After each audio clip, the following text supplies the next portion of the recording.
there's truth into lies. Oh, but I won't back down.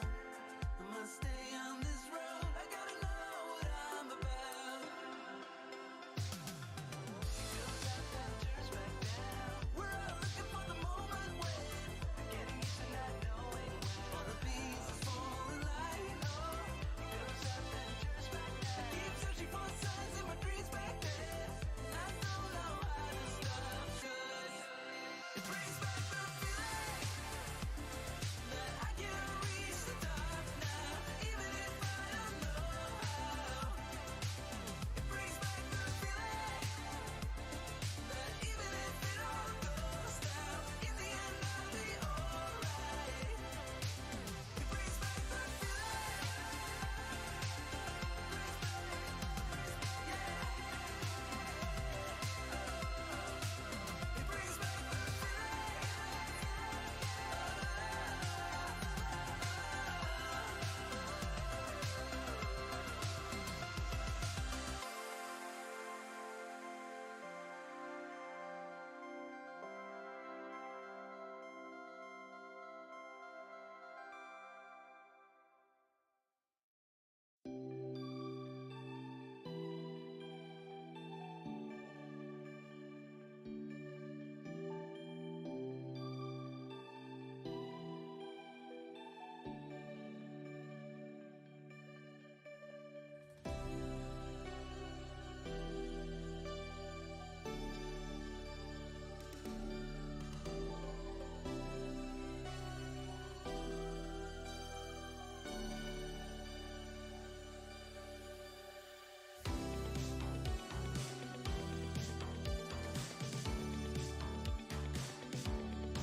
Evening, ladies and gentlemen, and welcome to round 16 of the OR Legends series. We're almost at the finish line now, just a couple of rounds to go. Looks like 4 left on the calendar, which isn't very many for those who are still trying to chase down the championship hopes, as all 3 championships still wide open and anyone can win them.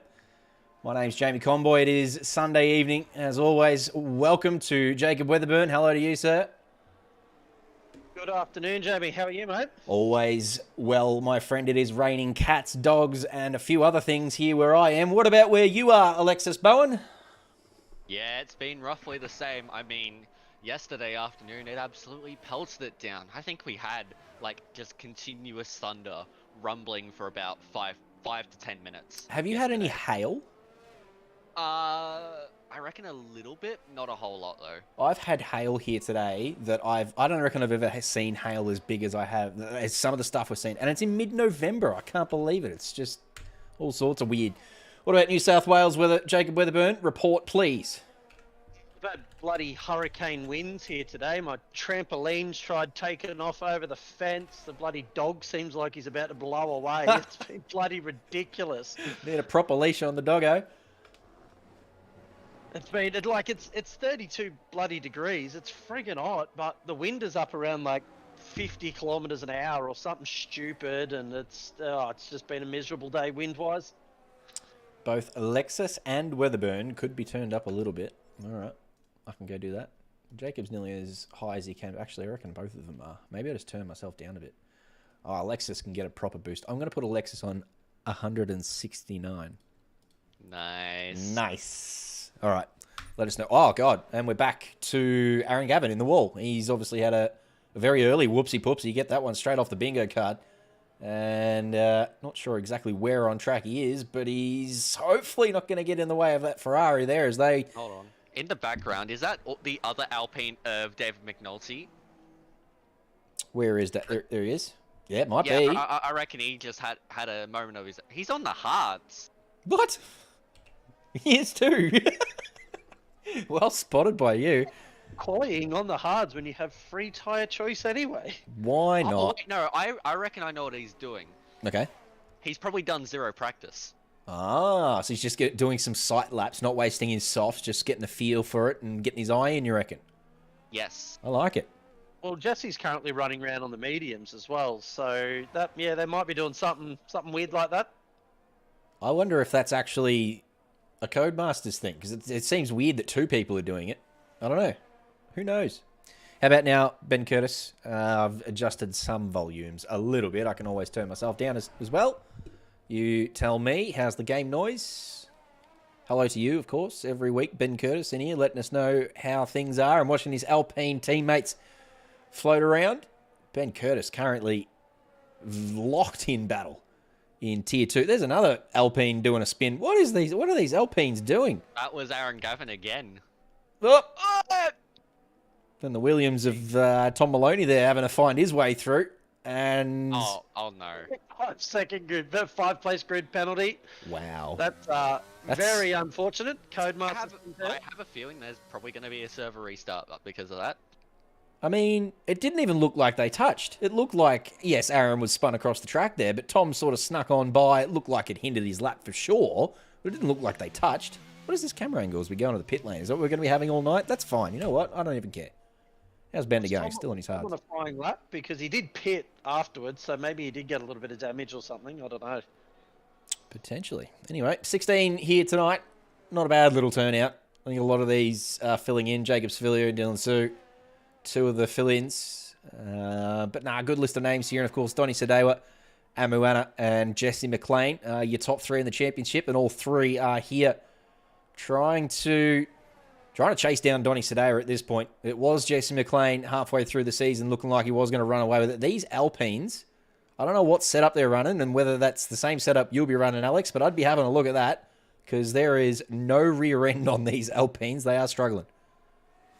Well, I mean, if Tier 1 is really desperate for the drivers, I can happily jump in with absolutely 0 practice, but at this stage, it is unlikely. I don't want to smush his face in it, but Bender, this is some good viewing. don't know if he's cooked those tyres up. So you're not racing tonight, is that the case? Yeah, we'll see. I mean, Tier 1 attendance does not look great, so I might jump in with 0 practice and just make up the numbers. But of Absolutely. course- Just do it. Just do a Singapore. What you got to Do pick? it. You got a Singapore podium with no practice. I'm sure you can do it here at Abu Dhabi. We'll see. I mean, I've mainly been focused on other things with school, just about to finish up, and also last night's Pro Series race, which granted did not go very well for me. Yeah, a few drivers having a rough night of it last night, unfortunately. But back to championship leader Donny Sadewa here. It'll be hard to track him down from here. I think he's 100 points clear of Jesse McLean, 120 points clear of Amoana. Yes, there is 4 rounds to go. But you would suggest that Donny's basically just got to turn up to these last 4 races and put a couple of points on the board. And he'll have it wrapped up, which is well-deserved. He's been solid throughout the season. Wasn't phased by the mid-season change of rules. And has put points on the board at every single race, which is, we say it every week. That's how you go about it. What is this pit lane? Is this me brake pedal again? No. Yes. No. Yes. I don't know. Or either way, but BWT is getting a large amount of screen time today. Yeah. What are BWT, by the way? Are they an oil company or something? Or what did BWT get up to? BWT stands for Best Water Technology, so they are a water company. Oh, nice. Well, everyone needs water. Learn something new every day. I did not know that. I'll tell you, Alex knows everything. Love having Alex in here for Tier 3. I just get all my random trivia questions out, and Alex knows all the answers. It's amazing. Well, I reckon if you take a look at someone coming into the pit lane, it might say Best Water Technology beneath the BWT logo. Well, Jacob and I can't read, so it's all on you. If it does say that, I'm just absolutely been put to shame. Hello to you, Rowan Hamilton. Thanks for joining us for Tier 3. Tier 2 and Tier 1 coming up later. Kevin's in here as well. When do we get custom liveries in F1? Kevin has a horrible idea for a custom F1 livery. I want to hear that. I want to know what that is. But at the moment, Amoana quickest with a 24.3. The 2 Red Bulls doing well again here in qualifying so far with some mid-24s. Not far behind is Gerald Chu, also with a 24.6 there. And then Daffa Harrods also with a 24. And then a couple of drivers in the 25s, and then a few more drivers below them who would probably want to improve. Seems to be a few drivers who are struggling to put laps together. Not only the Alpines, but Mark Ghost and Raj Sandhu. Even Ocean's got to find 3 seconds to be competitive. Keelan Dryberg's done a 24.1, which is probably going to be a pretty handy time here in Tier 3. So nice work from Keelan to put himself on provisional pole with 8.5 minutes to go. Yeah, nice solid time there from Keelan. It's looking like it's a close top 7 at the moment. Jesse McLean and Dava Harrods, P6 and P7, only separated by about 3 thousandths. Keelan Dryberg's teammate has just gone to P2 with a 24.2. Nicely done there from Joe Williams. Yep, nice hashtag. And during Keelan's lap, we also saw Tom Maloney move up into P4 just behind Amuana. Yeah, he did graduate to P3, Tom Maloney, and then, as you said, Joe Williams just went in there and pinched P2. So relegated him to P4. Speaking of relegation, good to see that Everton got a win today. Wasn't in the EPL, so we are still going to get it relegated, but I'm just happy to have any sort of W on the board for Everton. It does mean, though, that Sydney FC are clear of Everton, given that Sydney FC were actually able to beat Celtic during relegation. Hardly surprising. Sydney are a quality side. Everton are not. Sydney's 6th in the A-League. Quality side. Let me have this one, Alex. Well, quality's not the word I'd currently use for Sydney FC. I mean, we'll see what happens when Everton plays Western Sydney Wanderers in a few days' time, as that is Gerald Drew around. Yeah, I think that's turn 1 too, which is a bit of a weird spot. I don't know, he's just come out the pit lane there. No, the pit exit's here. So it wasn't. I think that was his flying lap that he'd started, and he bended at turn 1. So that's not ideal for Gerald Chu as he tries to improve on his 24.6.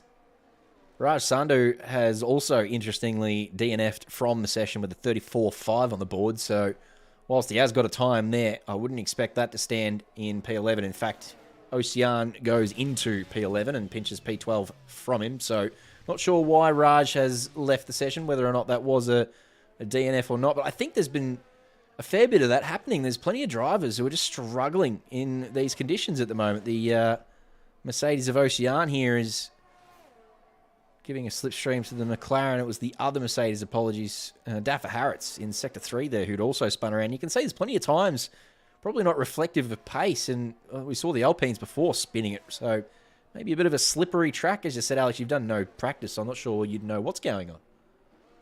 Yeah, I reckon it's just the conditions of the track and also the way it flows. The way it flows, you're using tire temperature like mad. But yeah, as Diebol said, I reckon Raj actually crashed at the exit of turn 2. So it was an unfortunate DNF as, wow, Amuana 23.8. Nice from Amuana. Only Looks a lap out there to beat. 3/10 quicker than P2 currently. Yeah, great lap. 23, high 23. Where is Amu? Amu's got a pole position already this season. And look, the maths is there. It's only 120 points the gap between Amuana and Donny Sadewa.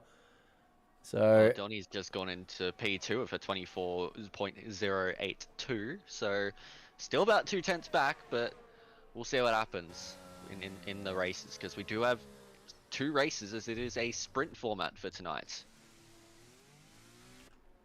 It's Aaron Gavin facing the wrong way in pit lane, it looked like. Yep.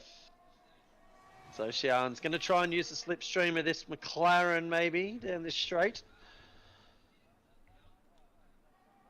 Yeah, I don't think Ocean's currently on a lap with 94% battery. Maybe just on an out lap. I reckon this is an in-lap given the state of those tyres. 2 lap old softs, yeah, I think so too. Which is weird on 98% battery though. Maybe it did 2 in-laps. But yeah, Amu and Donny have both improved up to 1 and 2, so they're not on a lap, and Ocean's the only other one. What do we got Mark Ghost doing? What are you up to, Mr. Ghost? Looks like he's on a flyer as he comes down on the first straight. Cheeky little chicane here. Tricky bastard to get out of here too. Very hard to get the traction down. Looks like Mark handled that pretty well. And then on to the second straight. Currently Have you done any laps on this track, Alex? Obviously with this big, long, hairpinny turn here. I believe I have done literally none. Or are you going to go flying down this second straight tonight and brake for a chicane that is no longer there? Yeah, look, pretty much all of these corners have changed. Because it's now a lot faster than it used to be previous games. Just do it. Just do it. No practice podium. I want to see it. Oh, it was going to be a lap. So just reverse over the line, Ghosty. Just do it. Yeah, that's what he's doing. Absolutely. Book that lap. It's going to be better than a 2:14. He improves to P12. Goated lap. All right, now turn the car around. You get disqualified. That'll do. That'll do, Mark. Atta boy. Nice. That's pretty well executed, just quietly. Nice work there. Up at a P12 for Mark Ghost. What, if any, driver assists are allowed, Jacob Wedderburn? Oh, no. What's this? What? I reckon he's retired. Oh. Well, it's not disqualified, so he hangs on to P12 for now. Raj isn't going to be improving and beating him. Only David McNulty is below him and can pinch P12 from him. So, just style point exit, I guess. You know, backed it over the line for a 24 or whatever it was and said, all right, that's enough. 29? Wasn't the smartest to retire on track, though. Nelly wiped out that Red Bull coming around turn 1. If that Red Bull had to run wide, it would have been issues. Yes. Yeah, Diabolz is in chat saying naughty, naughty. Oh, well, someone will go get in his ear and sort him out before next week. With 2 minutes 20 to go, most of these guys will be getting ready to start their last flyers. Keelan Dryberg currently on a lap. Oh. What is this sector split? He's up by 10th. Daffer Harritz just popped himself up in a P2, by the way, with a 24-0, very nearly into the 23s for Daffer Harritz, who has had a couple of good little rounds here towards the end of the season. Couldn't quite get the points on the board early and mid-season, couple of DNFs to his name, but has been really strong in the last half of the season, Daffer Harritz, so just one to watch tonight. As Keelan Dryberg comes around the final corner now, gets the power down. What's he got? Does improve, does squeeze into the 23s, finds 2/10. And it's only good enough for P2 at the moment. Amuana still hard to chase down with a 23.8 up there and still sitting in the pit lane, Amuana. So potentially, has just come out for an outlap. So might be trying to squeeze around. But with a minute 22, he's got to hurry. Don't know where Amu is on track. Yeah, he should make it. Yeah, he'll make it. He's got to absolutely run though. Speaking of running, here is Joe Williams. He'd have to drain all his battery to be able to get there though, surely. No, because where you come out of the pit lane is like 5 to 10 seconds in the lap already. Yeah, cuts a couple of corners, yeah. Yeah, I forgot pit exit sort of turn 3 at this track, isn't it? Yes. We'll keep an eye on it. Joe Williams is 4/10 down on his lap, so he's not improving. No. 30% of his battery left as well, so even if he does try and squeeze around for another lap, he's probably going to run out of battery by the end, so I don't think he'll improve on his 24.2. Just had an Alpine spin at the last corner as well. He's pretty standard from the Alpines tonight. They're having all sorts of trouble trying to keep the car going. David McNulty. I will not take this slander. No, it's not slander. I'm just quoting facts at the moment. This slander. No, Bender's had enough. 140.5 is about all he can manage. I don't know if he's... he might be just getting out of the way for his teammate here, who's going to... That's Aaron Gavin squeezing on by there. But Bender's just gone around the hairpin, and I don't think he's going to make it back home for another lap.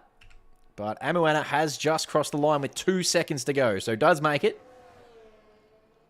So good luck to Amu on his final run.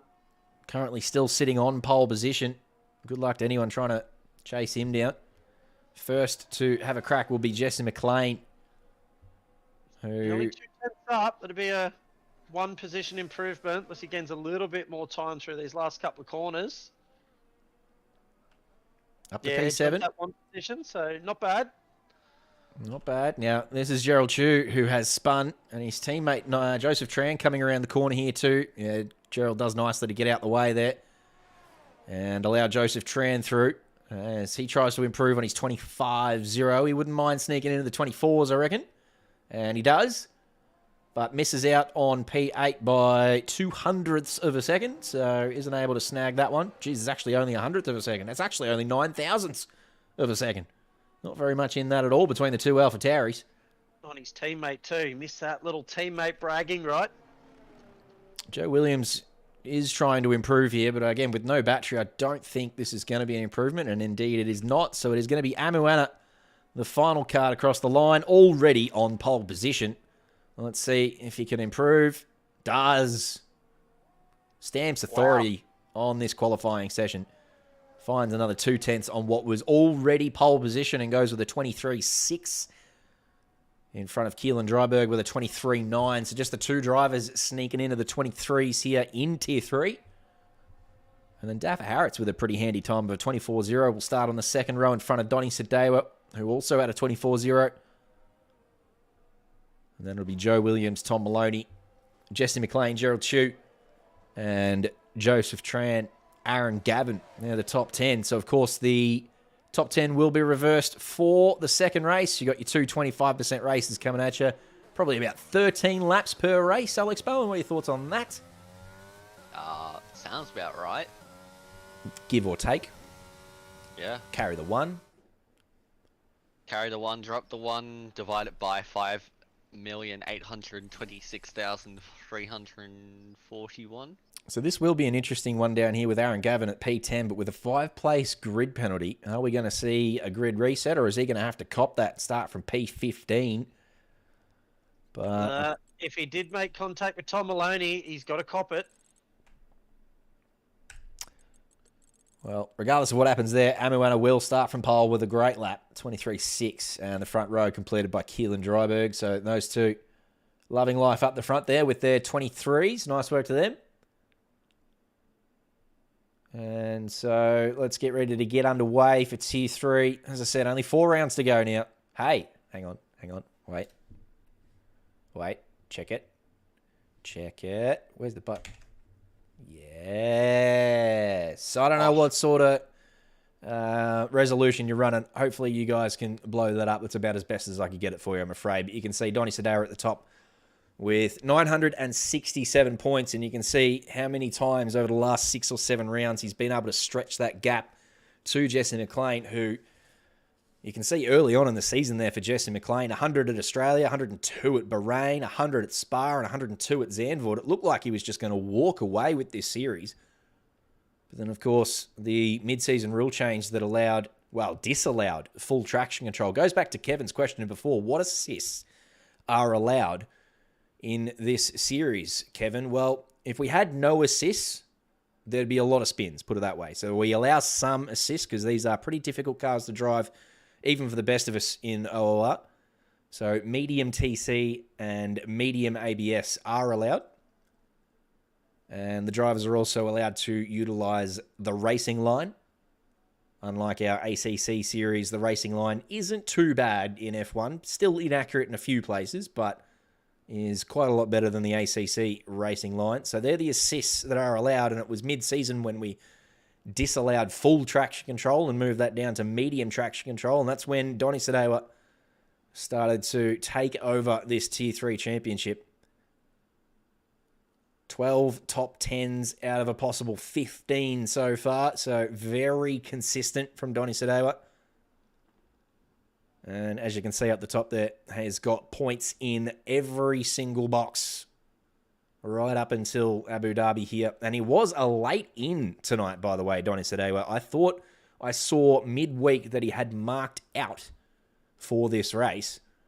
And then I looked this afternoon and that had changed to in. So Jesse McLean and Amuana might have been licking their lips midweek at the prospect of not seeing Donny Sadewa this evening. But he has come in and filled up the grid. And that's how you win championships. You turn up every week. I still love everyone down to P8 in the championships won a race this season. It's been fantastic. I know Jesse's got 4 next to his name and a couple of drivers have got 2, but there's been a very, very even spread in race winners so far in Tier 3. Indeed, it has. It's been a lot of interesting results. I mean, even you look down the podiums and further down, you see drivers like David McNulty with a podium. Yes, never forget. Hope he gets one here tonight too, by the way. Hasn't quite got the grips on that Alpine in qualifying, but hopefully just hangs in there and finishes around about P9, P10. I'll tell you what, if he gets reverse grid pole or he's on the front row somewhere, he will be a force to reckon with in race 2. Very good defender on his day is David McNulty. So looking forward to seeing what he can produce here in race 1. And if he can get anywhere near that reverse grid pole. Of course, as we said, 2 25% races, the top 10 reversed, unlike ACC where we do the top 12. And the second race will be at midnight. But for now, it's at dusk. So we've got a little bit of light. Amuana in the McLaren on the left. Keelan Dryberg in the Red Bull on the right. Looks to be a pretty good start from all. Joe Williams sneaking out there and looks like he's going to sneak down past Jaffa Harrods, who didn't quite get off the line. Couple of drivers using the inside curb there. Donny Sadewa, one of those who took a fairly big chunk of it. It might have compromised him a bit as they all make their way around it. This broadcast camera's not doing us any favours. Neither's that one. Good start. We're looking good. What is these? What? Let's get some cameras. This is good. These broadcast cameras are absolutely phenomenal. We have not moved. This is still turn 1. This is still turn... Donny Sadewa's been absolutely swamped off the start. He's back down to P6 and... So we have the turn 1 broadcast camera, or we have the side pod driver cam. Take your pick. That's all it's giving us. That's it. That is all the game is giving us. A side pod camera or a turn 1 camera. Turn 1 camera. Doesn't matter what driver I go to. Or side pod camera. Doesn't matter what driver I go to. Tire poles as ass as your foot on your brake pedal. I'm going to have to do something about it. But that's what I'm saying. Right. There's a reverse camera. Oh, look. Okay, we got a view. That's Raj Sandhu. That's Raj Sandhu. Good camera, AC. Great camera work. So now I'm holding the brake pedal down. Yes, but that's all I've got. I can't... Can you hold the throttle down? Okay, hang on. Hold my throttle. No, the throttle's not doing anything for us. Well, Raj is still in the race. He's kept all his bits and bobs on, so that's fantastic. So, all right, back to turn 1. And Amuana leads the way from Keelan Dryberg and Joe Williams, who've had a pretty good start. Joe Williams especially up a couple of spots. Let's see. Will it?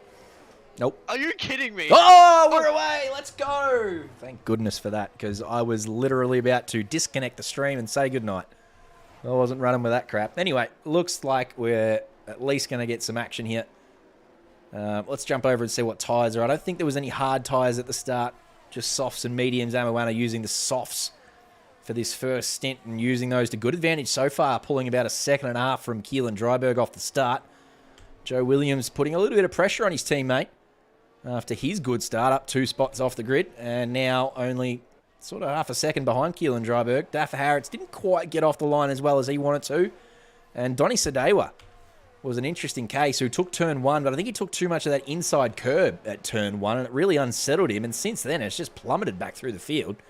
Now to be overtaken by Jesse McLean. So, Jesse up to P6, Donny back to P7, and Donny stuck between the 2 Williams here as well, so that'll be an interesting watch over the next couple of laps. But blink and you'll miss it. We have only got 15 laps here at Abu Dhabi, so stay tuned. This is going to be a very interesting night. Aaron Gavin's round in the background as well. The Alpines are continuing their spinning way around Abu Dhabi. So I think Tom Maloney will really be pushing to try and get past Donny here. I can imagine he probably wants to try and help Jesse in the fight for the championship as best he can. Oh, and round goes Jesse. That's not going to help his chances. Well done, Jacob. Well done. So I think I might cop the blame for that one there. That's very unfortunate. Reckon that one's on you. I agree. You're going to have to pay a loss of compensation to the Williams fan club. Oh, he's still in the race. That's the main thing. Can I get... What? This is... Mark Ghost is... Oh! Who's that coming in there? Jacob Sevilla has just visited the rear end of Mark Ghost. Whilst these cameras aren't ideal, that was... Yeah, I was going to say, nice camera work, right? I can't get driver cam tonight. Apparently, this is all we've got. Goodness gracious. Hopefully that resolves for Tier 2 if we switch between the... once we go to a different lobby, maybe that'll fix it up. I don't know. That was Donny Sadewa there, was it? Who... Donny's had a huge moment there coming out of that long hairpin. Managed to catch it. Sanders had a spin at that hairpin. Hold on, do you have any controllers connected? Nah, I don't have a pad or anything like that. No, just the same setup I have every other week. Okay. You know, of course, the wheel is plugged in, but that's, you know, that's never caused any other issues other than... Oh, is the wheel on an angle? Nah. It's not? Nope. Turning the wheel now. Turning the... Oh, wait a second. Alexis is onto something. Oh, it is. It absolutely is. I must have had it a full 180 or something, and turning the wheel has resolved it. So now we have driver cam. Let's go. Nice work, Alexis. All you. Very sharp work. Right. Let's stay on board with Donny here, because I want to work out why this track is so slippery for so many people. There's plenty of people exiting stage left, the Alpines especially. Donny using the slipstream there, and the DRS wide open to get it done past Ocean, who it must be said has also had a tidy little season. Ocean. Donny's struggling with the rear end of that Ferrari. It's not looking very happy at all. Whether he's running a very low wing setup for top end speed, he's struggling for grip out of these corners. Mark Ghost not far behind here either. And watching keenly, already up 3 spots is Mark. And has just watched Ocean go a little bit wide there, but also spectated Donny Sadewa before, as Jacob said. The rear end of that Ferrari not playing the game at the moment, so Mark just enjoying life here with 5 laps down. Sitting inside the top 10 and a couple of competitors in front of him struggling for grip. Nice little dummy there too from Mark Ghost. Sent Ocean the wrong way. She defended the inside thinking that Mark was going to have a go down there and ended up going around the outside. So nice little move there from Mark Ghost up into P7 for him. Yeah, it's a really nice move. It's Oh, very dead. rare to get him. Oh, that is death from Dylan Sue.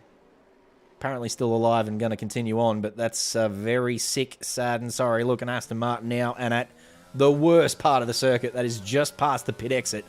So he's got a long way to go to try and get that all the way back to the pits. Raj Sandhu sneaks down the inside, easy as you like. Up into P10 for Raj after that early spin.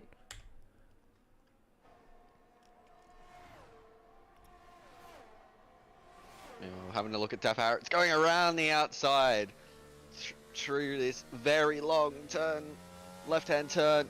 It's basically what Lewis Hamilton wanted to do it last year, but Dav Harris actually gets it done and up in the P3. Yeah, Mercedes nice. passing a Red Bull. That doesn't happen very often this year. Oh, he has a little bit of a moment. He's very slow out of that corner. Joe was having a look around the outside. Looks like he's going to... No, Joe's going to pit. Yeah, fair enough, but you might as well come into the pits now. Try the undercut. Well, The Diebold mediums look strong. Yeah, Diebold said the soft tyres only last about 6 or 7 laps as we have someone round in the background. I think That is a looks like- virtual safety car. Oh, it is Ooh, too. It's two. So that is Right. perfect timing then for Joe Williams. Raj Sandhu as well sneaks in there. I think everyone else is going to as well. Gerald Chu not taking the opportunity to sneak in there under VSC. Oh, he's on the mediums. So why would he come in for the softs when they're just gonna fall off? Oh, yeah. And Jesse's going to. Jesse's on the mediums, but he's going to use this VRS to maybe just put the hards on to guarantee he'll get to the end of the race. VRS. Sorry. VRS, that one? VSC, either or. Both are good. Too many VS have going on. Jesse has put the hard tyre on, so he's going to try and use that to go to the end. What? The Jesse Scrat is back. What? The hard, really? How long did the softs go? Could it have been Darbars? What did you say before? Something like 7 laps. 6 or 7 laps, they'd make it, but they'd be trash. But Jesse loves his hard tyre, so maybe this will elevate him back up the field a bit. All right. Interesting to see how It'll that elevate goes. him back up the field, or it'll elevate him over a wall. So I still think Amuana in prime position here.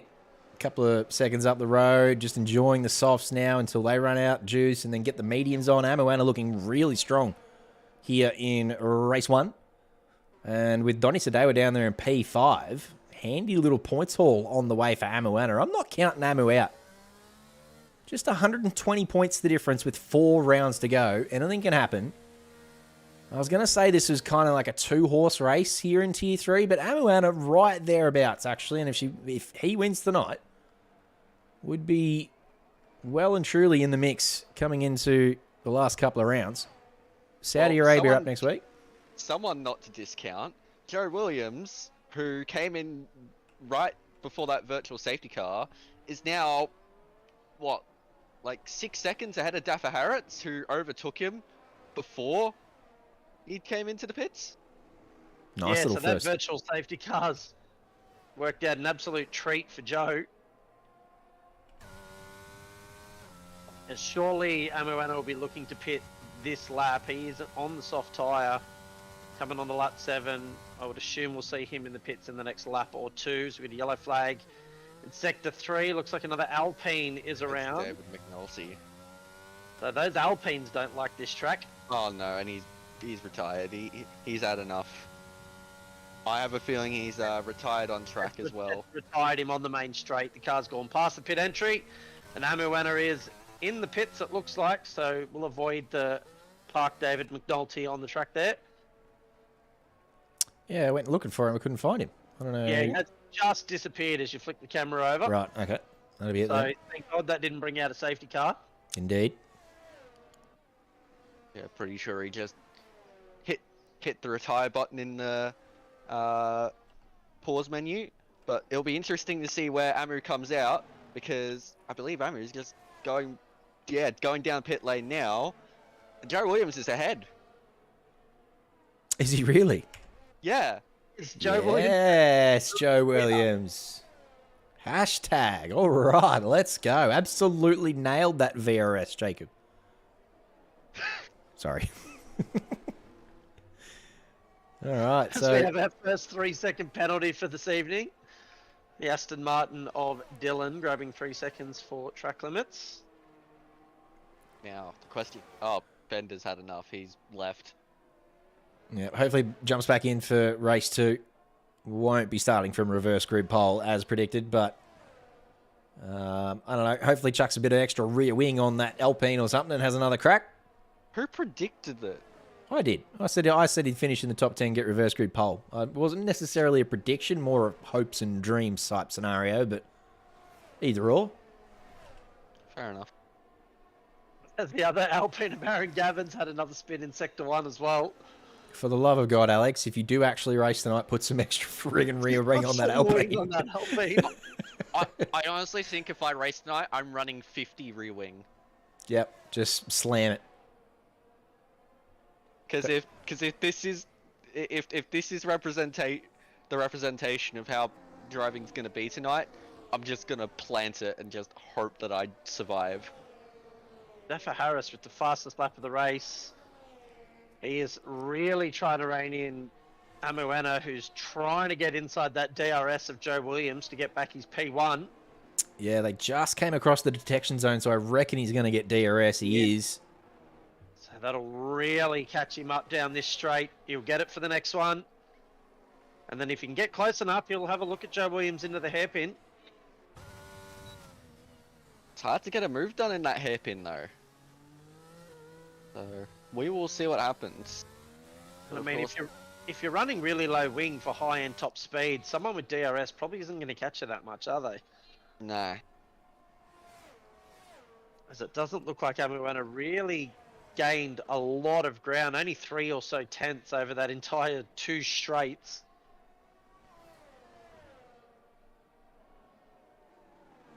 Can he hold on? Hashtag. Absolutely nailed the VSC, got the tyres changed, got the mandatory done. These two leading the way of all drivers who have completed their stops. You can see Keelan Dryberg, Joseph Tran have just ducked into the pit lane now.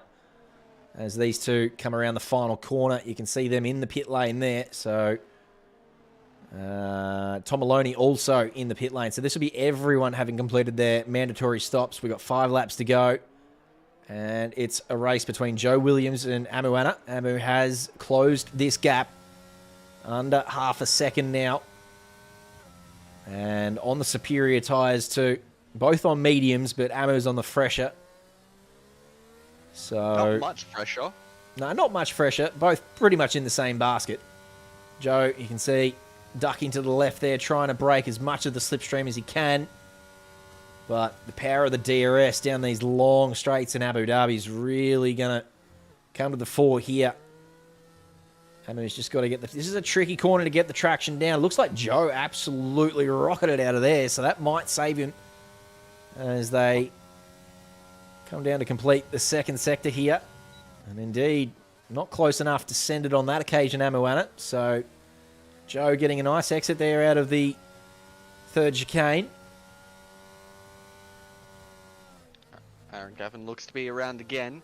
Just a quick question. Is Keelan Dryberg on softs by chance? Indeed. Hello, we have a race on our hands. Can It is Keelan... about to be a McLaren sandwich with Red Bull as the bread.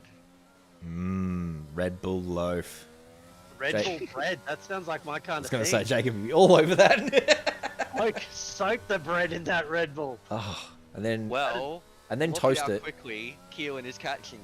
Pretty He's- much yeah. a second already. I kind of want to do that now. I'm going to do it. I'll let you know how it goes. I'm going to do it. I'm going to record it. I'm going to toast it, though. I reckon it'd be so... I actually think that'd be all right toasted, because all the sugar would, like... I don't know. Crystallized? Crystallize, I Yeah, think is it'd the be word I was looking it'd be for. like French toast, but Red Bull soaked. Oh, let's Now you're go. talking my language. 2 secs. Looks like Amu is gaining quite massively with the use of the ERS. It's going to have a go into the chicane. It's not going to be easy, but do have to be careful because Keelan Dryberg is on the way. But what that has done is it's kept him very, very close. And now with all the ERS, all the DRS, he's going to have a go around the outside into the hairpin. I reckon, will Joe fight it? He's going to try it up the inside of the hairpin. Oh, spinning Alpine in front. Oh, my God. It couldn't have gone worse. The spinning Alpine. Oh, no. What a We saw... terrible time to loop that car around. Poor That's Joe been coming Williams since is qualifying. Joe Williams has had absolutely nowhere to go there but into the side of that bloody Alpine. Oh. Who's this Aston Martin? Get out of the way. Oh, it's Mark Ghost. They're racing for position, of course. I thought there was a lap car, but Mark's entitled to go to battle here with Joe Williams, who's been absolutely reamed by the spinning Alpine. That's been coming all night long. Oh. Like, I couldn't have predicted that, but now that you think about it, the Alpines have been all over the place. It was bound to happen at some point. Well, in between all of that chaos, Donny Sedewa has a 3-second time penalty. Oh, that's going to hurt him. Especially with Amuana currently in P1. Jesse McLean down there in P13 on his hard tyres. Probably isn't going to be challenging for the win. Moves up in a P12 as Dylan Sue goes into the pits. But 18 seconds behind Raj and Ocean, so probably not going to get reverse grid pole. So it is between Amuana and Donny Sedewa, at least here in Abu Dhabi. And Amuana getting the very long stick as he battled with Joe Williams. And the spinning Alpine of Aaron Gavin, unfortunately, took out Joe Williams and ended that battle for the lead. Amuana snuck on by and said, thanks very much for that, Joe Williams. It's very unfortunate because I think Joe Williams would have hung on through the inside there. I think he would have maintained the lead. But it's up to his Red Bull teammate, Keelan Dryberg, now on the soft tyres to try and run down this lightning McLaren. If he can just get inside that 1 second coming onto those two back straights and grab that DRS, he might be in with a shot in the last couple of laps. Well, he's already within a second. Well, he has. He's gained a couple of tenths just out of that final corner. So I don't think the win is quite Amuana's in the bag here. It's going to be very, very tight. And yep, Keelan now has the DRS. So it is all to play for with 3 laps to go. Yep, he's coming. Donny Sedewa as well. Looks like he's not far behind Gerald Chew using the slipstream here at the moment. And then no ERS though. Back in the pack, Tom Maloney is probably going to get one done on Joseph Tran here. So there's a couple of moves occurring throughout the field. Tom will probably get that one to stick. Back up the front.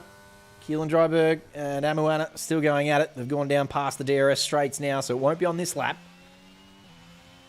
2 laps to go. I can imagine Keelan, even if he gets up the back of the McLaren, will just hold off on the next lap so he has DRS for that final lap. You've got to play the waiting game now. You don't want to go past next lap and then give Amuana that DRS on the final lap. Yeah, you just have to be patient. There was a mid-race VSC, Nick Randall, and whilst it wasn't a particularly long VSC, a couple of drivers got some real benefit from it. Joe Williams, one of those, was running around and around about P2 or P3 before any of the pit stops were completed, but he snuck in under the VSC, got it done, and undercut Amuana, which is why we had a battle for P1 between Amuana and Joe Williams. And it all kicked off when Amuana closed the gap, and they went side by side around that final hairpin before Sector 3. And unfortunately, Aaron Gavin was parked across the road there. The Alpine's having a hard time keeping it going straight tonight. David McNulty's already had enough of his Alpine, and we saw through qualifying they were struggling to keep it going straight. And again, Aaron Gavin here tonight, just around this corner here, was parked sideways, and unfortunately Joe Williams had nowhere to go, so that ended that battle for P1. But as we said, his Red Bull teammate is making a red-hot fist of this, trying to pinch P1 from Amuana. He used up a lot of his ERS though on that straight. Clearly wants to get it done pretty early to try and put Amu under pressure. Maybe feeling his tyres are just starting to go off a little bit. Yep, as opposed to Amu's mediums, which will be right smack bang in their prime window. They'll be feeling really good on this last lap, so it's going to take a very special first sector here from Keelan Dryberg if he's going to stay within the DRS range and then get that exit right onto the DRS straight. Get this move happening.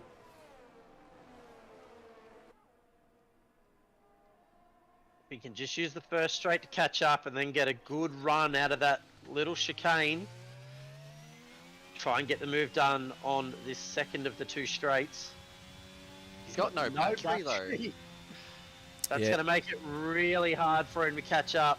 Moana's got no battery either, though. You see the flashing red light on the back of that. McLaren saying both drivers here exhausting all resources on the final lap. Oh, all no. That's it. sorts That's of over. sausage on the Yeah. inside there from Keelan Dryberg. Has absolutely ruined any chance of jumping into the slipstream down here. So unless Moana makes a big balls up at the last sector, that would probably be game over. Back through the field, Donny Sadewa has gone past Gerald Chew, but is... Oh, there goes Keelan no. Dryberg.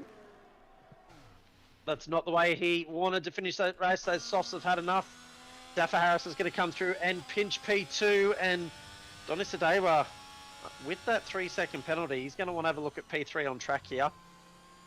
Yeah, especially with Gerald Chew and Mark Ghost not far behind. They're both within a second, and then about 3 seconds back to Joe Williams. So that 3 seconds probably going to send Donny Sadewa back to P6. Amuana, ladies and gentlemen, wins race 1. Daffa Harris comes home in P2. Be pretty pleased with that. Keelan Dryberg gave it his all. Can't cross him for that. Will finish in P3. Gerald Chew promoted to P4 after Donny Sadewa's penalties.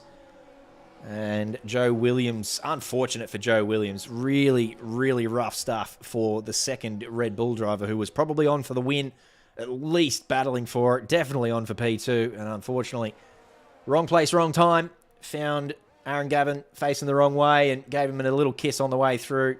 I think he's come home and finished this race with no wing, by the way. I don't know whether he pitted. Oh, it looks like it's all there. Definitely some wing came off. It must have been the Alpine, so... Ghost jumped into chat and said it was absolutely heartbreaking. We do mate. feel for you, mate. You had absolutely nowhere to go. Nothing you could do about that. Yep. In my opinion, you did bolt a completely not DNF-y car. So, still come home in P6. Good chunk of points. Still one more race to go. Absolutely, mate. P6, nothing to sneeze at, especially coming into race 2 with a reverse grid. So good luck to you. We're all behind you here because absolutely wrong place, wrong time there. Very unlucky. The fight was on with Amuana. We're looking forward to seeing the Red Bulls both get up and get in Amu's business. Eventually, it was only Keelan, and Keelan couldn't get it done either. Anna, too strong, finishes it off from pole position. And basically leading from start to finish. A couple of pit stops and shenanigans with the VSC meant there was some positional changes, but essentially Amuana, from start to finish, very strong work, is the winner of race 1 here in Abu Dhabi. And Donny Sadewa demoted due to penalties down to about P5, I think. So that 120-point gap between Donny and Amu just creeps down ever so slightly. And it'll have to continue on that trajectory for the rest of the season if Amu is to post a late charge from pole. Amuana, P1, nice work. Daffa Harris will be very happy with P2. As I said earlier, he's having a nice end of the season, is Daffa. And from P3 finishes in P2. Keelan Dryberg from 2 finishes in 3. Gerald Chew up a couple of spots to finish in P4. Donny Sadewa, as discussed, in P5. And then Joe Williams, Joseph Tram, Marcus Ghost, Ocean, Colin Jello, and Raj Sandhu are your top 10.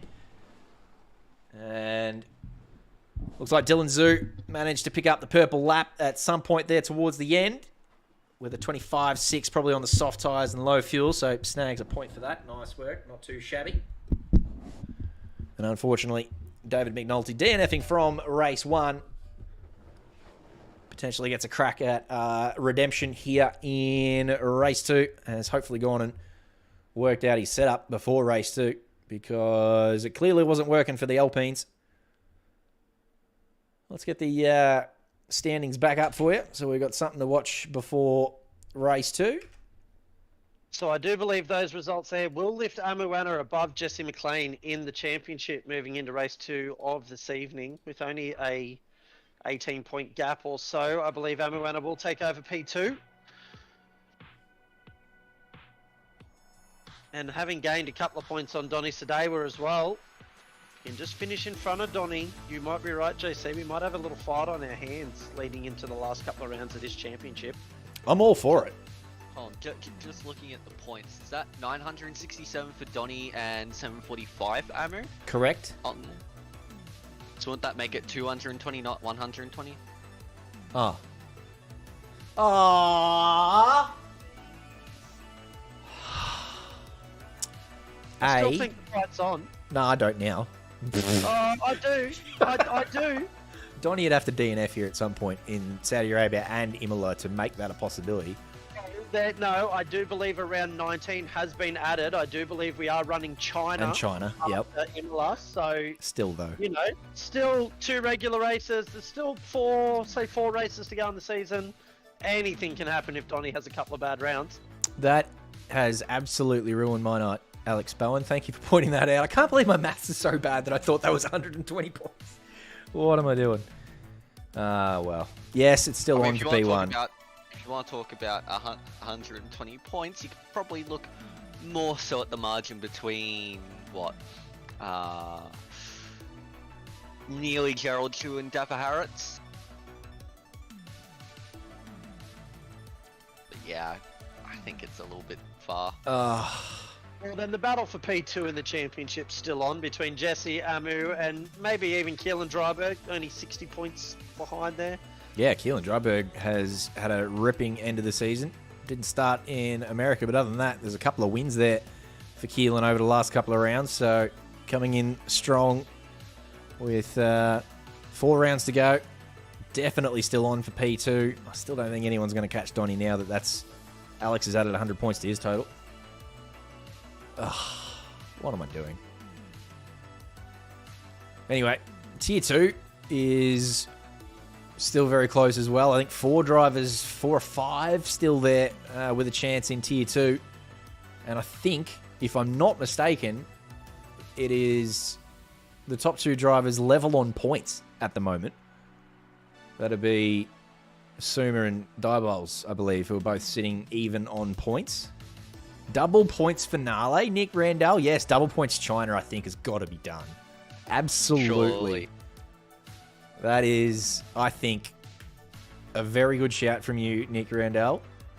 And if it went to a vote, I think that would be a resounding yes. Potentially only Donny Sadeo or anyone else who's in P1 probably saying no to that. They don't want anyone else having a chance of catching him, but I think that's a great idea. I reckon it'll be something to invest time into. But just want to draw your attention to Amuana there. The first 4 boxes for Amuana, DNS, they're purples. So joined the series late. In round 5, Amuana joined us. And the fact that we're talking about Amu in a championship leading, with a chance of pinching the championship, I just think that's unreal. The fact that Amu missed the first basically 4 races of this and is still thereabouts, that's huge. Give Amu those 4 races and Amu's out there by himself in the lead, I would suggest. So really strong pace from Amuana. Mike Denaldi was right up there as well, but has just had a couple of DNSs in the last couple of weeks. One in Singapore, one in Baku. Didn't start last week in Brazil. And isn't racing tonight as well. Mike Denaldi, very quick on his day, but just had a few things pop up in the last couple of weeks, unfortunately, so isn't here tonight. This is a shame. It is a shame. But no, as I said, still good to see the top 4 turning up every week, putting points on the board.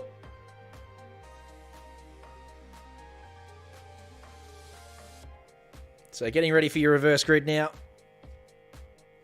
I believe it will be Raj Sandhu from Ocean Colangelo, the front row.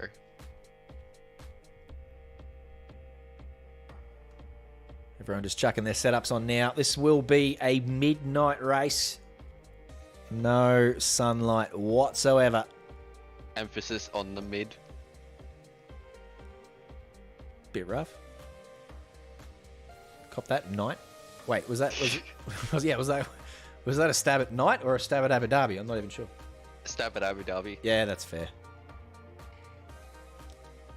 I don't know, it might be just me, but I actually preferred the chicane as opposed to this in the first sector anyway. The last sector stuff, I haven't even looked at it, but that first sector chicane, I really liked it. People thought it was janky. I liked it.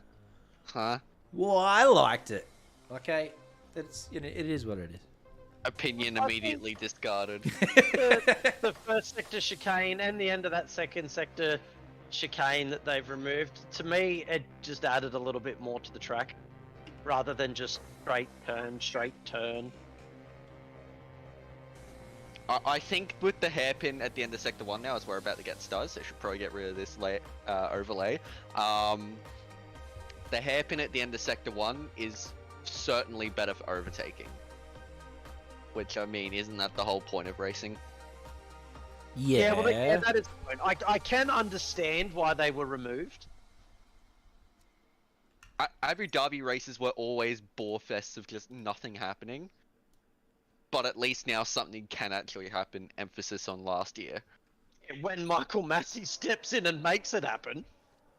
Well, I mean, there were still moves being made. Bring back Massey.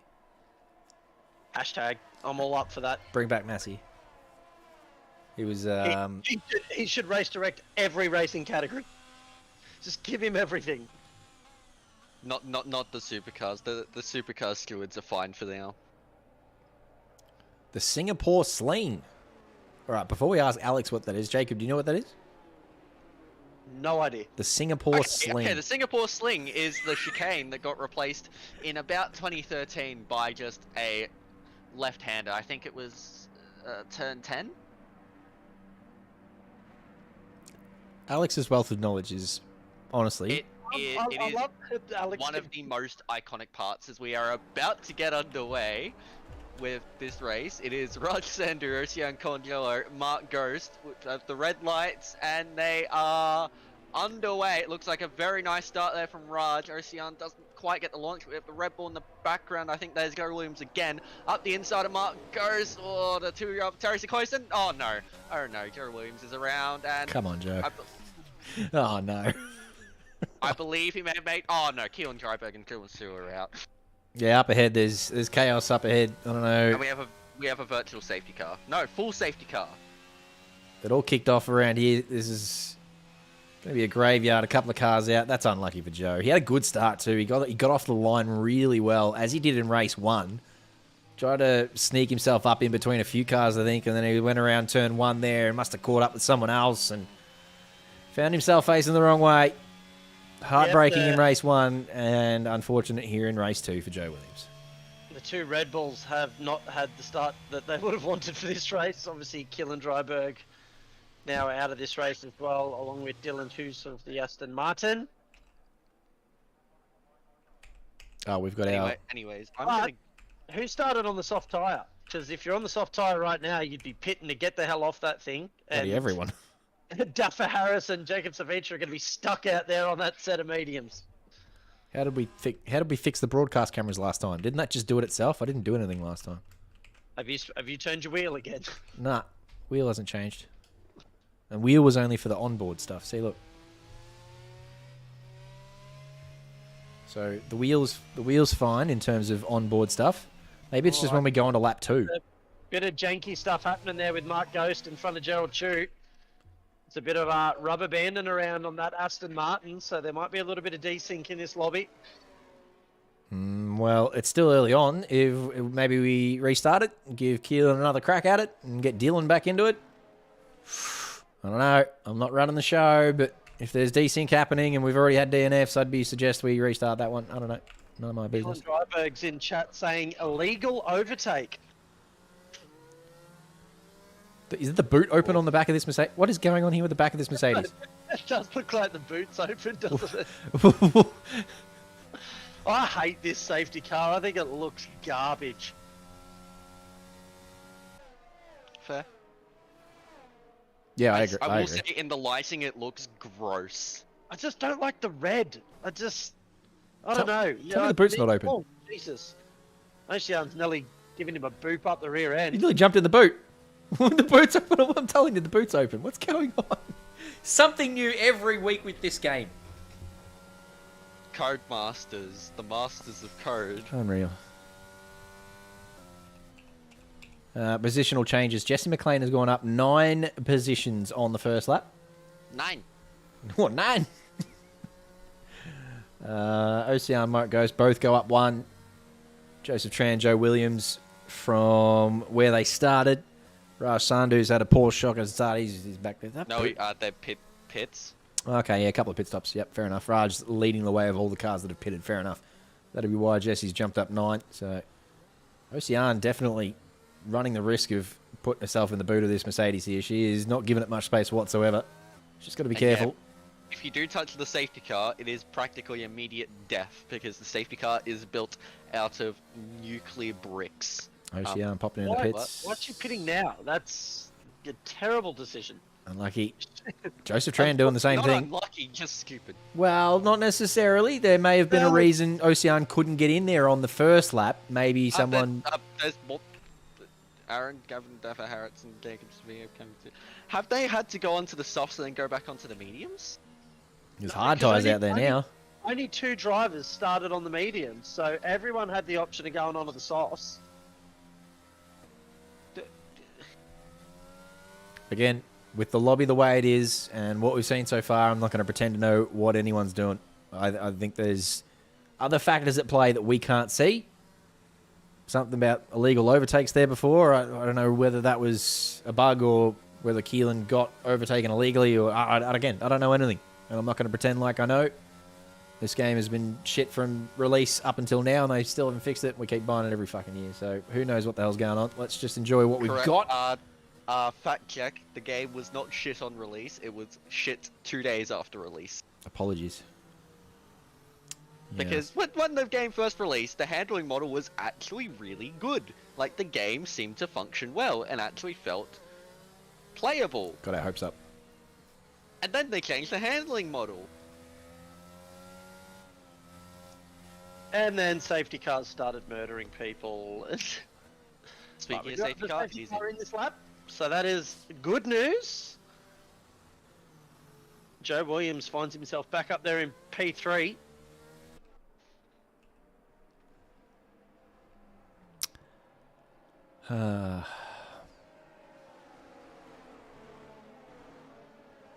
All right, well, safety car's in.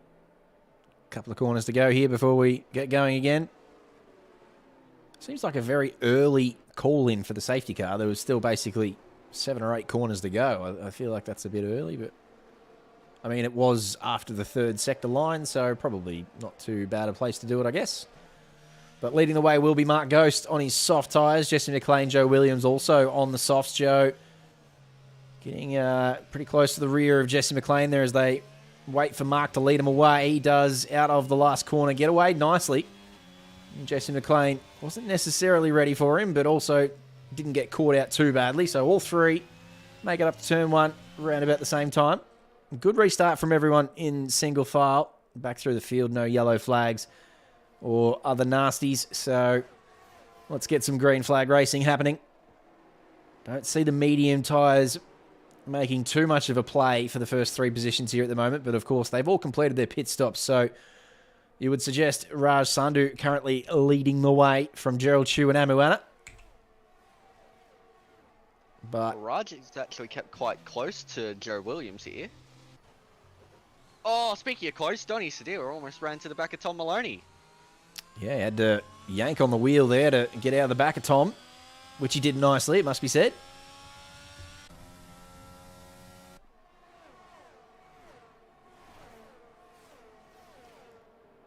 It's unlucky for Keelan Dryberg. We were just saying how he's in P4 in the championship. He's had a couple of wins, and now he's DNF'd here in race 2. So, Back Joseph Tran's just gotten past Donny Sedilla. So Donny's dropping back.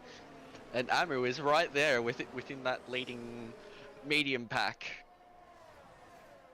So things are going to end up quite interesting, I reckon, with this championship. Oh, Amu almost had a go at Gerald Chu there. Mark Ghost snaps himself the fastest lap of the race, 27 flat. Of course, first true First flying lap. Yeah, exactly right. Still one of 3 guys on the soft tyres. I mean, he's probably going to get a warning for that one. That was a little bit wide there. You'd be surprised. A track limit's a little bit generous around here. No, just with this game, you run off the track very, very slightly, and it gives you a million warnings plus a 30-second penalty, and then you run off the track a long way and sort of like delay your return to the track, and Disqualified. oh, what do you know? No warning. Tom Maloney's having a look up the inside here. He's going to get that move done. Lovely little move there. He's going to get balked a bit by Gerald Chu. We've got a yellow flag in Sector 2. Someone is around in the background. Joseph Grant. Looks like we might have a little three-way battle towards the end of this straight. Tom Maloney looked like he was going to have a look. Couldn't quite get far enough up the inside, but Amuana's going to make him work for it there. Now he's looking closely at Gerald Chu, but he can't get many moves done in this third sector, even with the corners widened somewhat. He's looking very quick. He looks like he's got a bit of pace in this, Williams. Whether he's used a lot of battery or what, I'm not sure, but he is flying at the moment. He's looked quick all season long. Every time he turns up, he looks quick. So, yeah, if not for a couple of weeks where he didn't turn up, he'd be another one who'd be right up there in that battle. He's only sort of 100 points behind Mike Denoldi, so add, sort of 200 points into that for a 3-4 week stint, and he's right up there in the top 4 or 5, Tom Maloney. Very quick, without a doubt. I reckon for a lot of drivers, this season's more a case of what if than anything. And it all comes down to just how many races drivers have participated in. So before I talked about Amuana and obviously missing the first 4 races, given he wasn't in the series to start with. He also got Tom Maloney, who sort of missed a few here and there, had a few incidents here and there. That'll be a warning there for Donny. Lewis Sadewa taking the interesting line through there. Apparently he didn't get a cut or anything. He probably surely got a warning, but it didn't get any penalties for it. So interesting tactics to keep on to keep hold of P10. But no, I mean it's pretty easy to run off track there. So fair enough. Oh, but Donny is all over the place. He is not having fun.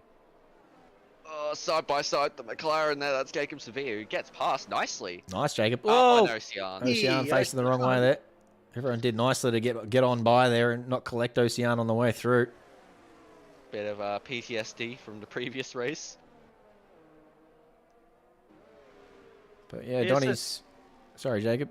It's not working out for Donny this race so far. That Ferrari looks like it's a bit much to handle. Up. More PTSD. Aaron Gavin's gone around. Whoa!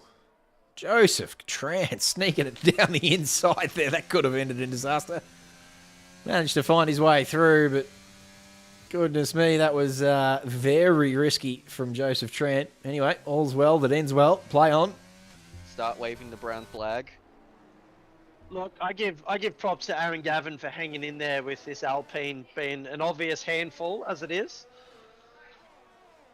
Well, Yep. I mean, Dave McNulty did not rejoin, so clearly he's had other things to do, unfortunately.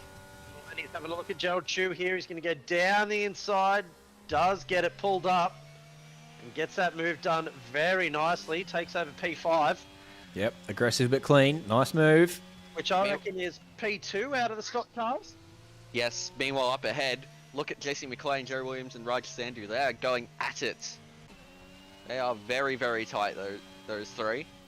I think they were separated by about 2/10, the three of them, but Jesse McLean's had enough, so too Mark Ghost. So Joe Williams is the last driver to come into the pits. And Raj Sandhu hello, goes Raj. around the outside if you don't mind. Where'd he come from? Did not even see him coming there. Sticks his nose in around the outside. Lovely use of the battery. As our Aaron's had enough, he's crashed. It is an interesting spot there. I think that's in the pit lane. I don't know if he's DNF'd in... No, I think it's not in the pit lane. That is on the exit of the final corner. Okay. Yeah, he's lit it up on that outside curb, and I think it shot him into pit wall. He's had a few issues there with spins, so it is not surprising. Joe Williams wants that P1 back, but I can imagine he's probably going to come into the pits this lap. As the tractors... Oh, no, they have removed Aaron Gavin's car now.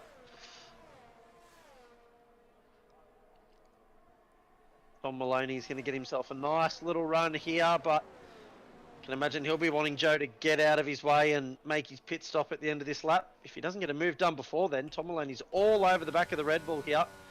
Is he going to have a look down the inside? Oh, It's tight. nice He's done driving. very well to get that Williams pulled up there. Joe's done very nicely to leave that door just slightly ajar because he knew Tom was coming. He just stuck his nose up there a little bit, Tom, but Joe did nicely to just ease the door open and kept both of them alive there. I think Tom regretted his braking point a little bit, but Joe did nicely to avoid a collision there. Williams versus Williams. Oh, no. Oh no. Oh, no. Oh, Gerald Chu's going to straighten him back up there. Thanks. Beautiful work by Gerald. Good work, mate. Thank you, Gerald. Kept Tom Maloney going straight ahead. Only lost one position, Hamuana. Yeah, we want to snuck on through, yep. I'm very surprised Joe Williams didn't pit, though. He obviously he's hoping for another safety car, I think. Oh, here comes Duff Harris up the inside of Gerald Drew, if you don't mind. Gerald surely got a little bit of front wing damage now. Yellow Flat flag, out of black battery, and Daffer's got over 60%, so this should be an easy overtake for Daffer. Jesse McLean's had a spin. Well, you Gerald's say it'll be held easy, but on. yeah, Gerald's done nicely to defend that there. I don't know if Daffer didn't quite get the traction he wanted, but Oh, that was tight. eventually with a second burst of DRS and all that battery we discussed, he's going to complete that one. Gerald not going to have enough traction to get out of here and pinch that one back. It's up in a P5 for Daffer Harris, and oh, never mind. Oh, Gives Gerald the position back anyway as Daffer fires himself off to the inside. So many cars struggling for rear end traction tonight. That is definitely a lesson for all of you out there in Tier 2 and Tier 1. I don't know how much practice you've done, but it just seems to be a very slippery track, very rear limited. Plenty of drivers just looping the rear end, so if you can get a handle on that, maybe just go and chuck a little extra degree of wing on the rear, you'll be in for a good night, because there's plenty of drivers who just don't have a handle on it. question is, what is rear traction? What is it? There's been plenty of tracks like that this season where it's just been totally rear limited. And Donny finds himself back up in P5 now, so he was struggling for a little bit there, but with a couple of guys pitting and spinning in front of him, he finds himself back up at the pointy end. Yep, all the stops are done. Everyone's done one and or two mandatories. There's a couple out there who've been into the pit lane a few times now. Looks like Tom Maloney's trying to pinch that fastest lap. He's just pitted in and slapped some soft tyres on.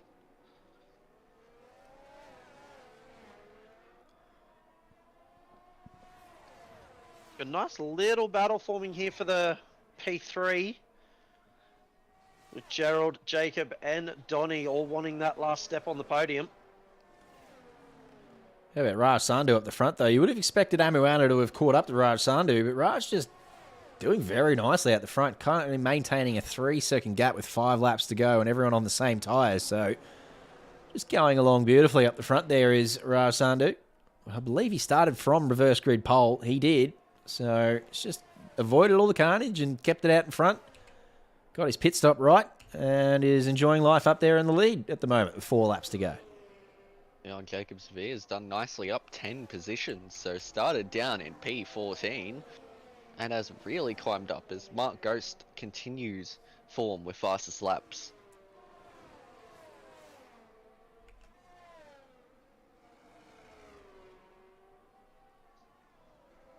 Joe Williams down 6 spots back down there in P11 is battling Tom Maloney, but Tom being on those fresh softs, you would expect him to pull away. He's not able to through Sector 1 as Donny is having a look at the McLaren here. Both going to break deep into this chicane, but Jacob's going to have to give up that position. Try and get a run onto the second straight, but looks like he just doesn't quite get that traction down. He's got absolutely no battery left. And Donny is going to push on towards Gerald and possibly a P3. Oh, that helicopter cam is a bit choppy. Isn't it? That helicopter looks like it's about to bloody come down. Mayday, mayday. Someone picked up the wind in Abu Dhabi. Houston, we have a problem. Gee, that gap between Raj Sandhu and Amuan has come down. It was 3.5. Now it's just under 2. We've only gone a lap or 2 since that marker. So Amu certainly putting in a couple of good laps here, trying to close the gap. Donny Donny. had a moment. I was just about to say it looks like he's got a handle on this Ferrari, but coming out of the last corner there, it looked like the rear's just starting to give him a bit of trouble again. Well, it is called a chopper. The choppy chopper. The chopper choppy. Yes. That's good from you, Jake. Nice work. Welcome to you. Donny will get past here, surely. 3/10. He's right there. He's not using any battery though. Maybe he's just going to hold off for the second half of the straight. Just letting Gerald know he's there, getting in his mirrors. It's very close on the exit of that chicane. Again though, he's not using any battery, so he's maybe just happy to sit here for a couple of laps and bide his time. Fair enough. He does need to keep an eye on those tyres though, because sitting behind Gerald will keep his tyres well and truly warm. But oh wow, Amruana is 1.3 seconds. Yeah, Yep. we could have a little DRS battle on our hands in the last couple of laps here. Oh, look at the side-by-side between Daffer Harrods and Mark Ghost. Mark Ghost's got the job done. Looked like he was off track round the right-hander, then he was up the inside on the left. Yeah, he got pushed off. Oh, yeah. Daffer. Nice catch. Good little save there from Daffer. Using a little too much curb on the exit, getting a little bit squirrely and managing to catch it. Meanwhile ahead, Amruana has DRS. But Yep. low battery. He's gained half a second or so in that first sector. That DRS will just drag him that little bit closer. It's still 2 laps to go after this one, so expect him to be right on the back of Raj Sandhu very soon.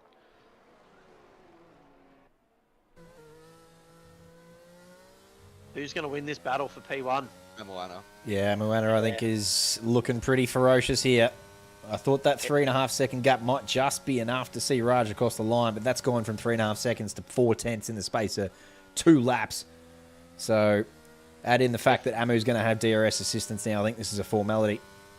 Donny's gotten past. Well, he has too. Donny's jumped himself up into P3. Gerald's been out of battery for about the last 7 laps, so he's got absolutely no hope of fighting that position. Yeah, just back to the battle out front. If Raj is able to hold on, driver of the day for me. Agreed. We'll pay that. But if Amu pinches it, then Amu gets driver of the day, having moved from reverse grid P10 or whatever it is. So come from 10 to win is a very, very good effort. So driver of the day being fought between Raj Sandhu and Amuana here. Does Raj have much battery left, or is he flat out as bad? Oh, no, he still has a fair bit. So he might be able to defend a little bit here. It's going to have to use a lot of it here, though. Yeah, Amu's still got 25% as well, and he is going to drain it. No, he's not. He's going to hold on to this P2 position until the final lap, and Raj looks like he's not going to use any of that battery to defend. If I was Raj, I'd probably let Amu go here just to get the DRS on that last lap if he can hold on. They're playing a bit of cat and mouse with each other. Not a bad idea, though, making Amu earn it here. Maybe just exhausting his tyres a little bit, making him go around the outside. Less grip out there. Raj just got the car in the right spots here. And I think you're right, Jacob. He probably wants to get the DRS on the last lap, but he's defended very well on this lap, it must be said. Amu up the inside. But up the inside goes Amu. Little touch on the side pod there, but nothing too serious. Means they get to carry on. Raj getting a little bit messy there, but Amu doing nicely to pull out of a prospective move. And this battle rages on to the last lap now. And I was going to say, as I said, I think Raj has actually defended very well on that lap. He's just got to repeat the dose here, and he'll pick up the race win. Yeah, really nice defending. Great race smarts from Raj Sandhu, as always. He's positioned that car very well for the entirety of that lap, so let's hope that he can do it again on this last one. They've both got a decent amount of battery, and Amu is obviously going to have DRS. This is a tricky one because Raj is obviously a favourite of ours and we want him to win, but I also want the gap between Amuana and Donny Sadeo to come down as much as possible, so I kind of want Amu to win.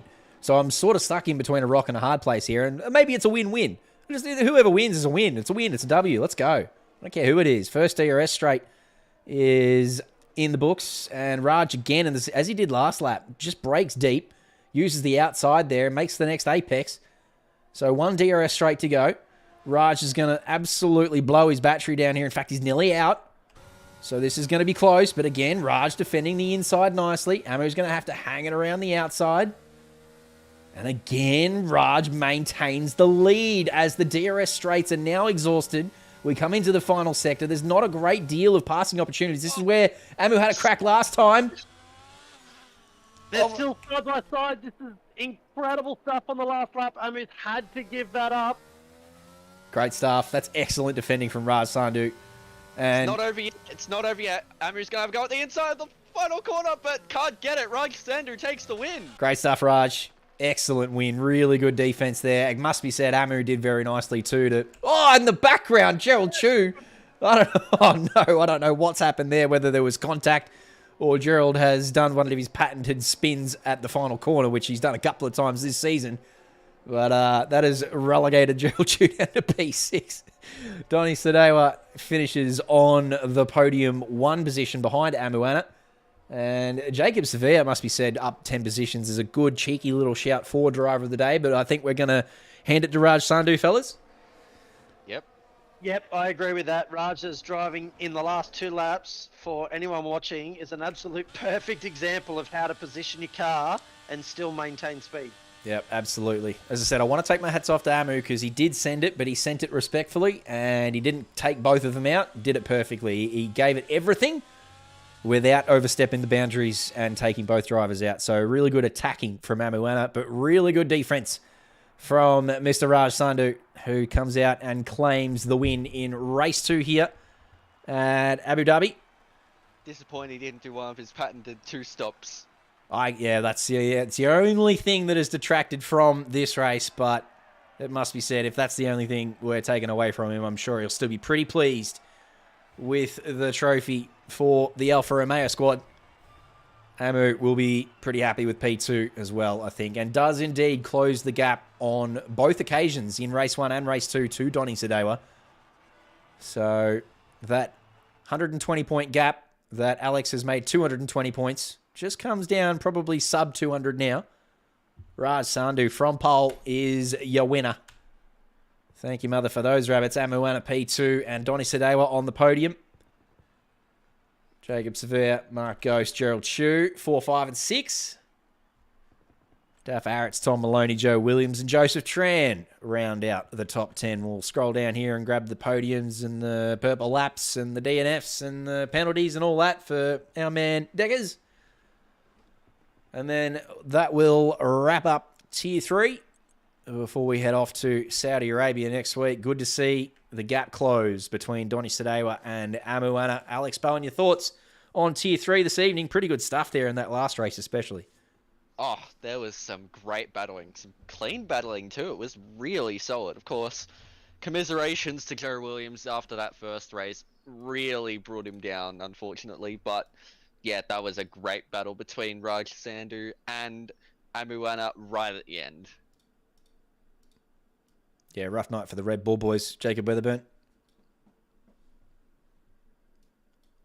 Yeah, unfortunately, race 1 didn't end too well for him, and race 2 didn't start too well for him. So, bit of a double whammy there, because they could have been on for some good constructors' points tonight, but just wasn't to be.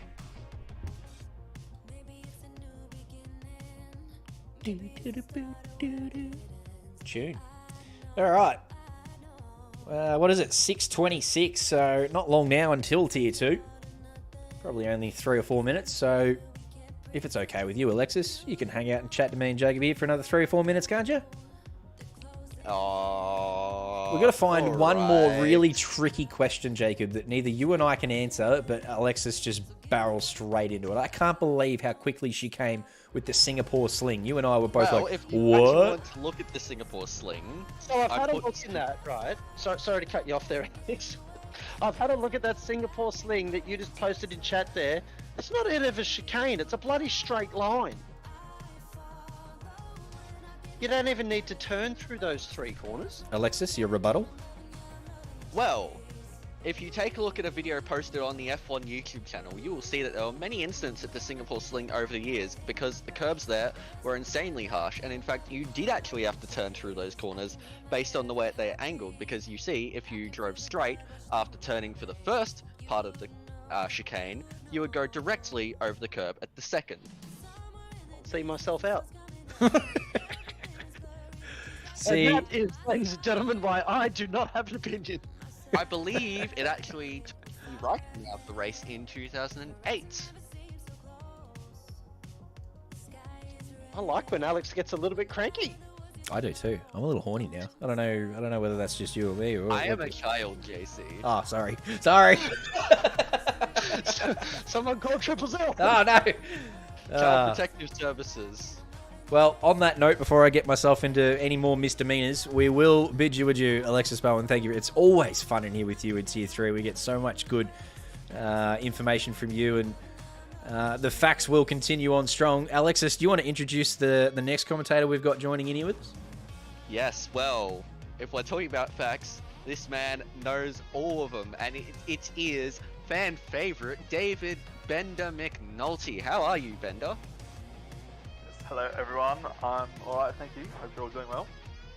Yep, we're super well, mate. We want to hear what happened to you in Tier 2, so I don't know whether Alexis wants to hang around and listen to that. She probably doesn't want to hear it because she's your Alpine teammate, and it just wasn't doing the business for her, the Alpine, this evening. Oh, I think the less said about it, the better. I don't know, just this game, sometimes the car feels great, other times it just feels literally undrivable. So, I don't know. It seemed to be a lot of trouble in the rear end for a lot of drivers. A couple of drivers had it down pat, but it was the Alpines in particular, yourself, Aaron Gavin as well, who just had it started in qualifying. It seemed like neither of you could really put down a good lap, and obviously had no confidence in the car. But then in the race as well. Yeah, well, I mean, qualifying started downhill. I accidentally selected the harder rather than the softer part presets. I only had 2 sets of softs, a set of mediums, and a set of hards. So you might have actually seen me doing a few laps at the start of the session on the hards.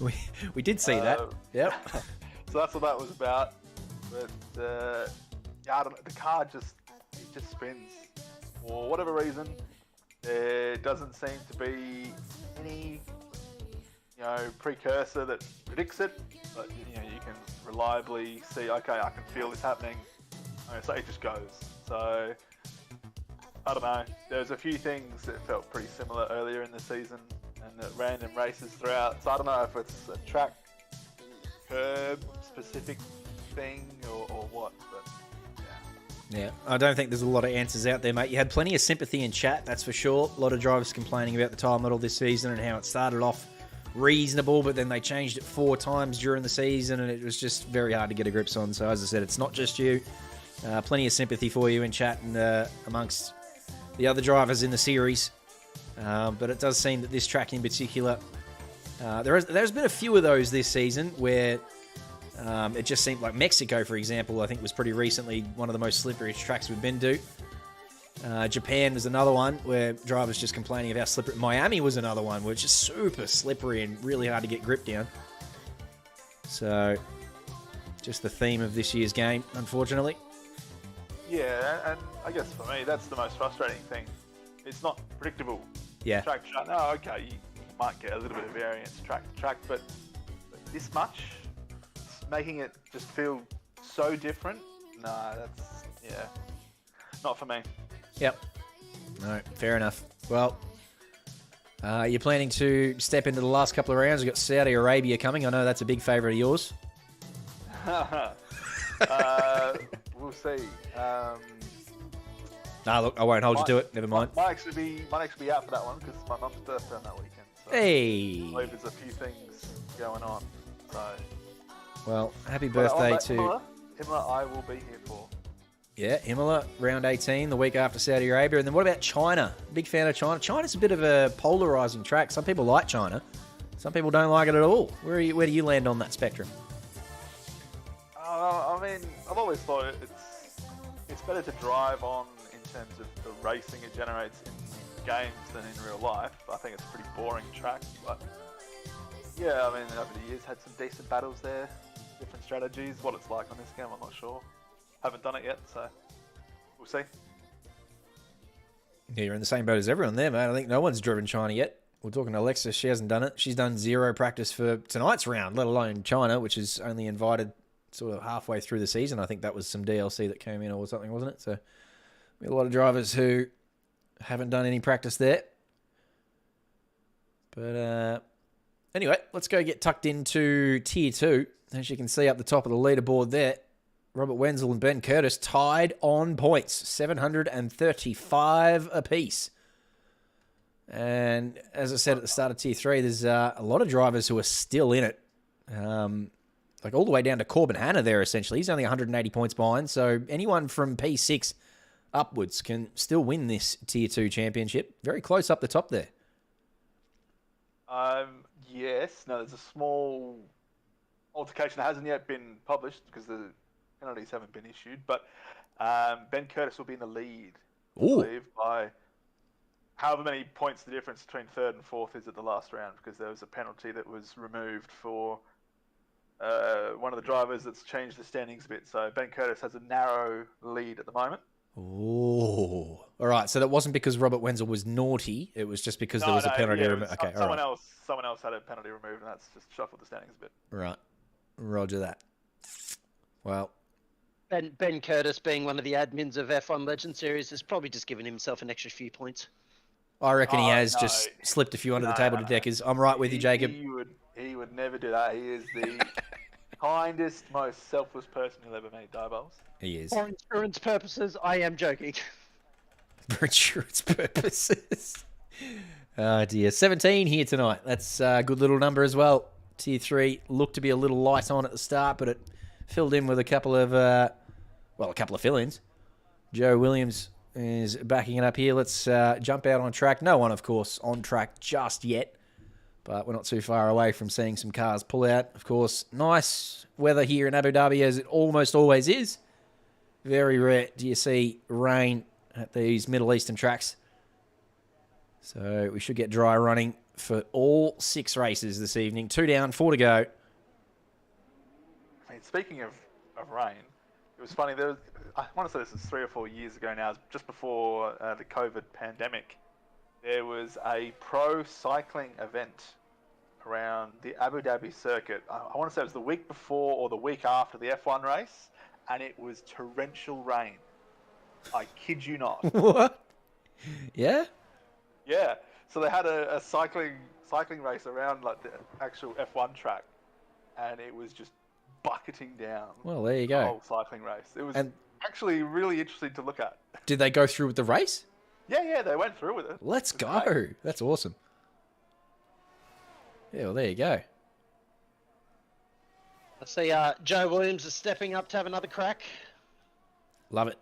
So Keelan Dryberg. Keelan Dryberg as well. So the Red Bull boys want another shot at possibly winning a race tonight. Fair enough too. And Jared Ellis has taken a step down to fill in for Tier 2 as well. So get ourselves a relatively full grid here. Yeah, I wonder what that's going to do to the numbers in Tier 1. Looked a little bit shy midweek for Tier 1, so I don't know whether they've got some fill-ins who are going to step up or not, but look to be pretty light for numbers in Tier 1, and with Jared down here in Tier 2, I don't see him backing it up for Tier 1. I think he's otherwise disposed. Oh, there he is in chat. What's going on in your world, Jared? I think you run out of time for Tier 1 or there's some family, something, or he's got to do something. So he's able to make the Tier 2 time slot, but not the Tier 1 time slot.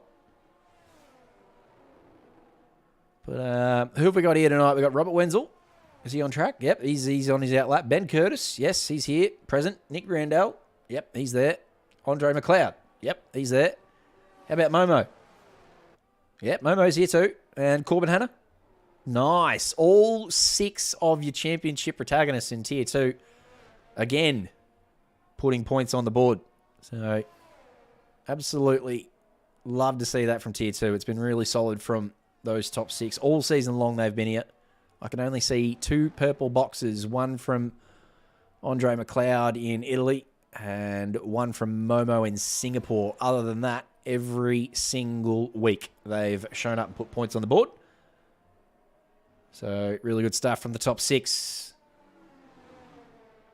Kenneth Ang rounding the final sector here. He's probably going to be the first driver to put one on the board. Let's see what he's got to get us underway in qualifying for Tier 2. It's a 24-2. And then the McLaren of Franco will be second across the line with a 25-2.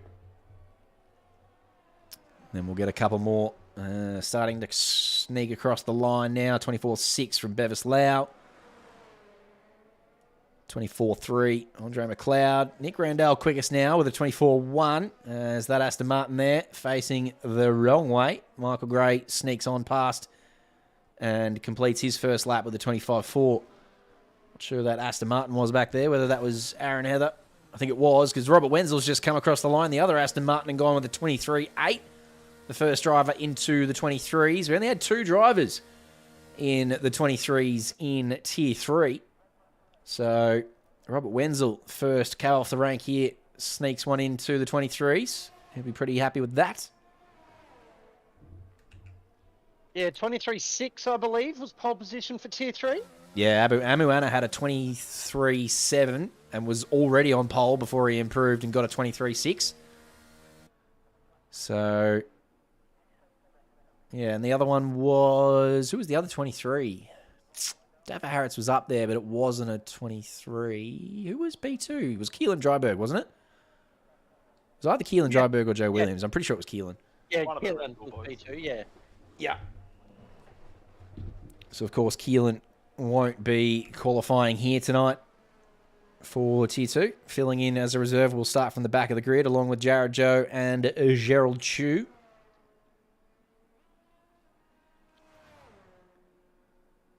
So when there's multiple reserves that aren't allowed to qualify, do they start in the order that they retire in the pit lane? So as a reserve, is it worth paying out waiting for the other ones to retire before you do? Does that get you a grid spot advantage? I believe it's based on the order you joined the lobby. Oh, okay. Yep. So, last week I was reserving for Tier 2. I was the first reserves in, and I was the first driver to start, without setting a time. Okay, so it pays to be quick into the lobby after Tier 3 then. Yep.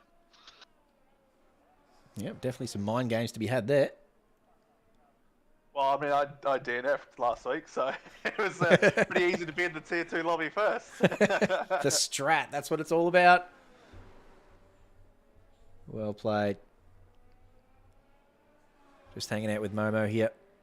I investigated what Momo means this week, and it means a lot of different things in a lot of different languages. So someone's going to have to explain to me, well, Momo might tell us, but he's from Singapore, is he not? And I'm pretty sure it means dumpling in Singapore, so that's what I figured it was. But it means some really different things. Like you go, I don't know, I can't Google it right now, but Mr. Factman, you might go Google the word Momo, and it means a lot of different things in a lot of different languages. And I mean, when I say a lot of different things, I mean on the spectrum of naughty and nice, on the spectrum of light and dark. Like, Momo means a lot of different things. I'm not sure exactly where he tried to land on that, but dumpling just seemed like a bit of a soft option. But I think that's from, as I said, quote me if I'm wrong, but I believe that's what it was. Momo dumpling. I'll do some investigating for you. Oh, I'd appreciate that. Because, as I said, I found it interesting midweek, and I can't bring it up now. Who else is out there? We got Momo doing a lap now, so we'll probably just hang out with him for a while and see what he's up to in his Ferrari.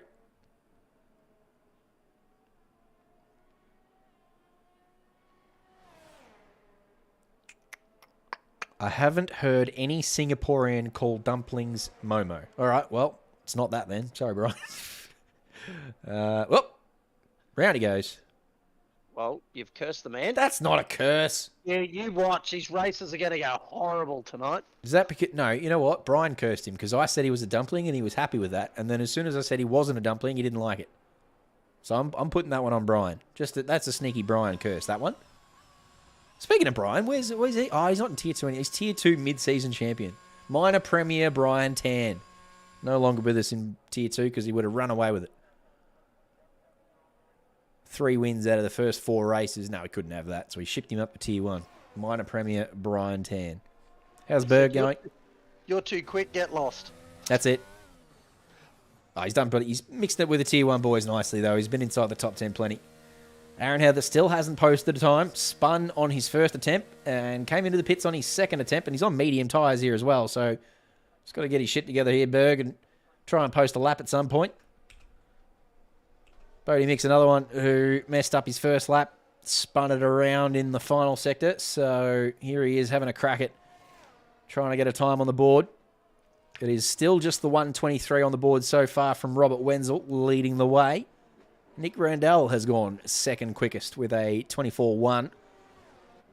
Nick Randall well and truly in the fight for this championship. Less than 100 points behind the leaders and having a really strong showing towards the end.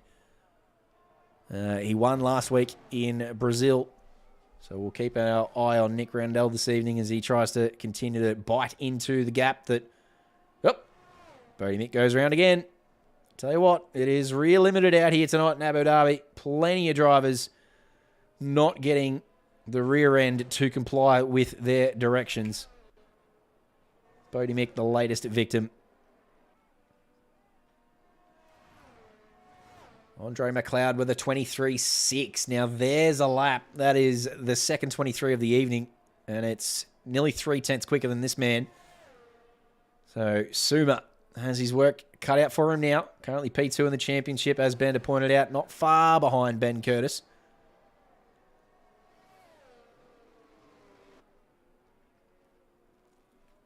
And around he goes. So that's another driver facing the wrong way, coming out of a corner.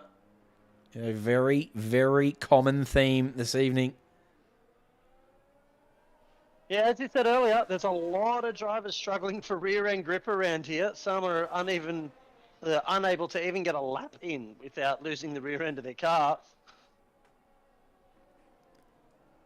Kenneth popping into the pits here. He's not happy with whatever that was. Nick Randall was in P2, but he's been demoted to P4 now. So he's got the DRS wide open, and he's about halfway down on his battery. We'll see how he goes through the final sector as he attempts to lift Haas off the bottom. Oh, that's invalid. Never mind. Too wide there. Haas are on the bottom of the... I don't know if you've seen this midweek, Jacob, but we had the points posted for the Constructors' Championships across all tiers. So that's not just the televised 1, 2, 3 tiers. That's 4 and 5 as well. Every constructor combined. Haas on the bottom. Haas non-supremacy. I don't know what's the opposite of supremacy. Haas. That's a real shame because in Tier 2 here with Nick Randall and I believe it's Ethan Small is his teammate. Correct. They've been a very good combination here in Tier 2. So Haas in the other tiers, pick your game up, boys and girls. That's right, Jared Ellis, looking at you. Look, I didn't dear. name names. Oh, dear. It's an interesting little geese, actually, that combined constructors. I haven't got it here in front of me at the moment, but I might try and pull it out for Tier 1 before we get tucked into that. I'm pretty sure Ferrari are leading the way. And obviously, Donny Sadeh were leading the charge for them. And I think Mercedes and McLaren, I don't know which order they find themselves in, 2 and 3, but I think Mercedes and McLaren are 2 and 3, or 3 and 2, whichever floats your boat. I think that's the case. Maybe I'm thinking of a specific Constructors' Championship. Here in Tier 2, it is Alpine leading the way. And they're about... When we had the first couple of rounds, I think round 1 was at Hungary or something, and the Ferraris were so strong in every tier, we thought they were going to run away with it in every tier. That definitely has not been the case as the season's gone on. They're P2 here. And 200 points behind Alpine. I'm pretty sure Ferrari are well and truly in the battle for T3 as well, because of course that's where Donny Sadeh competes. Yeah, very hard to beat Ben Curtis and Andre McLeod here in the Alpines. They are two very, very consistent drivers. Absolutely. Yep, and then in Tier 1, Kyle Jackson, of course, is another one of our Mr. Consistencies up there in Tier 1. Himself and Caleb van der Reyden, probably best of the rest behind the two Zs, of course. So Kyle Jackson leading the way for Ferrari there. So plenty of points on the board for Ferrari there. Caleb van der Eyden for me so far is driver of the season. Obviously making his debut in OOR F1 Legends Series this season, and has well and truly mixed it with the Tier 1 boys. Absolutely. And has shown up every week. He's marked his attendance. He's been pretty clear of penalties. He's certainly been very clear of any collision penalties. I don't know how many track cuts he's picked up, but probably only as many as most other drivers on a game that is very particular about its track limits. But no, he's been very clean, very consistent, shows up every week. I think that's a very good shout there. Caleb van der Eyden is driver of the season. There'd be a couple of drivers amongst that battle, though. Might be a good little exercise for yourself and myself, you and me, Jacob, if we go across before next week, or at least before the final round, and try and work out exactly who may be driver of the series. There might be a little cheeky award we can hand out there before we close out the season. But yeah, Caleb van der Eyden would definitely be one of the names in that hat for sure. I'm also going to go through and hand out a gold medal to the driver that has the most DNFs. Ooh. So there's been a few of late. I'd like to know who has the most in each split. I'll tell you what, Deckers could probably provide this stuff too. His spreadsheets, second to none, that man. The control he has over his spreadsheet, he can pull out data from his bum, let alone the spreadsheet, so he's pretty handy. We go and ask him who's got the most penalties this season, and we give them the Donkey Point Award.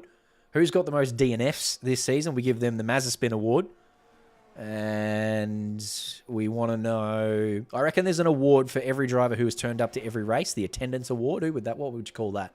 The green tick award? Iron Man Award. The what? Iron Man Award. For showing up every week. I like it. The Iron Man Award. Yeah, because it's a marathon, it's a triathlon, it's an Iron Man event. Nice, I like that. The attendance, so everyone who's shown up every week, regardless of whether they DNF'd or not, there's going to be a couple of drivers like, I'm looking at Robert Wenzel actually on screen at the moment, who has shown up every week, but DNF'd in Australia, still gets the attendance award, still gets the Iron Man Award, in my opinion. Because it's an attendance award, not a finish the race award. Up. Yep. Whether he finished or not, he still turned up. Absolutely. So there's a couple of awards, I reckon. A little end-of-season awards ceremony. I reckon we've got to come up with a couple of awards and we can hand them out. And I reckon, as I said, Deckers will be very handy. He'll have that data almost ready to go. He's that good. Now, this is going back in the memory banks quite a long way, but I reckon we used to have a member in OR called I Defy You. I can't remember his name, my actual name. That was his gamer tag. And it would have been Season 1 or Season 2 of the F1 series. I reckon he DNF'd in 15 races in one season. Wow. Not like just retired because he was at the back, but actually like legitimately DNF'd. Wow, but kept turning up next week. Kept turning up, yeah. Love it. Good on him. Oh, Nathan Monks has come in big in chat, and he's given us the overall constructors standings. It is Ferrari at the front, and it is McLaren Mercedes 2 and 3, and it is Haas at the very back. So can Haas lift themselves off of the wooden spoon? They've got to get past Red Bull, and they've got a couple of good drivers as well. But hey, if there was ever a night for Haas to overtake Red Bull, tonight would be the night, because it didn't go well for them in Tier 3. And they're backing up here and filling in for Tier 2. So I don't even know if fill-ins are allowed to claim points for constructors. I actually don't know exactly how that works. But if they don't get any... tell me. Is that... get points. So it works this way. When reserves fill in, they fill in for the team that has... The constructor, that has the least points in that split. Okay, but they still book the points? Like they still get... Yep. Okay, yep, okay. Yep, they get those points. So they get the chance here to back up after Tier 3s. Bit of a schmozzle of an evening, really, unfortunately, for the Red Bulls. Of course, it wasn't any fault of their own. Jacob and I were really disappointed, especially for Joe Williams, who it looked like was on for a really good result before he found the spinning Alpine of Aaron Gavin blocking his path. And we say that there is one exception. So we've got Joe Williams and Keelan Dryberg. Obviously, they drive the Red Bull in Split 3, as we see Robert Wenzel without a nose there. If you drive, the Red Bull like those boys do, you fill in for that team in the next split if it's available. So you keep your team points. But if you're just filling in and that team's already taken, then you just fill in for the team with the least points. Ooh, Burr's come across the line there with a late 23-7. It's currently Andre McLeod with a 23.4 at the moment to beat. But Aaron Heather's done nicely there on the last lap with a 23.7 P2 at the moment. Kenneth Ang takes P2 off him with a 23.6. Momo coming around the final sector now is probably going to try and improve on a 23.9. Let's see whether he can find. Nick Randell's gone up to P3. Relegated the two Aston Martins to 4 and 5. Nick Randell with a 23.7. Momo very wide, and in fact said, nah, that'll do me. That's not going to be a lap. And that is it. Everyone has got the checkered flag out. So Andre McLeod does it again. 23.4 is the pole time here in Tier 2. That's 2/10 quicker than Amuana was in Tier 3. So very nice little lap there from Andre McLeod. I wonder if Momo just invalidated coming round turn 15 there, as he went a little bit too wide, and that's why he might have just backed off and went straight into the pits. Good shout from the fill-ins coming in. Bodie Mick, unfortunately, unable to get a time on the board. And about a second the gap down to P7. Michael Gray there in P7. Andre McLeod on pole. Kenneth Ang, front row.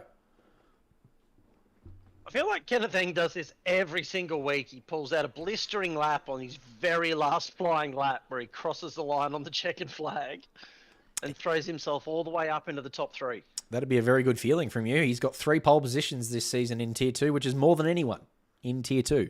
Nick Randell has 2. And then it's single figures all throughout the table there. Andre McLeod, Momo, Bevis Lau, a few others have got the 1 pole position to their name. So you're spot on. Kenneth Ang, very, very quick in qualifying and tends to wait until the last minute to get it done. But wasn't able to pinch it from Andre McLeod this evening, who will start from pole position. That's a murky sky. It's not necessarily threatening, but it's probably the most clouds I've ever seen at Abu Dhabi. It is quite grey. Let's get those standings up again for you and wet your whistle. Ready for Tier 2. As we said, Robert Wenzel and Ben Curtis tied on points. Bender said that Ben Curtis will be just a few points in front of Robert Wenzel after a few penalties are sorted out. But it is really tight up the top there between those two, as it has been for basically most of this season, especially the latter half. It has been Robert Wenzel and Ben Curtis battling away at it. Nick Randell has certainly made his presence known over the last couple of weeks especially, and pops himself up into P3 at the moment. He's 30 points clear of Andre McLeod, who's starting from pole here.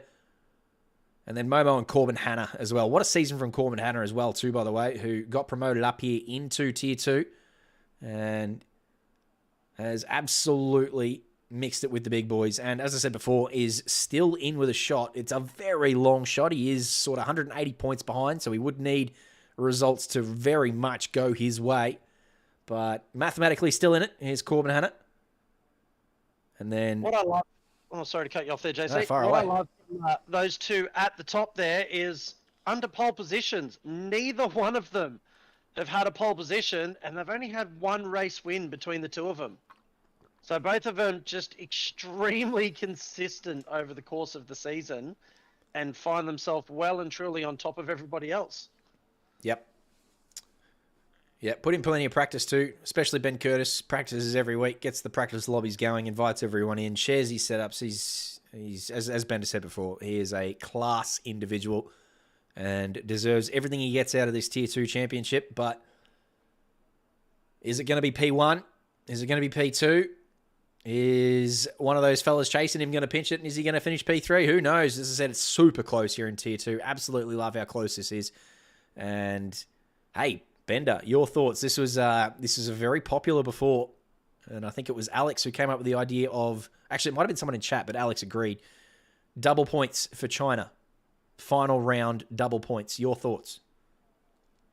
Nah, not a fan personally. Ooh, okay. All right. Well, I think you're in the minority there because myself and Jake are big fans of that. I mean, it's not really, we're not using that rule. F1 only used it once, and no one really liked it. It didn't change the outcome of the championship, but yeah, I think if it was announced at the start of the season that was happening, then maybe a bit different, but I think so many of these guys plan things and make strategic decisions and adjustments during the race based on it being just regular points, not double points. All right, well, wise heads will prevail, I'm sure. And it's quite clear that democracy doesn't work because we're going to Kyalami for the last friggin' endurance event, so that can get in the bin. So I'm with you. Whatever happens, happens. As I said, it's been a good season regardless. I just feel like that would be a little bit of extra spice coming into China, especially because no one's practiced that track. It's going to be so funny. It's going to be chaos in the last round. Very much looking forward to that. Crofty. Like Sorry. the majority of the front runners here are on the softs. P5 looks like the first car on the medium tyres. That's Robert Wenzel. Suma has gone with the mediums. All right. All right, well, get us cleanly down into turn one, will you, Jacob Weatherburn?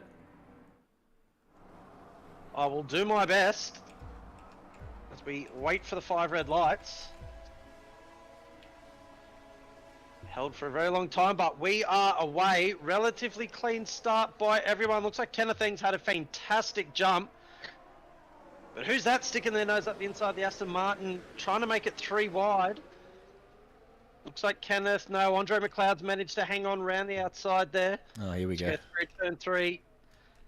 Okay, So so lovely playing silly buggers with this. this is a lap 1 thing. We can't. This is the only camera we have for lap 1. It is at turn 1. There is nothing I can do about it. So we have to wait until lap 2 before that resets. So we'll have to jump on. Frankfurt has been turned around at the hairpin there on the first lap. It's a few guys weaving their ways down the straight to try and break that. Who is that? Oh no, that's Kenneth Eng. Looks like he's been Car turned park. around. And Oh it's my kicked God. off. What is happening down 5-second here? Penalty for Aaron Heather.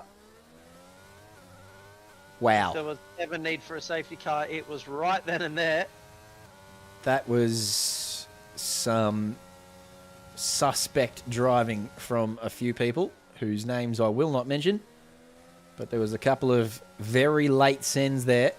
Oh, there goes round Aaron Heather. He would have been without a front wing, I would assume, from the contact with Kenneth Eng back at the end of the first straight.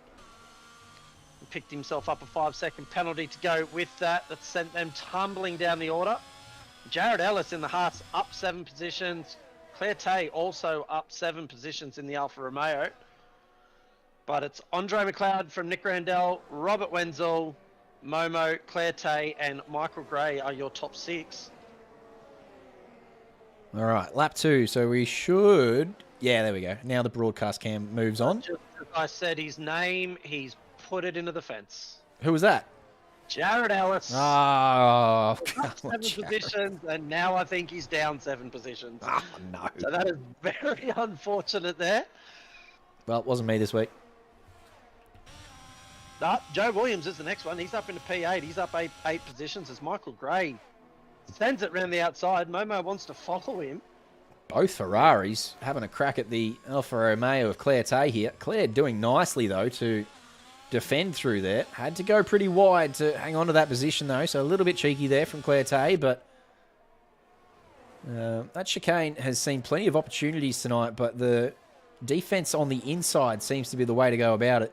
And Claire Tay using it to full advantage on that occasion. Oh no. Oh, it's not the first time we've seen a move down here tonight. No, Michael Gray, look, he got Whoa. far enough. Oh, no. up the Oh, inside, no. but there's been some contact there, which unfortunately has sent Claire Tay facing the wrong way. So that is not ideal there, but they were doing very well to go side by side there, and it just looked like they had a little bump with each other. Robert Wenzel grabs the fastest lap of the race. Who's that shooting off to the outside there? Looks like Momo's under attack from Joe Williams here, who's up 10 positions so far. Getting very, very close to the back of that Ferrari. He's come from the back of the grid. P16, I think he started. Yeah, DRS enabled now as well. It will all kick off down here. Look at this. Look at them all. Going 2 by 2 by 2. Corbin Henner trailing these 4 cars, waiting for it all to kick off to grab himself some free positions. Oh. Doesn't want to get too close to our championship leader there. Oh. That was very, very close to the back of Ben Curtis's Goodness Alpine. me. This has been a chaotic start to Tier 2. Not necessarily the cleanest performances from a few drivers so far, but again, everyone's still facing the right way with all their wings and bits and pieces in place. So, no DNFs, no VSCs, none of that sort of stuff yet, but just seeing some dubious moves is about as polite as I can be about that opening lap especially. Yeah, they seem to have settled themselves down a bit as we get a yellow flag in Sector 3. Claire is around again. A few cars are deciding to jump off into the pits. You've got Bevislau and Momo making their stops early. Ben Curtis is going to try and chase down Raj Sandhu.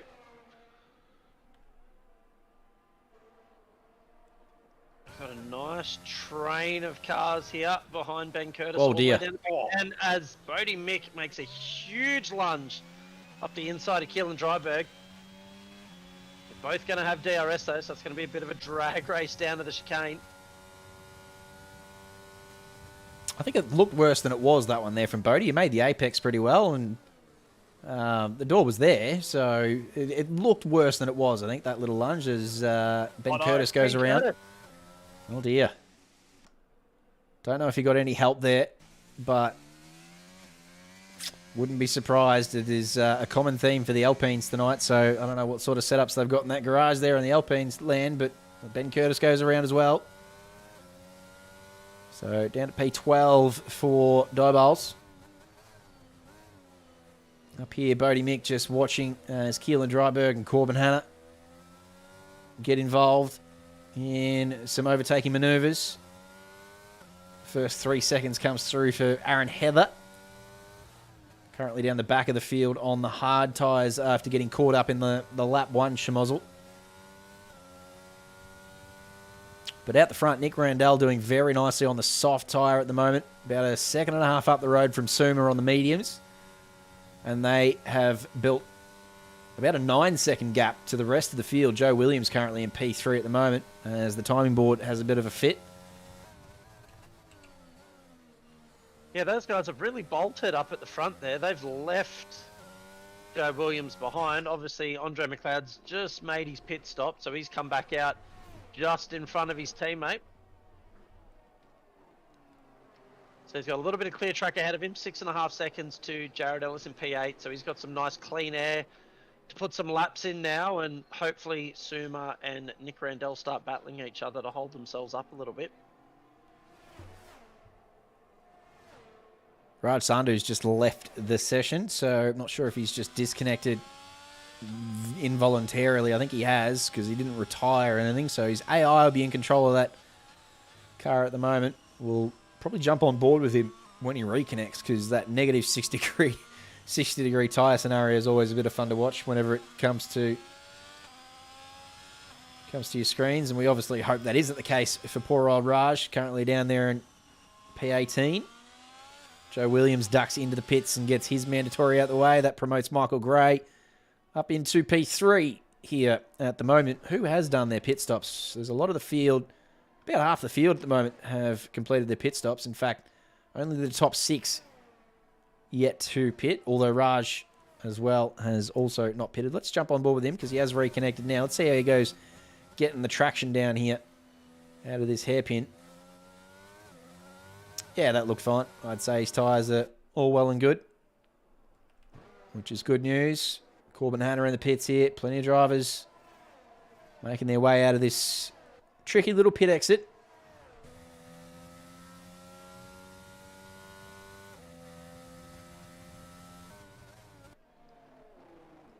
Corbin Hanna here in P11's trying to chase down Kenneth Ang, who didn't get the start he would have wanted.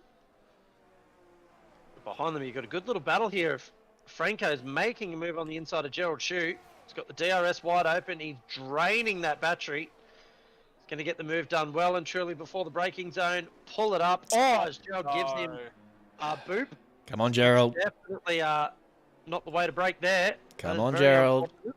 Gerald's been in the naughty books a little bit recently, and again there, just missed the braking marker. I don't think it was anything malicious in it, but again, just a little skill issue there for Gerald Chu means he turns Franco around. Gerald's had a quali ban already this season, hasn't he, from penalty Yes, points? he has. I do believe so. There'll be a few more penalty points and another door knock from the stewards coming this week, I can imagine.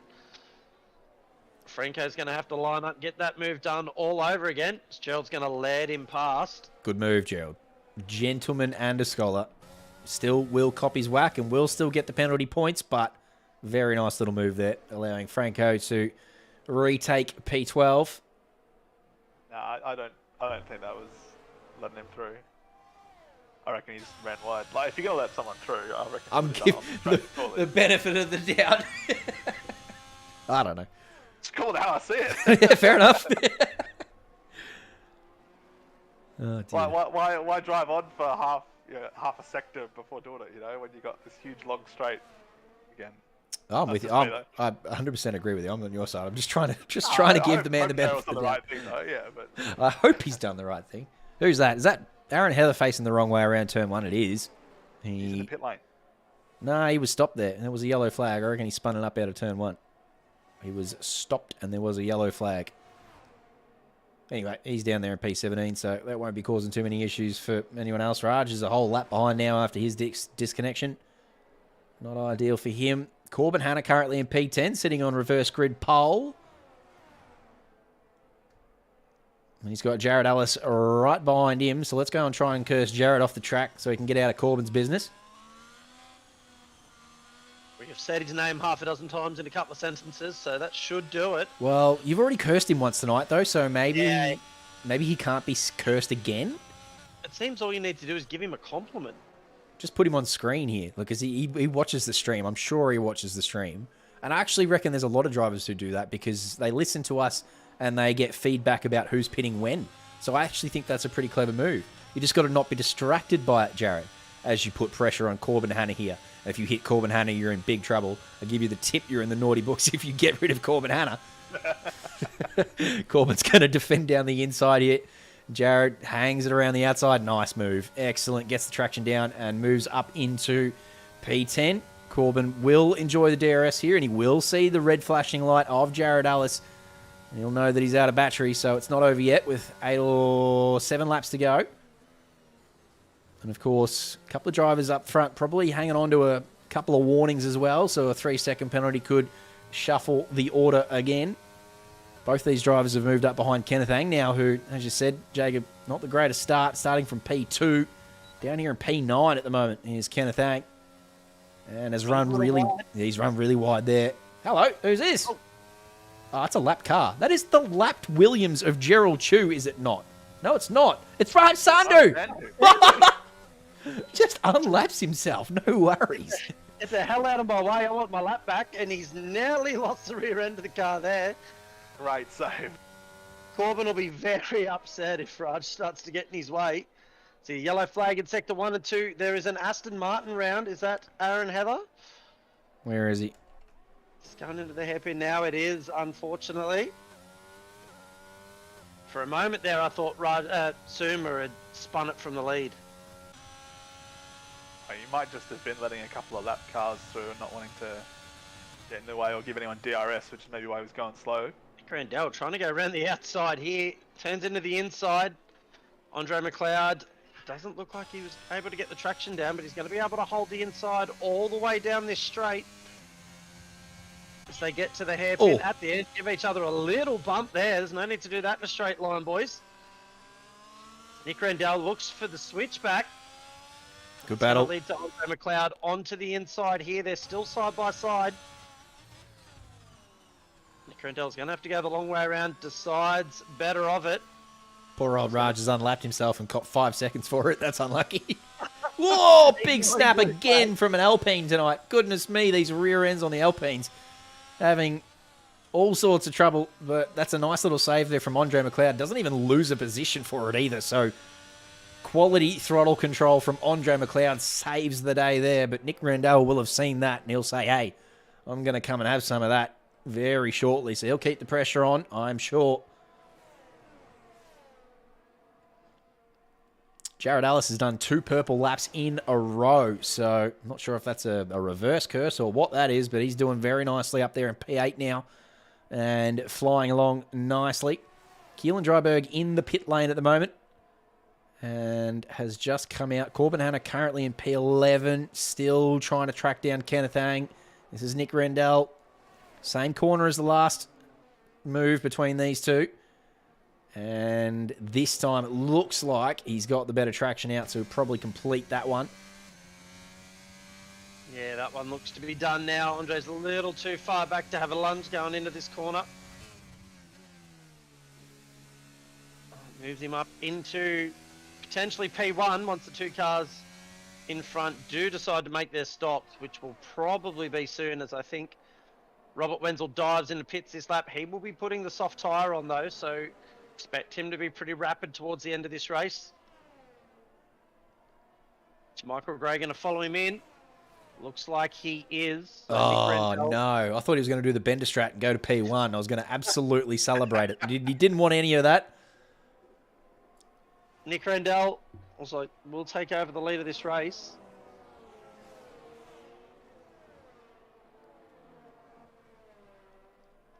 Looks like he's got a bit of pace about him too. He's nearly pulled a second on Andre McLeod already.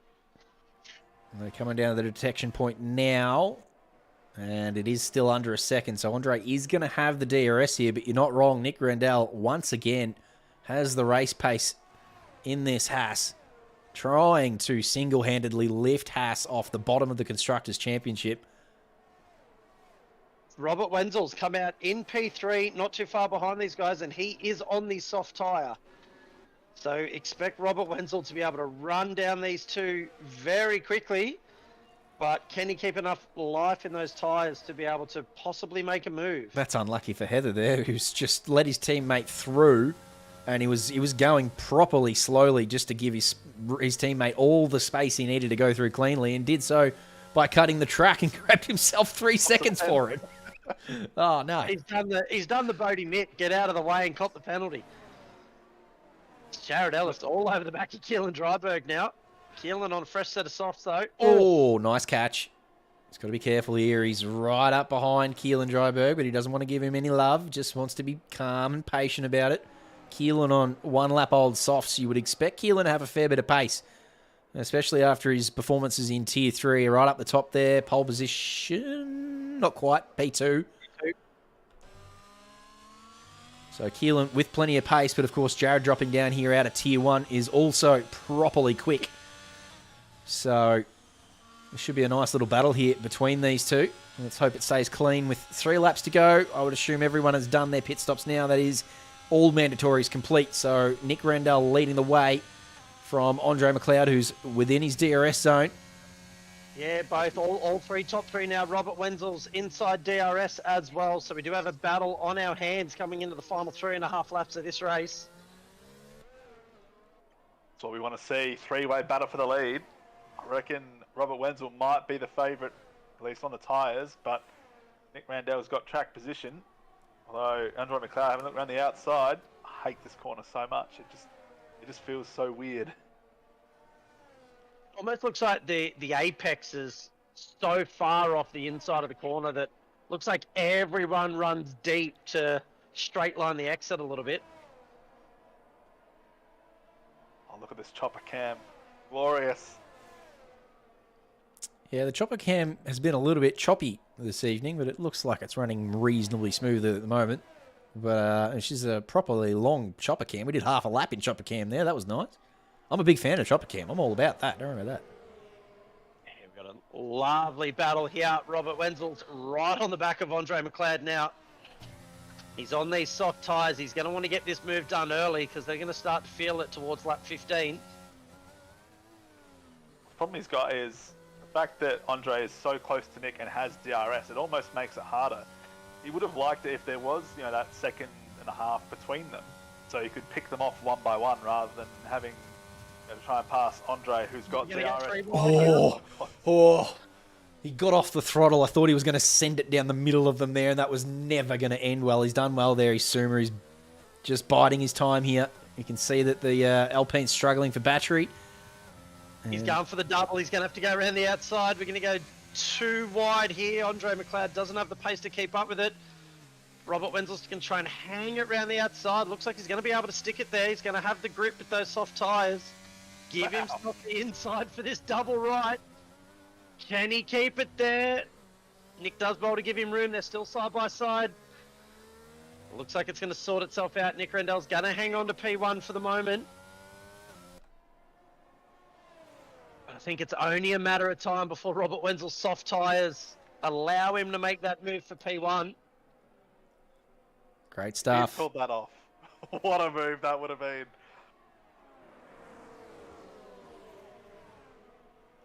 See, Raj Sandhu also gets 3 seconds.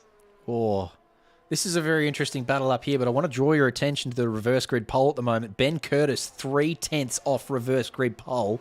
Currently, obviously, trying to battle away at the championship. Robert Wenzel down the inside as well. I don't know where to point the camera at the moment because that is a critical reverse grid pole if indeed Ben Curtis can pinch it. But Corbin Hanna will want it as well. He's not going to give that up easy, so we'll keep it here just for the minute, but that will be a very interesting watch. Franco not far behind there either, just knocking on the door of the reverse grid pole.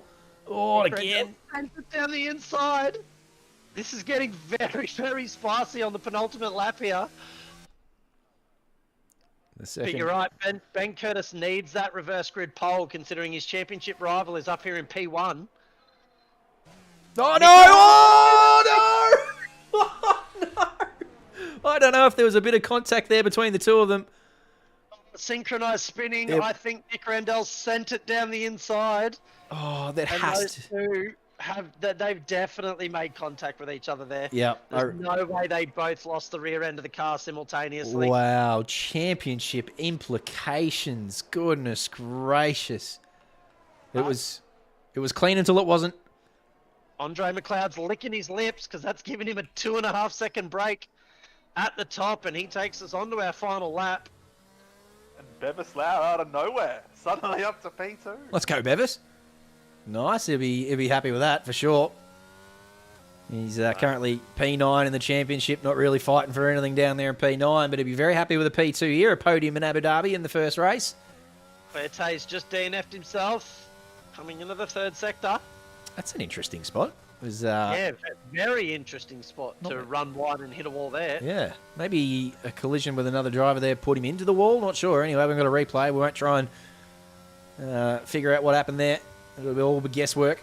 Anyway, back here. This is the battle for P10, ladies and gentlemen. We had the battle for P1. It sort of fizzled out when Nick Randell and Robert Wenzel came together. So now the battle for reverse grid pole. Let's go. Last lap.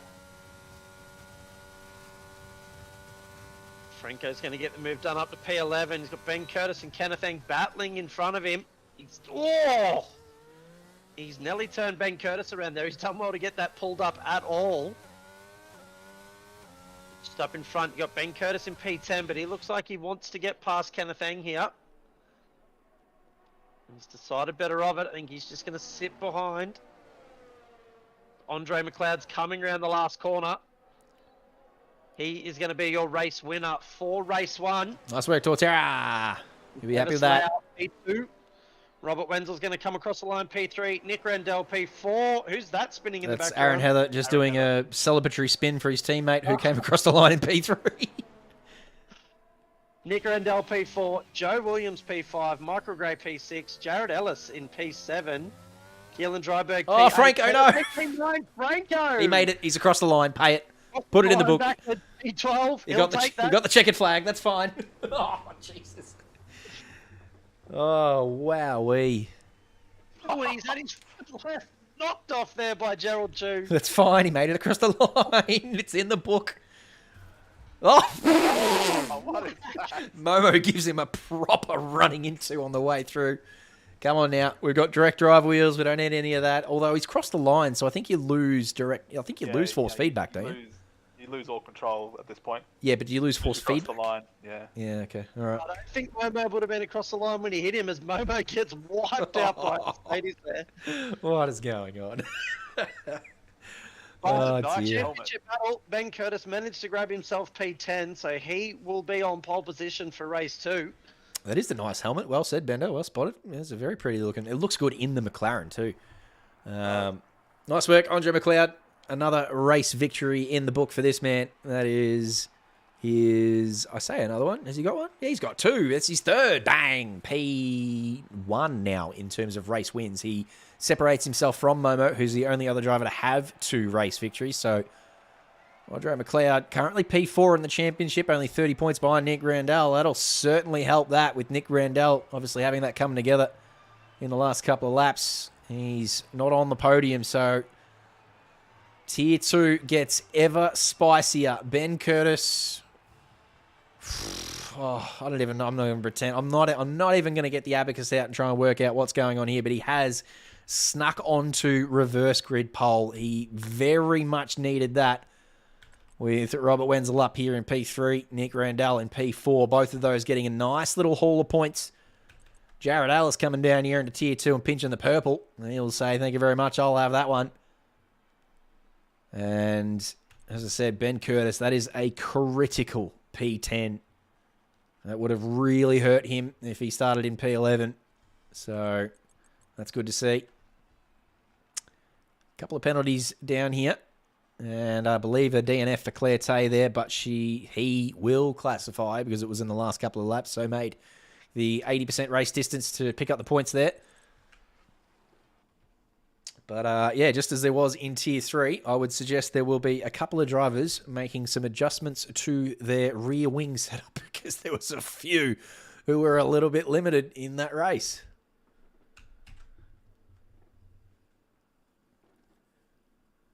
Oh. And look, I think Nick Randall might be getting a knock from the stewards sometime this week as well, as him and Robert Wenzel come together, but that's not for me to decide. Yeah, it'll be looked at. That's for sure. As we wait for these guys to set up the grid for race 2. Well, while we're waiting for race 2, how about we tune into the language stream? I'm just throwing this up there in chat. Young Man has said they are restarting the lobby, so be prepared to jump into a different lobby, JC. Roger that. You've got the Momo translations for me, Bender? Oh, I have translations. Okay. Multiple for you, mate. Yes. Let's go.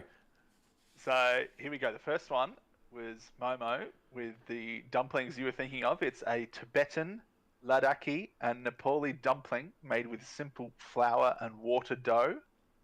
So I think that's the translation you had. So that's the Tibetan translation. Okay. All right. So I wasn't on it. So, yep. Next one. So in German, Momo actually is the title of a novel, which translates to The Men in Grey.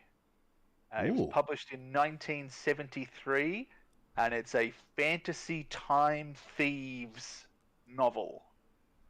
A fantasy time thieves, like time thieves, like they steal time. Yes. Cool. Okay. Yeah. There you go. I'm going to go read that. In French, Momo means grandmother. I don't think that was what he was intending, but No, I no, of course not. I know you just read them out, but I'm trying to work out which one he is, and so far it's the dumpling. In Tagalog, which is a Philippines dialect, Momo translates to monster or ghost. Oh, that's a good one. That could be a good shout. In Portuguese, Momo refers to King Momo, who is the king of the carnival season. Oh, that's pretty cool too, actually. Don't mind that. In Japanese, Momo is the word for Romanization. So when, I guess, Roman people traveled across the world, it was described as Momo, and bringing their Roman influence to culture, people, civilizations, and so on. In the language known as Hopi, which is one variation of Native American dialect, Momo means bee. Oh yeah, okay. So that's a Native American. Okay, yep. A bee, yep. A bee, and in the last one I could find in Adanangmi, I probably butchered that. It is a Southern Ghanaian dialect. Momo means already. Well, there you go. There's plenty in there. There's plenty to unpack there. I still feel like Ghost would be the winner, but I'm sure someone out there actually knows the answer. Like Nathan's saying 100% what he's named after. 100%, which one? I don't know. I don't understand. If someone actually knows the answer, I want to know it. It could also be like Nathan Monks is saying, named after the one of those pranks, like Momo was like a character or something. Where, you know, when those clowns took off and everyone was doing the clown pranks and things like that. I don't know, 5 years ago. Yeah, I think Momo was the name of a character that was people were doing pranks with or something like that. So could be after that. I'm not 100% sure. Conflicting messages coming through about which one it actually is. So I don't know. I got no idea. Maybe we have to ask him. I want to know the answer now. Yeah, well, there you go. Well, P5 in the championship. He's going to have to become translucent and ghost his way through a few cars if he's going to be challenging for P1 now, with Robert Wenzel and Nick Randall doing very well there in race 1. Ben Curtis, still can't get over how critical that P10 was. Not only does it keep him in contention here in race 2, he gets to start from pole position, but it also knocks Corbin Hanna down to P11. And that would just about sew up Corbin Hanna's chances for the championship at least. Still right amongst it for P2, P3, around about there somewhere, but you would think starting from P11, only getting the points for P11 and starting from P11 here in race 2, that's just about ended any chances he's got of finishing on top of the pops here in Tier 2. Momo wasn't from the clown era. Momo was from the challengers era, like eating Tide Pods or walking around blindfolded. So it's a challenge era. Yeah. Well, here you go. Here's the bender fact I actually had prepared for everyone today. Obviously, the World Cup starts tonight, tomorrow, next 24, 48 hours, depending on where you're in the world. What country do you think has been the most consistent in the World Cup with their finishing position? Well, my first instinct is Brazil, so I guess it's not that because it's going to be someone out of the blue here, I reckon. But I'll say Brazil. Incorrect. Uruguay. No. Okay. So when I say finishing position, I mean the country that has finished in a given position in the World Cup the most times. Yeah, I honestly, I would have said Brazil. The most times, whatever. Yeah, no. I would have said Brazil finished, either first or second more than anyone else finished anywhere. So, yeah, it's obviously not those. It's not Uruguay. It's not Brazil. Who is it? Not Brazil, not Uruguay.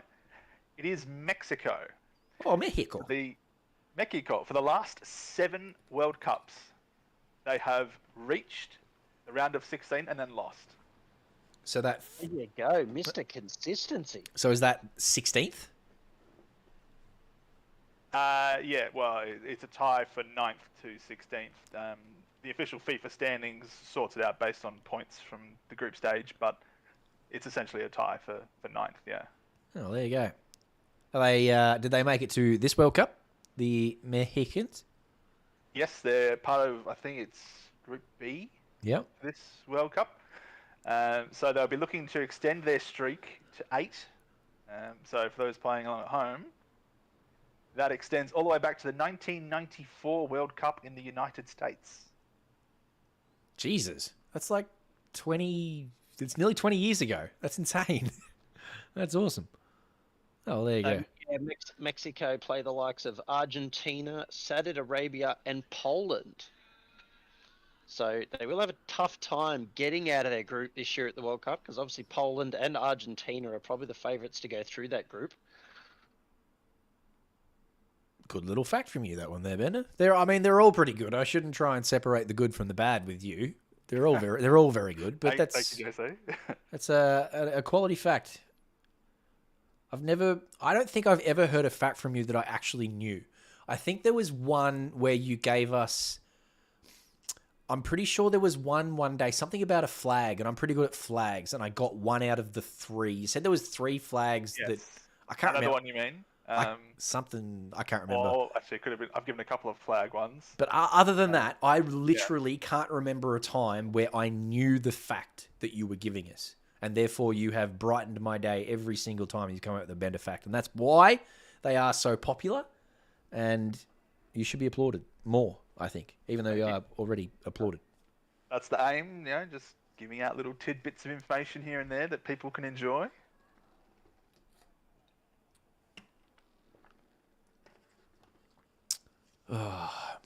What else are we looking at here before we go and get tucked into Tier 2? Let's try and pick someone out of the...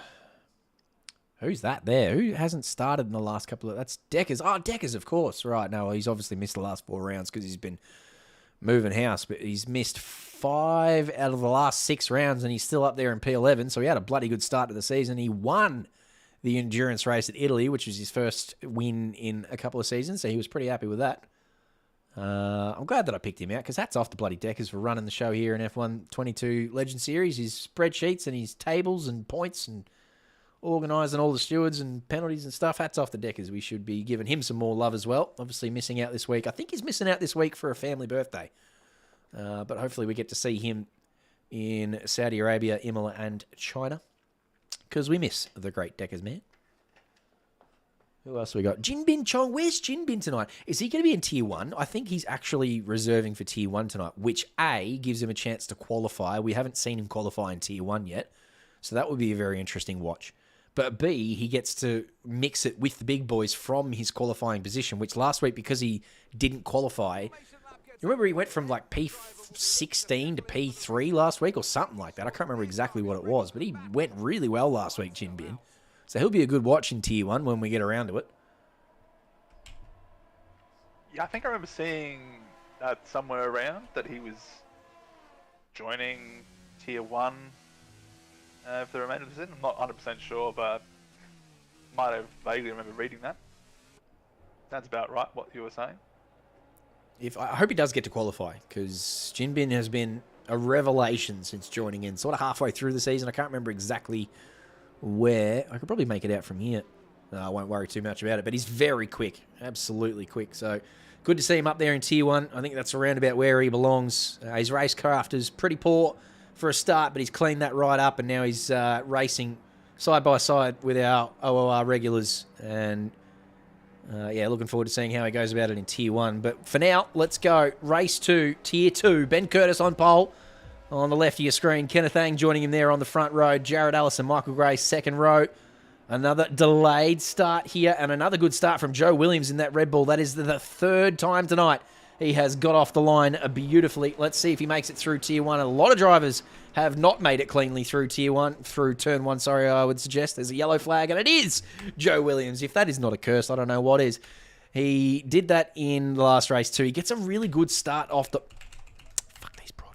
What is this? Oh, can we go on board? No, we can't. We can go on board. That's all we've got. I just keep forgetting. Yeah, poor old Joe has got a rocket ship start off the line a couple of times tonight in that Red Bull. But unfortunately, all that does is put him 3 wide in Turn 1. And it doesn't work out very well for him. So, unlucky to Joe. Back of the field for him for the start of race 2. But it looks like everyone else got through there pretty cleanly. There is another yellow flag back there. It looks like Franco is involved in that one, as well as Corbin Hanna. And Joe Williams coming onto the scene there as well. Franco looks like he's redressed a position there, so I'm not sure exactly what's happened between those guys. Jared has moved up into P2. He's fighting with Kenneth Ang here at the moment. It looks like he is going to complete that move, so Jared Ellis up into P2. Looks like Aaron Heather was caught up in that little kerfuffle with Corbin Hanna and Franco as well. So an excellent first lap for Ben Curtis. Got away nicely off the line and leads us away with Jared Ellis in tow. Kenneth Ang not far behind. Robert Wenzel, Bevis Lau, Andre McLeod have all moved up 3 positions each off the start. And obviously avoided the carnage that Joe Williams brought into Turn 1. Raj Sandhu's had a ripping start. Dodged all of that and some. And gone from P17 up into P7. So enjoying life. Jared Ellis has taken the lead of the race and leads us down the DRS straight for the second time here on lap 2. Now Ben Curtis under pressure from Kenneth Ang using the slipstream and probably a little bit of battery there as well. Let's go and get us some... That's better. Thank you, sir. So Ben Curtis down to P3. He's lost 2 off the start, and now he's got his championship rival Robert Wenzel right there behind him. So that'll be an interesting one to watch. Hopefully Jared can use his Tier 1 pace and just start to stretch his legs a little bit out the front. You would assume that he's got the pace if indeed he can keep it going straight. So he's in a good position here leading the way. But the battle to watch is indeed Ben Curtis and Robert Wenzel back here in 3 and 4. Andre McLeod not far behind either, it must be said, in P6 and on the medium tyre. And then Nick Randell currently P9, so they're your main players. And as we get on to lap 3, Jared Ellis setting the pace out the front with a 26.6.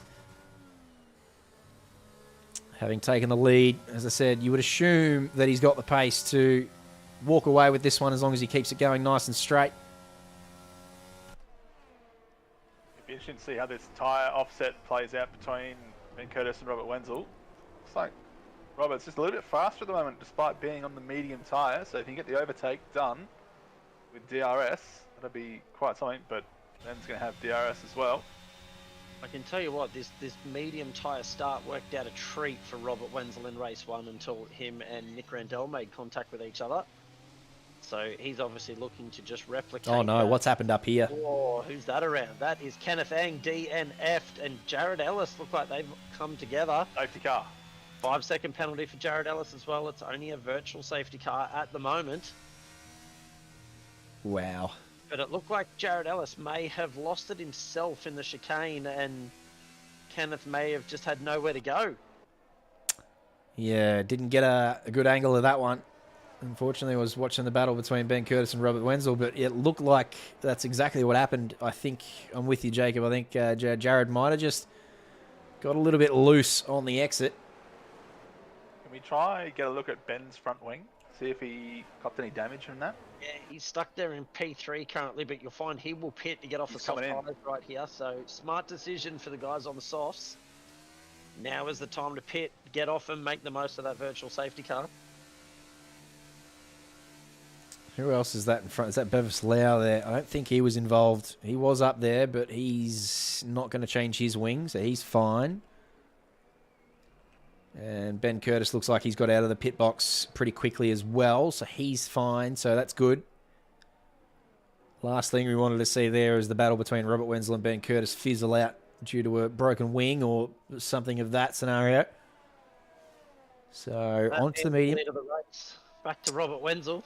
Oh, it was only a VSC, actually. It wasn't a full safety car. I only just realised, my apologies, I wasn't aware of that. So, interesting. Banana's gone onto the soft tyre. He's going to try and make that thing last 11 laps. That will be interesting. Does DRS get disabled with the VSC? It does, yes, but again, then it gets re-enabled on the lap of the green flag. Don't have to wait 2 laps. So the DRS has been enabled. We are full green flag racing again. So top 4 all within DRS range then.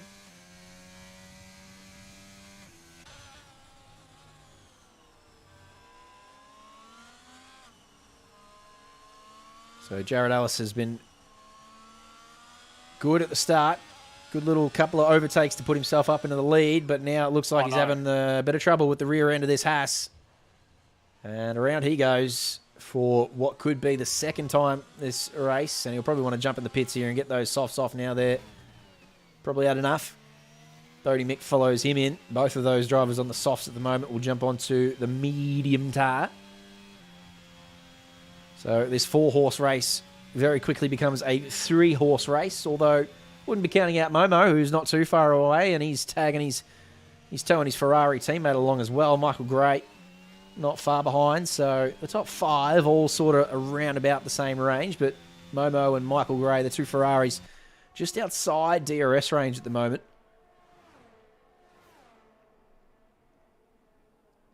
But you can see a couple of packs of form now. Well, that's a whole lot of curb, Raj Sandhu. That's probably a little too much. You got airborne there.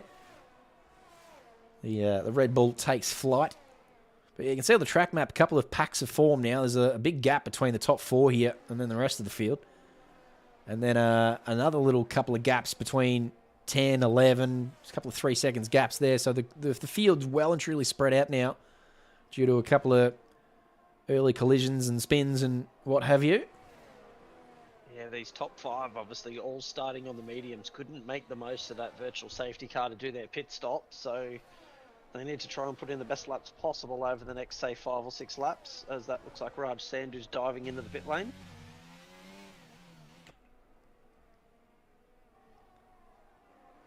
That leaves Robert Wenzel, Andre McLeod, and the 2 Ferrari drivers yet to do their stops. This will be an interesting watch up here for a while. Andre McLeod, very quick on his day. He has races where he looks absolutely unstoppable as he goes down the inside there with a nice little move on Suma. I think Suma just went a little bit wide there of his own doing, but Andre had to be thereabouts to take advantage of it, and indeed he was able to send it down the inside and complete that move, and he was in front at the... Sorry, he was behind at the DRS detection zone, so not only gets the move done in the hairpin, but then enjoys the DRS all the way down the straight. Thank you very much. Yeah, so the last thing Robert needs to do now is get involved in an incident with Andre. Obviously, he's racing Andre on track, but he's racing Ben in the championship, so... And they need to be careful, because that chasing pack of guys that have done their stops right now on those fresh and mediums are posting purple lap times, so they're very, very slowly gaining, and they've already got that advantage of pitting under the virtual safety car. So if these two keep battling each other, they're going to lose out big time come the pit stops. Oh, these guys chasing behind that pitted under the VSC are already probably 5 to 10 seconds ahead. Yeah, they're well within that pit window. So, as you said, I think you're right, though, Jacob. They don't want to battle. They want to go into damage limitation now. Unless they get another late VSC or late safety car, they are going to plummet down the field. Those gaps pretty close for most of the way down to... Well, all the way down through the field, really. The biggest gap there is the 9 seconds between Beversleigh and Michael Gray. But with probably, what, a 25, 26-second pit delta, you'd find yourself down in there in P12, P13 really quick. As Ben Curtis goes a little bit wide there at turn 1. That it's going to hurt his progression, trying to chase down Nick Randell. Starting from pole, Ben Curtis, currently P3 provisionally, we think, after the pit stops. But back up the front here, Andre McLeod still leading the way from Robert Wenzel. After his opportunistic little move on the previous lap. And having the advantage of the DRS to consolidate that. It's now Suma's turn with the DRS to have a little play down the inside here. And indeed, that was a reasonably late lunge, but he probably was up alongside enough. Andre did nicely to give him enough space and then squeezed him to the outer there, which means that there's no room to move down here for Suma on this lap in particular. Oh, again, the rear end of an Alpine looking a bit squiggly there, but again, the quality throttle control of Andre McLeod rescuing the situation, but Suma will have seen that, and that will go into the book. Momo enjoying life as well, having caught up to the back of these two. He's left his Ferrari teammate behind. He's about 3 seconds back now. Here's Michael Gray. And old Ghost Dumpling has just closed the gap here, and he's well within DRS now of the 2 leaders. Ghost Dumpling. That is absolutely his new name now. Ghost Dumpling. That's it. That's Momo Dumpling. Ghost Dumpling. I still want to know what it really is, but just until someone actually confirms, until Momo himself confirms what it's all about, Ghost Dumpling. First DRS section done and dusted. Robert Wenzel will have to use the second if he wants to get anything done. Didn't quite get the traction he was after there, I don't think. But the advantage of the DRS may seem... Nah, he's too far back to have a lunge here, I reckon. Andre's going to take the inside there and run it out of this cambered left-hander there. It looks pretty cambered. Does it feel cambered through there? Or you said you don't like that corner bender. You obviously weren't a fan of that one tonight. If anything, it's like these two here. It feels off camber. Off camber. It looks on camber, but you're saying it might be off camber. Actually, a bit of chat before. There was a couple of people in chat who said that exact set of words, so it may be off camber. It doesn't look like it, though.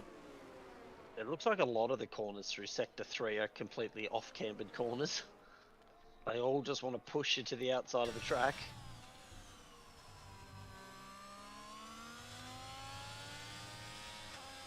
Ferrari here wants to have a look at Robert Wenzel, but just lovely little catch there.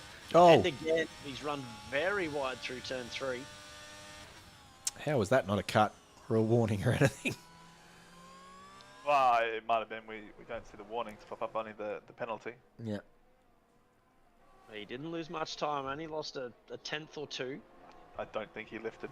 Yeah. Head flat. Kept his foot in it.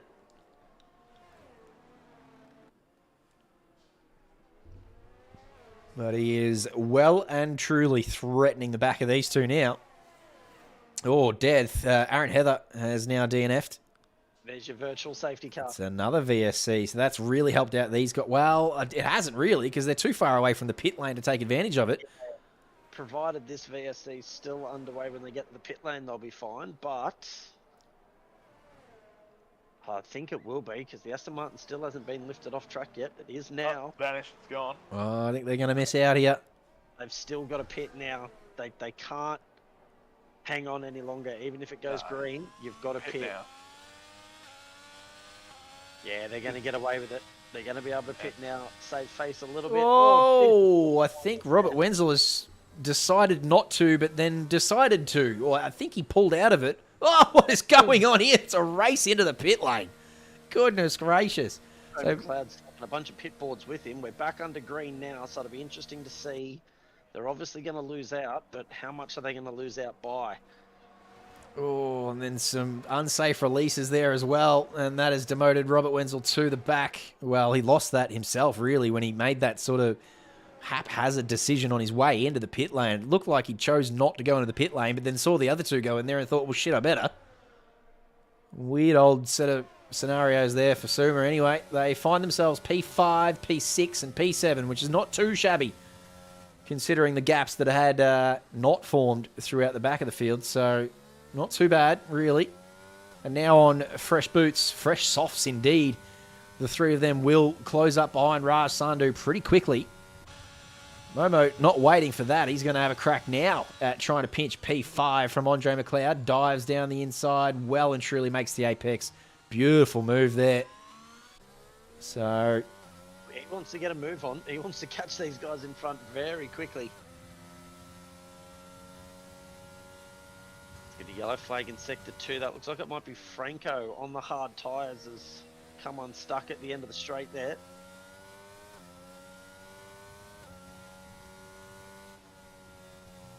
So up the front, Bevis Lau in the lead of the race, by the way. Nice work to the AlphaTauri man.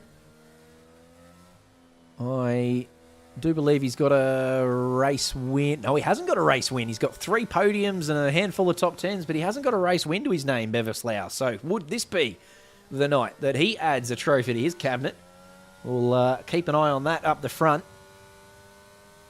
Ben Curtis will be very happy sitting around about P3, considering the start to his race and how poorly that went. He's just tucked in behind Nick Randell there, so he'll be enjoying life at the moment with Suma back here in P7 at the moment.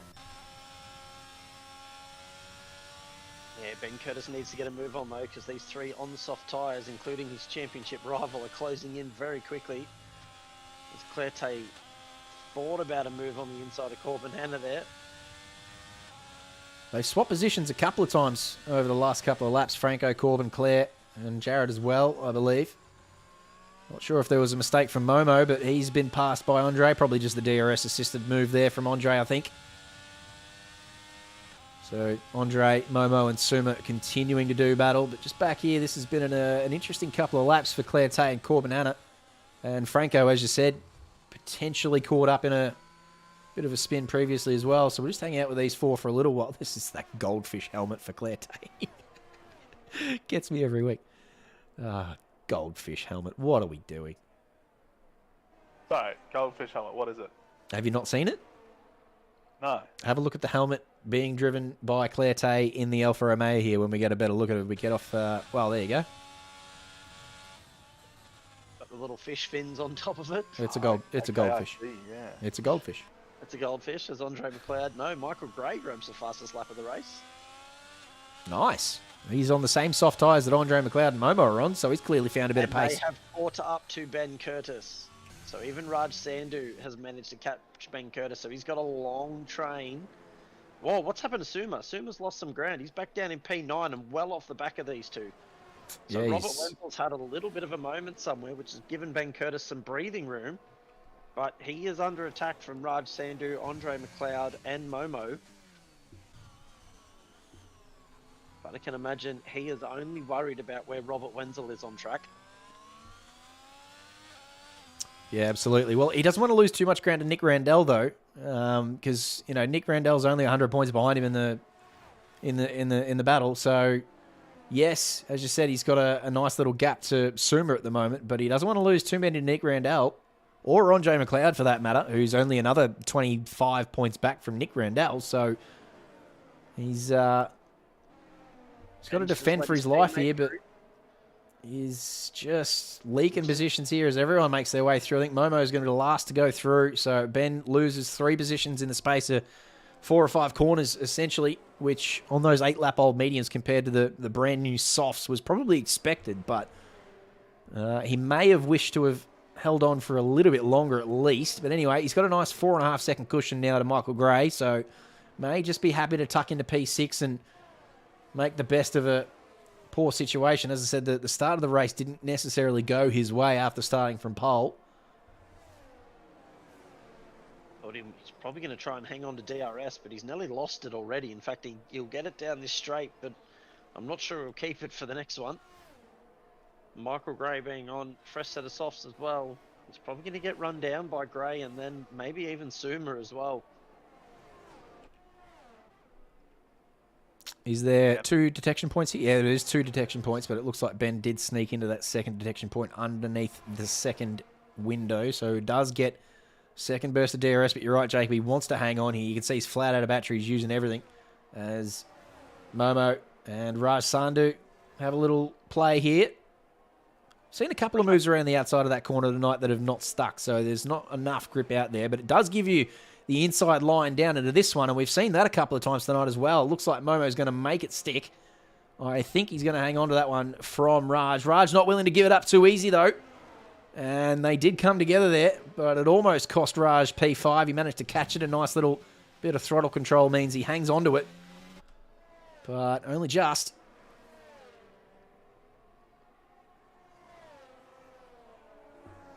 It's nice save by Raj. Also, nice battle there from the chopper cam view. I just wish we could see more of it, like it was an option. Yeah, absolutely. The chopper cam through Sector 3 is absolutely spectacular. The yellow flag in Sector 1, who's that around? Robert Wenzel. Oh, no. Wenzel. No. It is. Oh, no. That gives Ben Curtis a lot of breathing room there. Absolutely. Jared Ellis looks like he's around as well. He's off there in pit exit. Penultimate lap, all his wings in place, so that's the best he can find out of that situation. Robert Wenzel, he's going to have to crawl on home here. But indeed, Ben Curtis may or may not be aware of that. He might be too far off of his timing board, and of course, he's in VRS as well, so he probably hasn't got a lot of UI to play with. So he may or may not be aware of that, but still sitting here in P6 at the moment, just trailing along behind Raj Sandhu nicely, so doing very nicely. Tell you who's doing very nicely, though, is this man out the front of the field. Bevis Lau was about 2.5 seconds clear of Nick Randell. Now it's at the 3.2, so he's just finding a tenth or two per lap as he rounds onto the final lap of this race. He may, and he's probably on for a race victory here. This is his first race victory of the season, so the AlphaTauri Garage out on the fence at the moment, waiting to bring him home. Don't curse him, please. Just commentating on what I see. He just needs to hang on now for 3/4 of a lap. Where are the Kovacs lads? They all good mates with Bevis, I believe, so they'll be very happy if they... Who's Luke Barnes? Hey, Luke Barnes, welcome. Get out of here. Anyone recognise that name? I've never recognised. I don't even recognise that name. Well, welcome, but please kindly leave. Just joins the track, causes the yellow on the last lap. Oh, no. Tom Malone is in here. He's barracking for Bevis. Yes. Hello, Wenza. Evening to you. Good evening, Luke Barnes. Have a good night. Thanks for joining. Momo here on the last lap. Trying to use the DRS, but not close enough to get in Andre McLeod's business and try and pinch this podium. I don't think he's going to go down softly, is Momo, but both of these cars flat out of battery. It'll take a mighty send. But let's jump on board with this man. Beveslau's got 2 turns left to negotiate. In fact, he's only got 1. That's it. Nice work, Beveslau. He's the winner of race 2 here in Abu Dhabi. And that is his first race win of the season. So enjoying the fireworks put on display here. Nick Randall, Andre McLeod round out the podium. And Momo does indeed finish in P4. Pretty happy with that. Raj Sandhu had a bloody good night tonight in Tier 3. And again here in Tier 2. Finishes in P5. And that's after finishing behind Nick Randall last week in Brazil. He had a bloody good week last week too, did Raj Sandhu. So he's having a couple of good races in a row. Interested to know how many pit stops Raj did. Only the one. Piss poor. Should have done more than that. He knows that. Ben Curtis would be very happy with P6. Sorry, Bender. I just said Raj should have done a 2-stop. Yeah, agreed. Yeah, he only did the 1 stop in Tier 3 as well. Jacob and I pointing out that was pretty disappointing. So he's got work to do there. But other than that, P5, you're pretty happy with that. Ben Curtis, as I said, pretty happy with P6 considering where his race was headed after the start. Gerald Shute, very happy up here in P7. A good little result for him. Bodie Mick finished a race. Nice. Well, I mean, he finished the race. Not quite the word I would use after looking at that. I don't know what's happened there between himself and I think that's Robert Wenzel. Both of those two have just, they've made it across the line. They've done the Franco strat. Corbin had a spun with 2 corners to go. He's the last driver to cross the line. Oh, no, Pingu. Has he run out of fuel? He has. I think he has. He has run out of fuel. He has. Well, he's revving the guts out of it, though. I didn't think you could rev the car that hard if there was no fuel. I don't know. Has he had a... He's punctured the front right, I can give you that much. Oh, yeah, he does. He does have a puncture. Double puncture. Norderate saying he's got a double puncture. Yeah, he might have punctured the rears, and that's why he can't get going, because it looks like he's got the revs going. I didn't think you could rev that hard if you're out of petrol. He's trying to use the battery. The commitment. He's just going to have to retire. Now he's ghosted. Let's see if his AI can get him across the line. Well, I don't think he's going anywhere. I don't think he's going anywhere. Unlucky Corbin. Not been his night. Unfortunately, it wasn't his go in race 1. He finished P11. And here in race 2, doesn't even look like he's going to finish the race. He will still claim the points. He will classify, but yeah, not able to bring it across the line with what is a double puncture. So, Bevislau, ladies and gentlemen. First race victory of the season. Nice work to him. Raj Sandhu gets Codemasters Driver of the Day. And I'd find it hard to disagree. We'll have a quick look through the timetables as they come up. But for now, let's take our hats off to this man who gets out here and does a bit of a wiggle for the crowd. The AlphaTauri team very happy with their man picking up his first win. And that'll be a very welcome addition to the cabinet for Bevislau, who, as I said, no stranger to the podium. He's got 3 of those already this season. So this is the 4th time he's ventured up here, but the first time he has found himself on the very top step. So congratulations to you, Bevislau. Tom Maloney saying in chat the safety car was deployed for Corbin Hanna. Amazing. Just comes out and does a couple of in-laps. In-formation lap? I don't know. Bevislau from P8, mind you. No need to start P3 or anything like that. He's come from P8 and finished in P1. That's an excellent race. Nick Randall, very happy with P2. Currently P3 in the championship and about 100 points back, but Robert Wenzel and Ben Curtis down here in P6 and P9. So keep an eye on Nick Randall. And also, Andre McLeod. As I said, Andre's only 30 points behind Nick Randall, so it's not like he's far behind either. Both those drivers now will have closed the gap, and it is very quickly becoming a 4-horse race. And Momo's only 20 points back as well, and he finished P4. Look, it's all open. It's a 5-horse race. What else do you want coming into the last 3 rounds, Tier 2? Goodness gracious, turning it on. Michael Gray turned it on for 1 lap and got a 25.9 out. That's a purple for him. Deckers is going to be upset at me because I didn't get all the way to the bottom there, and that's probably going to ruin his points. Sorry, Deckers. It's at least once every week. Hey, look, there's 6 races. I'm allowed 1, aren't I? I don't know. Yeah, I'll pay that. Thank you. Thank you for that. I needed that. I'll tell you what else I need is to venture to the bathroom. So I'm going to have to do that in between these two races here. Bender, can you hang on here with Jacob just for 30 seconds? What I'll do is I'll put the standings up for Tier 1. And you can have a little look through those. Of course, we know that it is the two Zs on the top of the table. But you two can discuss between yourselves what's going on in Tier 1. As I said, I'll return in no more than 30 seconds. Yep. No worries, mate. We can also take this opportunity to welcome along my replacement, Tom Maloney. Good evening, gentlemen. How are we? Yeah, good. Thanks. How are you? Oh yeah, just wasn't the best of races for me this evening, so a little bit disappointed in that. But looking forward to some Tier 1 content as per usual. Yes, and we've got the standings up on the screen. Hopefully, the stream can see them. So we've got Zachary Smith currently leading the way on 1,148 points. And as JC said, the Battle of the Z's, Zikai Chu in second on 1,041. So Smithy has a lead of 107 points. So yeah, that's quite the margin with only 4 rounds to go. Obviously, the Chinese race isn't on the standing sheet there, but that'll be round 19 a week after Imola. What are your thoughts, Tom? Who do you reckon is going to come out on top? Obviously, it's a 2-horse race at this stage.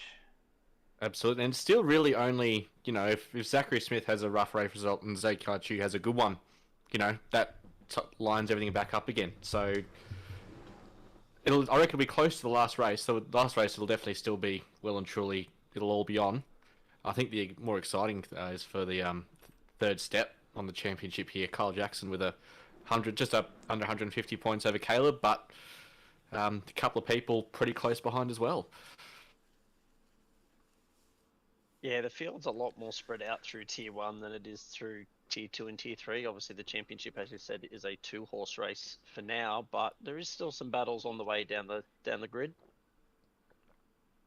We'll ignore Mitch Weatherburn, who has finished up for the year. He's heading off to Japan to do some stuff in the snow over there, which will be everyone's very jealous of. So he will drop down, and but yeah, so definitely Kyle and Caleb, looking forward to seeing what they can put together, and Dimitri and Brian as well. Brian Tan, P7 after coming in here from Tier 2 is a mighty effort. Tier 2 minor premier Brian Tan. Good evening to you, Tom Maloney. Good evening, JC. Diabol's in chat saying race 1 he started with 45% tyre deg, which he didn't realise until he spun. What? That'll do it. That's a new bug, surely. I haven't heard of that one before. Yeah, it is a new bug. Jesse was telling me about it. It's if you use all your tyres, that'll just ramp up the deg on one of them for no reason at all and start you on them. I was about to say, JC, you haven't been around long enough, mate. These bugs, they've been around for years. I know there's plenty of bugs out there. I've never heard of that one. You started on a race on 45% tyre deg. That's a joke. Goodness gracious. Oh, dear. All right, well, I'm going to bid you adieu, everyone. Hope you all have a good evening, and hopefully Tier 1 brings us the content. Love you, Bender. Tier 2 was pretty bloody good, so Tier 1's got a lot of work to back that up, and I think Tom's got a lot of work to back you up, because that was a very strong performance from you. Thank you for joining us this evening. Thank you. Catch you next time, everyone. But of course, I have faith that Tom Maloney will bring all of it to Tier 1. 2 races to go. 19 on the grid, it looks like. And they're just readying up now, so we're not too far away from getting onto the grid here for Tier 1. And Joe Williams popping in a chat saying that Turn 1, Race 2 doesn't like him tonight. Yep, fair enough too, mate. You got a rocket ship start every time, and then, I don't know, you just sort of weren't able to get the move done before Turn 1, and then everyone sort of piles into Turn 1. It's a tricky Turn 1 too. It's not a heavy braking zone. It's not necessarily a wide radius corner either, and then there is plenty of off track to go wide and adventure out there, but it's a very bumpy outside curb at Turn 1, so it unsettles some cars, and I think that's what happened again. Yeah, definitely. If you get your rear wheels on it, you just slide, no matter what you do. So you really want to keep off it. So you either send it as wide as you can and just ignore it, or try and stay tight, which I think contributes to some of the mess that you see every now and then. And hello in chat to you, Andre McLeod. Great 2 races for you this evening, mate. Well done. Yeah, mate. Big result for yourself tonight. We were just saying how Tier 2 had sort of developed into a... Rain in Abu Dhabi. You are kidding me. It Is- rains in the Middle That's East. not realistic. That's not... What the hell? Oh, Bender said content. We're getting content. He's departed us and left us with rain, the great man. Goodness gracious. Overlay up. Oh, yeah, right. Thank you, Doubles. That'll be that one. So, yeah, we'll just talk about Andre McLeod and how he has entered the race for the championship himself and Nick Randell, both closing the gap to Suma and Ben Curtis tonight. So, yeah, what was looking like it was going to develop into a 2-horse race has very quickly become a 4-horse, even a 5-horse. Like, as I said, Momo's not far away there either. So, Tier 2 championship is super close. And, yeah, not just 2 drivers duking it out. It is, looks like 5 drivers still with a really good shot of pinching that P2 championship. And Andre McLeod doing himself plenty of favours tonight. So, nice work to you, Torterra. Can I just say this? Gerald Chu, again, for I reckon the 3rd or 4th week in a row, is into his 3rd race for this evening. He is. He did Tier 3, didn't he? This man loves doing the triple on a Sunday night. Loves a race. I reckon it's probably the 3rd week in a row he's done Tier 3, Tier 2, and Tier 1. All I want from Gerald tonight is to stay out of trouble here in Tier 1, because he seems to get himself... I'll tell you what else he does, is he tries to make a medium set of tyres go 47 laps, and he ends up crossing the line on 99% deg or something. None of that tonight, Gerald. Just stay out of trouble. Stop bloody poking your nose into Tier 1's business. I'm happy for you to come up here and race these boys, for sure, but he keeps causing bloody safety cars and stuff and getting himself into trouble. Chaos. Looking at you. Yes, Abbots, it's fucking raining. I can't show that one at the moment.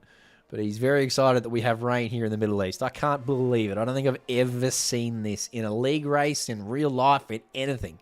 This is just Pirelli insane. tyre test. I don't think I've ever seen rain in Abu Dhabi at all. Absolutely. Just imagine if tonight's race rains now in real life. No, don't. Surely Oh. not.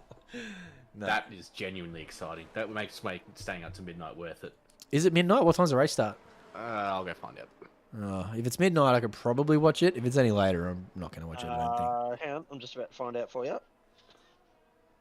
Stream lagging, or is my net shit to Rescue bed? Yet again. Someone else is going to have to come to the table with that one, Diabols, because it looks fine from my end. How are you going in Discord, fellas? Is it lagging for you? Seems fine to me. And I've got the YouTube stream up. Perfectly fine for us. And the YouTube stream, seems fine on my end. as Might well. be just your end, Diabols. You might want to go have a play around with your net. Race start tonight is midnight for the in real life race. Is it? Oh, okay. All right. Maybe I'll stay up.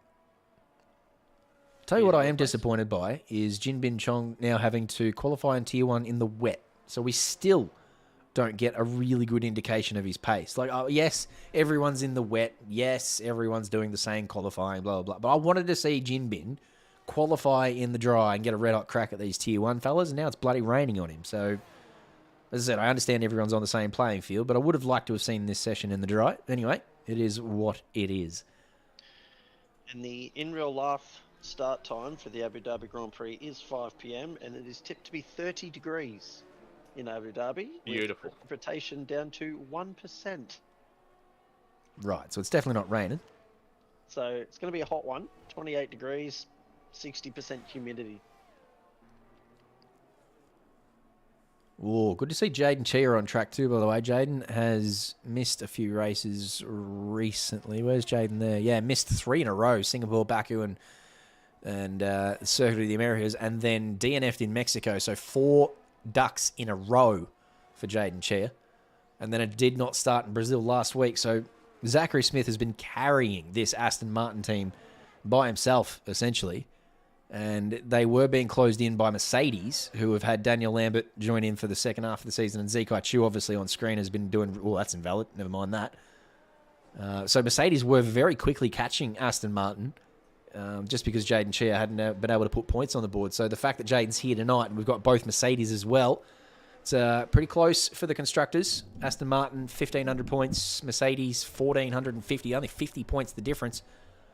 Very, very tight. Jared Ellis with a 36.3, and considering we've got 4 times in the 38s already on the board, and they're all Tier 1 fellas too, by the way. Jared Ellis, hello, with a 36.3. That's a bloody tidy time, I would think. I thought you weren't saying his name. No, I'm saying his name all night long now. Jacob's already cursed him tonight, so I can't do it. Jacob cursed him literally 5 minutes into the stream, I reckon, and then in Tier 2 he spun and he collided with... He was leading the race in Tier 2 until he spun himself. So, no, all the curses... No, don't worry about that. I reckon there's people on full wets and there's people on inters. I reckon that's the reason for the slightly faster lap time. Right, Jinbin's on full wets. Jinbin's the only one on the full wets. Interesting. Whoa, it looks like he's not getting the traction down on those full wets either, because he was a bit sideways coming out of the hairpin there. Anyway, recovers it all. But no, all those times at the top on the intermediates. Brian Tan sneaks into P2 with a 36.6. Zachary Smith yet to post a lap. He's here in Sector 1, and he's got a massive snap that he's had to save there, but he's done nicely to do so. That'll cost him a couple of tenths. Moment of fun in the final sector here. He's yet to post a time, so he'll be hoping to get one down here. We've got no bloody telemetry again. Let's go sort that out. Let's see how Muhammad goes through the final sector here. He's being chased around by Caleb van der Reyden at the moment. Jared goes quicker again with a 36.0, 6 tenths up the top by himself, Jared Ellis. He's clearly got a handle on these intermediate tyres. On in the wet. Yes, sir. The Caleb van der Reyden comes across with a 36.3, which would have been good enough for pole before Jared improved to his 36.0. Muhammad Afan also posted a lap of 37.0, which is good enough for P6 at the moment. And Zachary Smith, the only driver yet to post a time. Well, sorry, Jaden Chi, his Aston Martin teammate, also yet to post a time, but he's sitting in the pit lane at the moment is Jaden, so not going to put a very good time on the board sitting in there. Just waiting to see whether the rain peters out, potentially, Jaden Chia. But everyone out here posting laps at the moment, so it's not like everyone's waiting for the dry weather. I'd say we're going to have rain throughout this session, which is why everyone's posting times. 36.6 for Zachary Smith. And you wouldn't believe it, he's only a tenth quicker than Zekai Chu. Those two again tied at the hip. Doesn't matter what the conditions are or where they are. It is the two Zs right next to each other, less than a tenth. Nick Randell saying in chat we are in for a dry race. Dieball saying Jaden Chia unfortunately not going to race as his monitor mount is caved into his desk. Jesus. Suboptimal. Needs a chocolate milk to rescue that scenario, Jaden Chair. So we might have an explanation on why some of these cars are looking a bit squirrely around here, because if we're going to get a dry race, I'd say 90% of these guys have a dry setup on this car currently. Yep. Which means their downforce would be suboptimal for the wet weather conditions. Yep. Might be why. I wonder what Jared's got then, Jared. Maybe Jared went the wet setup. For the quali position and then just try and hang on in the race. Oh. Might not be a bad shout. He's already got his eye in too, Jared, so it could be a bit of that. Maybe he's got the same setup, but he's already done a race in Tier 2. Maybe he just needs that warm-up race every week. Yeah. Zachary Smith is pushing hard. He's out of battery, so I don't know if he'll complete this lap. Here's purple Sector 1 and Sector 2 according to the map. No, he's not going to do it. It would have been a very close lap to pole position, I think. He had it about 60 degrees drift through that massive right-hander at the end of the back straight, which looks fantastic. Dieball saying they're probably going to restart the lobby so Jaden Chia's AI car doesn't just circulate the track during the race. Yeah, that makes sense. Good shout, that.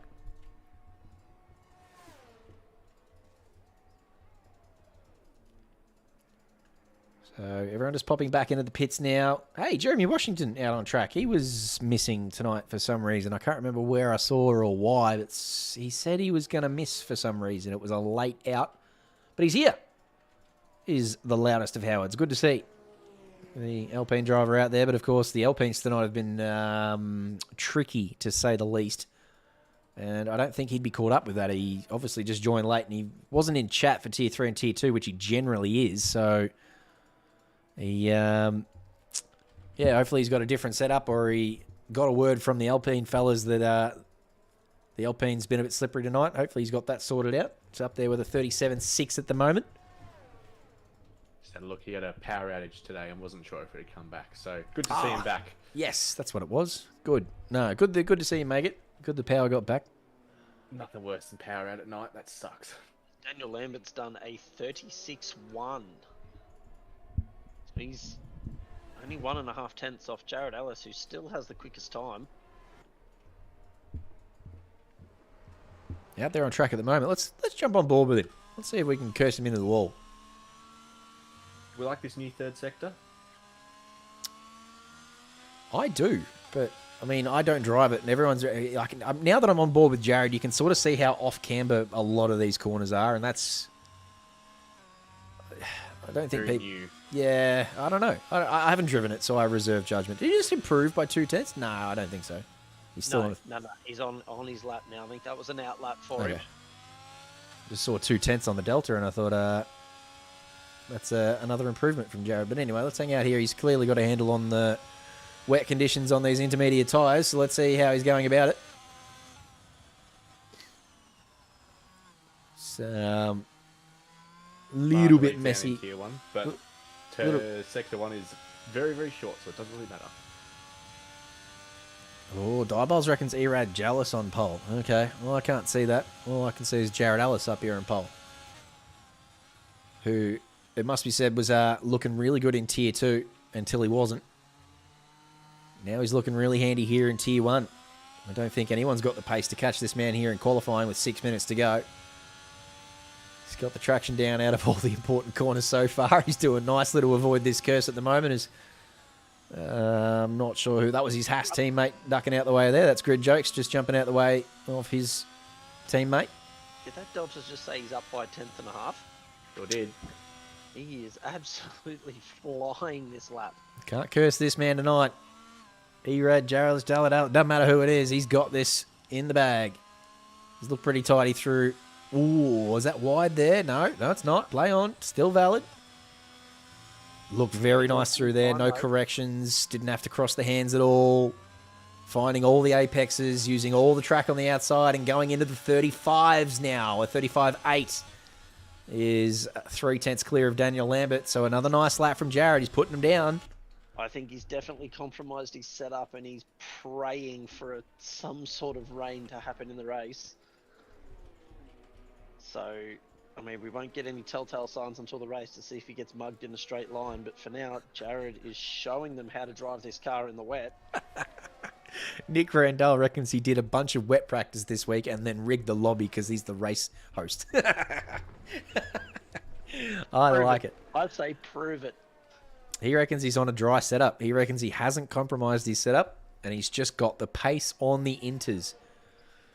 Oh, just stop it now then. Stop it now. yeah, absolutely. No, all power to him because, as I said, Haas needs the points. Haas need the points to get off the bottom of the Constructors' Championship. No one wants that wooden spoon. So, Nick Randall, Ethan Small, they've been carrying that boat all season long, but it's starting to have some holes and sink down at the bottom. Until tonight, looks like Jared's going to rack up a nice little set of points here. If you can keep it going on the straight and narrow here in Tier 1. Daniel Lambert crosses the line to start his next flying lap. Still on the intermediates with 4 minutes to go, so this track is not going to be drying up anytime soon. We will be completing qualifying on the intermediates. Yeah, Nathan Monks in the McLaren's jumped himself into P3. Zico Chew to P4. Zico Chew into P4. Zachary Smith still down there in P7, but he's still in the pit lane. The two McLaren boys currently P3 and Caleb van der Eyden sitting in P5. Jared saying in chat he has a dry setup on the car. That's good to know. You focus on the road, mate. Keep your focus on the road. He'll need that dry setup now because he's just had Zico Chew go on pole by 3 tenths. 35.5 is a ripping lap in these conditions. There's only 2 drivers in the 35s at the moment, so to be halfway through the 35s is a bloody solid effort from Zico Chew. who once again demonstrates he's got the pace when required. 3 minutes to go in this session, and I think that time will be pretty hard to beat. We'll jump around and try and find some other drivers on laps at the moment. Mid-season minor premier Brian Tan here at the moment, getting a little bit squiggly coming out of the second chicane.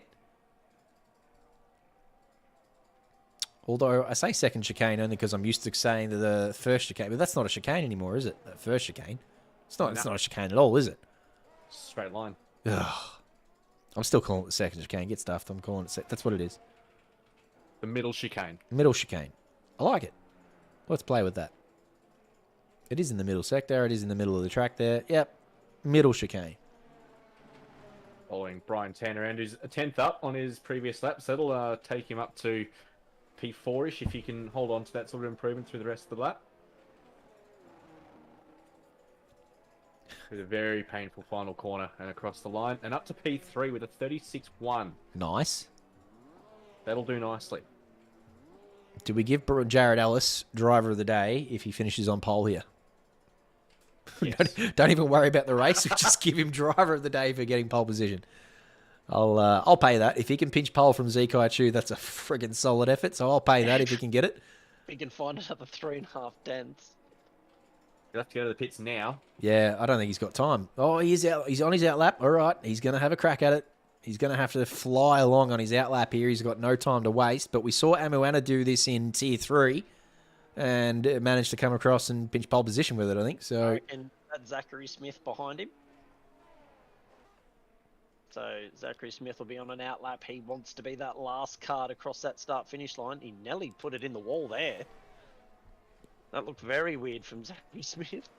nah, I have no doubts that this man meant every part of that. I've stopped doubting this man. Everything he does is with a plan. And that was all just, I don't know, warming the tyres or, I don't know, whatever. I don't know what it was, but it was planned. This man doesn't fuck around. He's top of the championship for a bloody good reason, and it's his to lose now. He's won the last 2 races and now 100 points clear of Zekai Chu. You would expect Zachary Smith to just roll along nicely over the last 4 rounds. He's certainly got the pedal to the metal here through the middle sector. He's using all the road and some. He's almost sideways coming through that double right-hander. There's a car spun around here, so hopefully this Alpha Tauri's not in the way. Looks like they've got themselves gathered up and going again, so they'll duck out the way and allow Smithy to come through and finish this lap. What's he got in it? He's going to have time for one more too, if this isn't any good. It does improve him to P5 at 36.2, but as I said, he's crossed the line with 14 seconds to go, so he's got time for one more here. So we'll check out.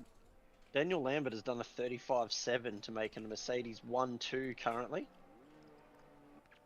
Zekai Chu's put the Q in the rack, so it is 35.5, the time to beat now. Muhammad Afan's going to be the first to finish off his session. He improves up to P5. Nice. He found 8 tenths on his personal best and, in fact, jumps in front of Zachary Smith, which is no mean feat. Instantly demoted to P6 by Caleb van der Reyden, who was the next to cross the line. He goes up into P5 with a 36.1. Across the line Thank now. you. The Mercedes of Daniel Lambert was the one I was after. 35.4. Yes, nice lap. So he's on pole position now. And that means 4 tenths is the target for Jared Ellis to try and pinch Down pole 6. back. He's Down not- 6. No, that's not it, He's is it? not improving on that. Smithy, we thought, was on one more lap. He's in front of Kyle Jackson on track. I don't think Kyle Jackson could be on a... He could be. He's only about 14 seconds behind Smithy here, so he might have just snuck in for one more.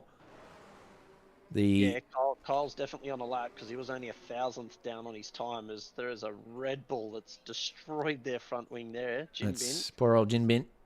Jared Ellis, we don't think is going to improve here as he comes across the line with a 36 something. That's not it. So he's P3 at the moment, which is still pretty bloody handy. Zachary Smith goes P3 with a 35.7. Relegates Jared to P4. Still on the second row though. Kyle And- Jackson has bailed out of his lap, so that is qualifying done.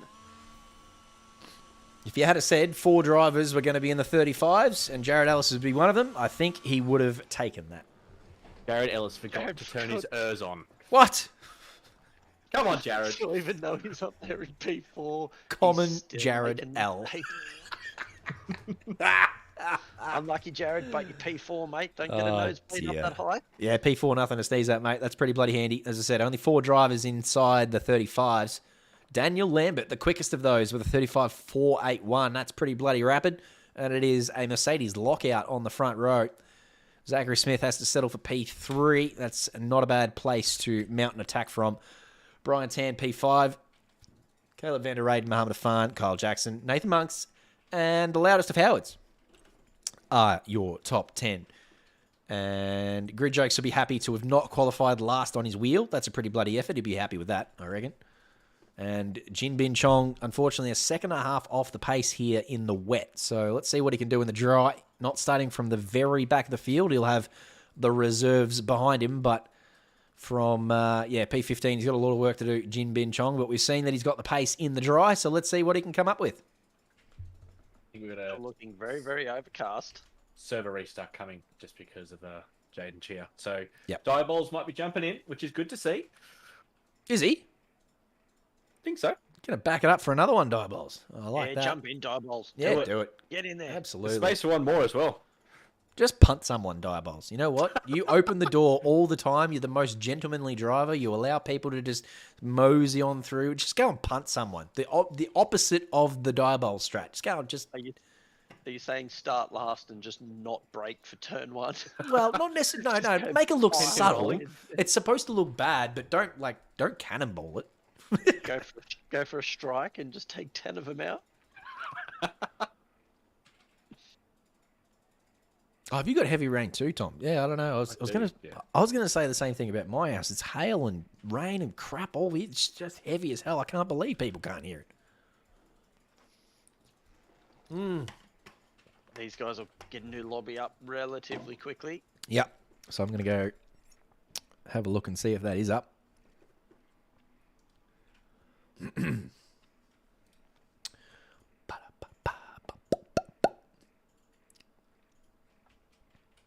What are you doing for the rest of the season, Tom? You racing in Saudi Arabia /Imola /China, or are you picking and choosing there, or what are you up to? Picking and choosing, I think. Yep. Just do the things I want to do. See if I can carry Williams over the line because Jesse's no good at it. So Yep, totally fair. Bring back full traction control. Help a man and he's out. not even here to defend himself. No, I know. He's probably crying in the corner. No, he's managing tier 5. Oh, is he? with the way he's the second half of the season's gone from him. I know he's pretty disappointed. Half of it's my fault with the curses I've put on the man. It must be said that while his on-track performances have petered out over the last half of the season, his off-track performances he's started to manage tier 5 and got the penalties out, and he's tagging people. He loves a tag. Just tags people for no bloody reason sometimes, but he's just down there managing tier 5 at the moment, which is a good effort. Loves to admin, that man. He just loves to tag people. Just God unreal. complex. I had to friggin' mute his other bloody server because you just get tagged 4 times a day in the bloody thing. And you know what? It's not even frustrating. It's just funny. He will tag your role, but then he'll also tag your name. So you get 2 tags in the same sentence. And just like, mate, what are you doing? Well, he's just making sure you check it. mate. Making sure. He's doing his job. He's doing his job. Bypassing the easy suppress. Goodness gracious. Loves a love your work, tag. Jesse. Yeah, absolutely. As I said, second half of the season hasn't been there for him since the traction control got deleted, but he's been really good behind the scenes, so love that. Jumps in here in the commentary booth every now and then when we need it too. And racing in the Endurance Series, so he's got his hands full. Doing very nice. How's this lobby restart going? We're still setting up the grid, of course, so we're just waiting for the green ticks to come up. Everyone going to get themselves sorted, and they will remove poor old Jaden Cheer from the grid, which is unfortunate for Jaden. I was just giving him a rap and saying he's turned up and going to put some points on the board for Aston Martin, and now that is not the case. So again, the gap tonight between Mercedes and Aston Martin will close unless the Aston Martin is being filled by Someone else? No, Ben Curtis is in AlphaTauri. I don't know if there's anyone else joining, but with 19 cars on the grid, the only one missing is that second Aston Martin. So, as I said before, only 50 points the gap between Aston Martin and Mercedes in the Constructors' Championship. That will almost, I reckon tonight, we could see Mercedes take the lead of the Constructors' Championship. Even if Smithy gets a double victory, if both Mercedes finish both races inside the top 10, which you would expect them to do considering the front row lockout, they could very much take the lead of the Constructors' Championship here in Tier 1. Those points for quali won't hinder their efforts in that regard either. Absolutely. 13th is a place, Loudest Howard. Hey, mate, any place is a place for you. Good to see you got your power back and you're on the grid. Love that from you. Could have been very easy to play it dumb and say, oh, no, I haven't got my power back, just taking the night off. But no, you backed it up, got up here into Tier 1. Love that from you. I just love you, Jeremy Washington. What else we got here? Zachary Smith and Zeke Chu up the top. We've discussed that already. Those two leading the way, as they have done all season long. Kyle Jackson and Caleb van der Reyden fighting for P3. And I'm with you, Jacob. You almost have to give it to Caleb van der Reyden on debut. But Kyle Jackson, more podiums, more top 10s, and currently P3 in the championship. You almost have to give it to Kyle Jackson based on the points, don't you? Just quietly going about his business. And he's another one who doesn't get many penalties, doesn't get involved in any crackers and frackers, and just gets his business done. Very tough between those two trying to pick out the driver of the season. Mighty effort from Caleb with only 2 podiums as well to be P4. There's a lot of people with a lot more podiums behind him, but it really does show. Turn up to every race, you might do pretty well. Yep, absolutely. Minor Premier Brian Tan, he won't get driver of the series, but he is minor Premier. You can't take that away from him. Raffley Fidelia. Where has Raffley gone? Goodness gracious. He was absolutely blowing us away with his pace some weeks in that Alfa Romeo with his low wing setup or whatever it was he was doing. He got a race win in the endurance round in Italy and put it on pole a couple of times, and we thought, Jesus, Raffley's got pace sometimes, and then other times he doesn't. He just DNFs and hasn't started the last couple of weeks either, so he's just disappeared on us, old Raffley, but he's very quick on his day. Michael Gray in chat saying he's gaining 10 places starting from 18th, so expect him to finish P8 in this race.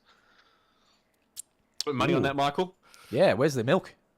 I want to see some milk on that one, Michael Gray. I'll have you on that. Calling it now. I'm making 10 places from 18th, so he's going to finish in P8. I reckon you won't make it past P12. I reckon potentially you will make it past P12 at some point in the race, but you will finish P12 or lower. Milk. I thought you were about to say you're not going to make it past turn 3. Well, more credit than that, surely. The bear among men's got the capability. I'm going even worse than that, JC. I reckon he's going to be in P8 and then something bad is going to happen. Well, that's on you now. Nah, It's best of too luck to you. specific. It's too specific for a curse. Something bad will happen to the 7 drivers in front of him. Michael Gray for P1. Best of luck to you regardless, bear among men. It is very murky here. Again, I don't know whether it's going to be dry the whole race or whether we're going to get some late rain here, just judging on the clouds in the sky. Get rid of that overlay so we can... I'm going to do that just for you. But, yeah, not far away now from forming up the grid. We'll see Daniel Lambert lead us away with Zeke Chu, keeping him company on the front row. The Mercedes lockout here in Abu Dhabi for race 1. I'll be having a very close eye on Jinbin Chong as he tries to find his way up from P15. But, of course, as I said, he's got the reserves behind him as well, putting him under pressure. So he's not coming from the back of the grid. He's just plonked in there in the middle of the pack. He'll have to be all about the racecraft tonight, Jinbin Chong, not about his raw pace. Just has to keep it clean. And if he can find his way to P10 by the end of race 1, then we'll get to see what Jinbin Chong's got in his kit, because he will start from pole in Tier 1, and that it will be a proper spectacle in race 2 if indeed he can find his way up to P10. Crofty will take us through the formation lap here. As I said, the two Mercedes will lead us away. Plenty of softs up the front, all the way down to P8, the soft tyres, and then Nathan Monks and Jeremy Washington bucking that trend, starting on the mediums. A lot of bets on an early safety car, judging by that. What has been the ideal strat tonight, Jacob Weatherburn? It's been the medium start, hasn't it? Yeah, it seems the mediums till about lap sort of 10 or 11, and then coming home on the soft seems to have been the way to go. So look out for these drivers further back in the grid. The early safety cars providing the early pit stops haven't really seen a lot of advantage gained by the drivers that have done that. And the medium's not a slow tyre at all, so it just lacks that rear grip. That's why a couple of people are dying, I think. So Daniel Lambert on the left of your screen, Zekai Chu on the right. Two Mercedes, 1 and 2. Zachary Smith and Jared Ellis on row 2.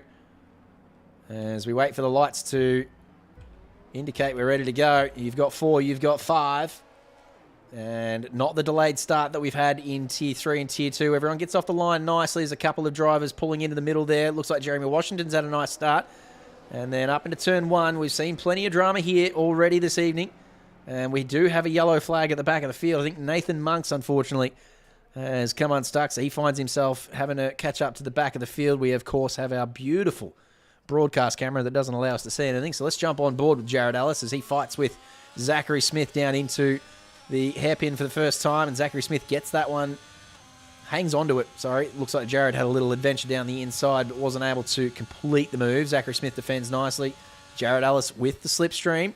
Breaks late, breaks a little too late. In fact, gives Zachary a fair old bloody punt out to the outside of the track there. Zachary Smith has got 5 seconds for corner cutting. That's your fault, Jared Ellis, looking at you for that one. Just pointed him out there. So Zachary probably gets that one removed. He won't be able to because he'll have to serve it. Oh, no. On another one. Is that... Oh. Yep, it's killing him for gaining a place. That's not 10 seconds. It is. Surely he doesn't have to serve both of those, though. He will. It might serve one. So he has been absolutely slammed. He did cut the chicane a lot. I know Jared Ellis went deep in the corner, but Zachary Smith decided to completely cut the second half of that corner. So that one is sort of on him a little bit. Yeah, agreed. It was very much the Lewis Hamilton Max Verstappen incident where Lewis did exactly that. And yeah, look, it wasn't a great move from Jared, but it also probably could have been handled better by Zachary Smith, you know, just rejoining the track a bit safer and getting off the throttle or whatever. So anyway, that'll be a very tricky one for the stewards, especially because he's got to serve 5 or 10 of those seconds. That's really going to hurt his standing tonight, trying to chase down Zekai Chu, who leads the way after lap 1. He's done very nicely to hang on to, well, I say hang on to, it was Daniel Lambert from pole, so he's got past his teammate and is currently P1. Caleb van der Eyden's had a reasonable start as well, stayed out of trouble and moved up a spot up into P5. Kyle Jackson's also had a nice little start up into P6. Brian Tan's lost a couple of spots. Kenneth Ang's had a really nice start. In fact, goes past Brian Tan up into this hairpin here. And moves up into P... Oh, no, I thought he moved up. Oh, no. Oh my God. Oh, there's... Oh, my God. Who was that who made it through? Was Jeremy that Washington. Jeremy Washington? What? Has squeezed his ass cheeks together and just put the foot down. Every... Brian Tan's been Amazing. flat with Every... 5 seconds. What? Oh, what? I would have loved to have seen the onboard of that one. Hopefully he's recorded that or he gets gets the replay. Oh, wow. That takes me back to Alexis Bowen and Jared Ellis at Singapore. How they snuck through that gap. Goodness me. But they were going slowly. Jeremy was going at least 250 there on his way through. Jeremy just committed to that gap What? staying there and just prayed that it didn't close. Unbelievable scenes on lap 2. Jin Bin Chong up the inside of Gerald Chu here. Nice little move. That's Jared Ellis, who's come unstuck out of the hairpin there and now getting swallowed up by most of the field. So after starting from P4, Jared Ellis finds himself down in P13 after the second lap has been completed. Not the ideal start for Jared, but the race isn't over. Of course, we've got the reverse grid happening, so he's only got to make up a couple of spots. You can see P10 just up the road there. Bevis Lau currently in P10 at the moment. I did say look out for Bevis finishing in the reverse grid pole. Actually, I said Jim Bin Chong, didn't I? Who's currently in P8. No, I said Bevis Lau, and then Bevis Lau prompts to the back of the field. He's had a spin as well, so a couple of cheeky little curses there. Stop using people's names, please. Well, what do you want me to do? The Williams of this driver in particular has had a spin. You're murdering everybody. Who else can I line up? Who grabs the fastest lap of the race. Daniel Lambert ran very wide out the final corner there. Zachary Smith is right on his tail. So, although Zachary Smith's going to have to serve some of those penalties, who's that that's had a spin at the final corner? That looks like it might be Michael Gray, who... He was in P12, as JC predicted. And something happened, and he spun. Predictable. Sorry, Michael. Sorry. Plenty of time left for a good result for Michael Gray and anyone else still outside the top 10. But feeling, don't worry about all of them. I'm feeling most for Zachary Smith. As I said, he probably could have handled it better, but still, situation outside of his control has handed him 10 seconds worth of penalties that he can't remove. He's going to have to serve one or two of those 5-second penalties, and that's going to really suck. As he gets the suck up behind Daniel Lambert here and moves his way to P2. That's a nice move. Again, around the outside there, though, it's not happened once there tonight. It is definitely, again, these two getting involved in each other. It's a little bit rude, really, between Daniel Lambert and Zachary Smith. Not sure who wasn't giving way there, but neither of them willing to give up much real estate and coming together a couple of times there. Hopefully no damage on the front wing of either of those cars, but Zachary Smith clearly a little bit upset about that lap one schmozzle. Ducks into the pit lane nice and early and gets off of his soft tyres. Is that enough of those? Let's see how many seconds of that penalty he takes, I reckon. Let's see what happens here. He'll serve at least 5 of them, I can imagine. The pit crew will just stand this by. is ugly. This hurts. It looks All right, like go. Or there's only one. Hopefully it's... Oh, hang on. Yeah. Both of them have disappeared, though. That wasn't 10 seconds. Oh, no, they're still there. Never mind. No, yeah, so he served one of those, so the severe collision one is probably going to stay there. I believe if he had to... No, it wasn't severe collision. He got one for corner cutting and then one for gaining position while corner cutting. So it's basically the same penalty. If he had have attempted to make the second half of the chicane, I don't believe the game would have penalised him because he completely decided to just straight line it. And at full gas. And Yeah. and at full gas, that's unfortunately on him there. Yep. He doesn't make very many mistakes, Zachary Smith, but I think that might be one of them. That Ferrari runs very deep around the outside, but Kyle Jackson's going to make it stick. Don't see many moves around the outside there. As I said, all night long we've seen people attempt it, but the move hasn't been able to be completed, and it usually just gives them the inside line for the next corner, but Kyle manages to get that one done. I think the reason for that is that there's a lot of camber right down on the apex, but it just sort of flattens out as you get higher up the corner. Ah. Yep. He's been up to P7 here, so he's had a fantastic first 5 laps of the race. He gets a little bit squirrely off the curb there. Zekai Chu's decided to pit to cover off Zach Smith, so we'll see where Zekai comes out in relation to that. Well, Zachary Smith's come out behind Kyle Jackson, so that's another position lost to Zachary Smith, unfortunately. Pretty sure... Yeah, Kyle Jackson is going to float out in front of him there. And he's still got that 5-second penalty to serve at the end of the race as well, so... Yeah, I hope that one can get removed. At least one of them should get removed. If he has to serve one of them, I think that's fair, because as we said, he kept the foot in it, and he probably took too much of an advantage from it. But if he got one of them removed... Whoa! That's a nice little catch there from Jim Bin Chong.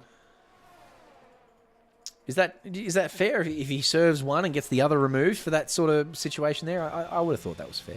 I think he will protest the 5-second penalty for gaining one place. I think he will protest it. It's up to the stewards to decide whether they remove it or not. But unfortunately, yeah, once you serve the penalty, nothing can be done about that. So Yep. He could possibly get one removed. But I think that the stewards will probably look at it as we have and say that that was sort of on him to decide to go straight through the chicane there. Yep. Totally fair. Erad He could have jealous. avoided it if he gave And the spot back. So Ken Burtis coming into the pits here. Ken Burtis. That's a pretty Ken good name. Burtis, that sounds brilliant. It's a solid name, isn't it? be better if it was from Canberra. He's got a pink helmet too, does Ken. Very interesting setup there in the AlphaTauri. Reserving tonight, doing nicely. Backing it up for a second crack at it. But Daniel Lambert's pitted. We'll see where he comes out relative to Zekai, and that's a long way behind, actually. Yeah, he's lost a lot of time. He's 2 cars. I know Nathan Monks and Michael Gray haven't pitted yet, but he's lost a lot of ground to his teammate. And he's under attack from Momo as well, who is still yet to do his stop.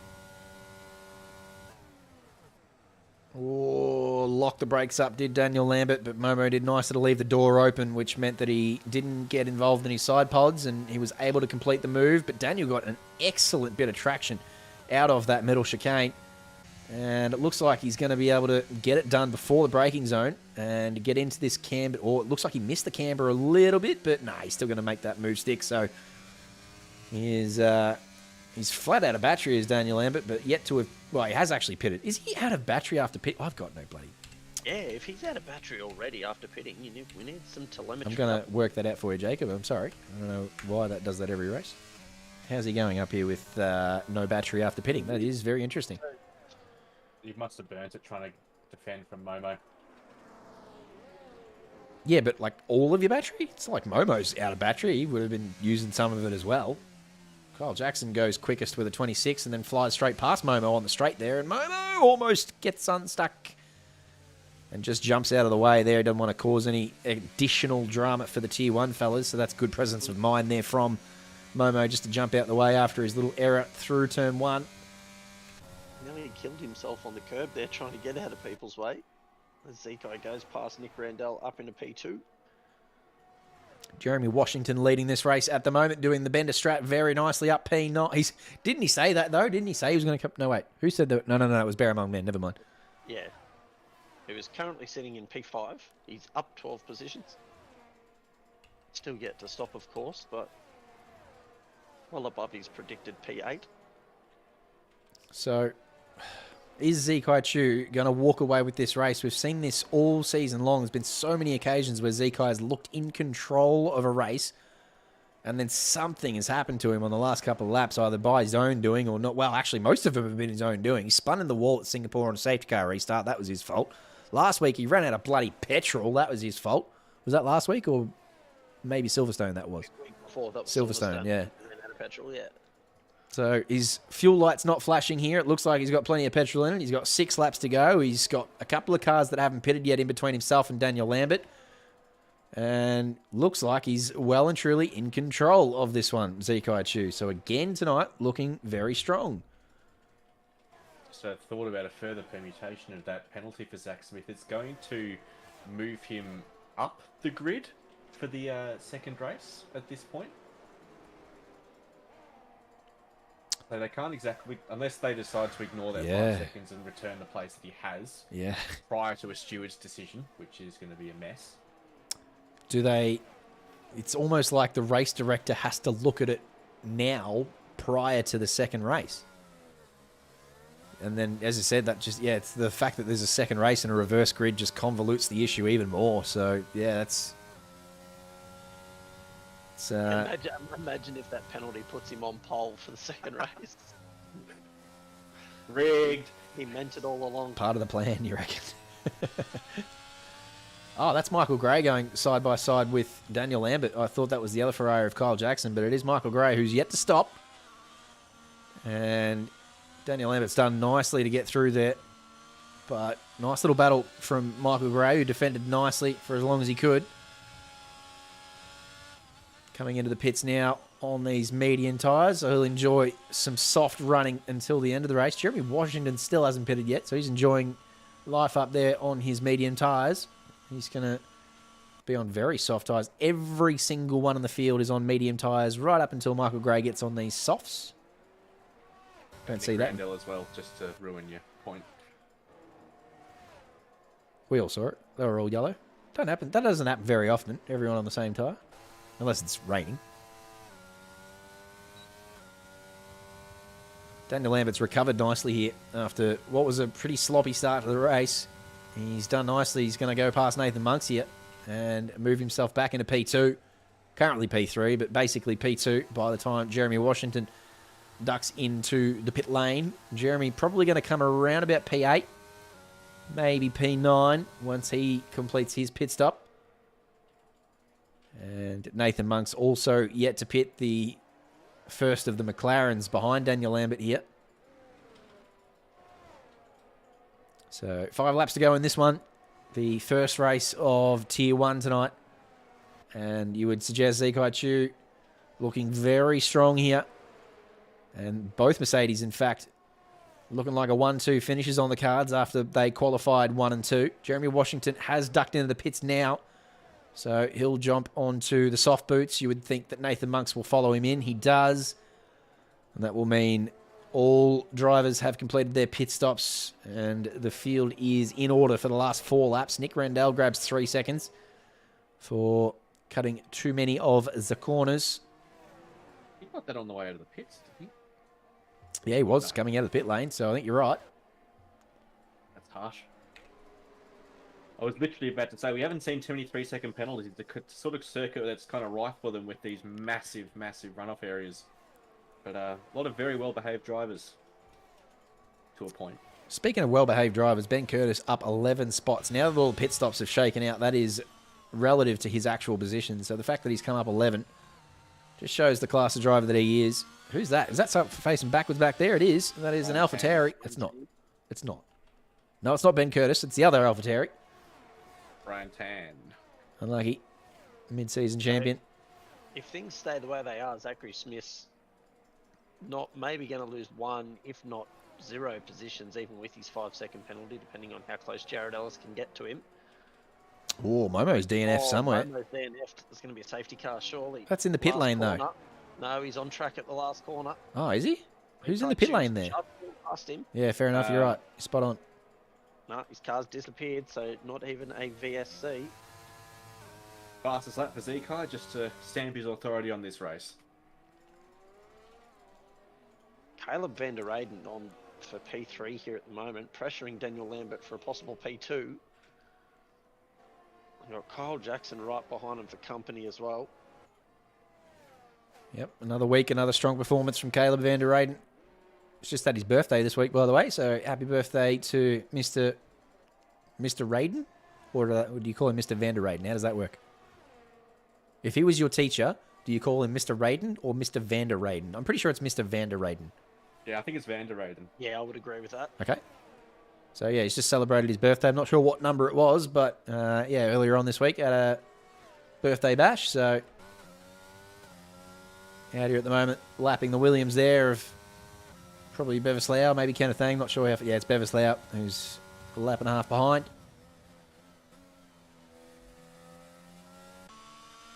So we said at the start the 2 Zs on top.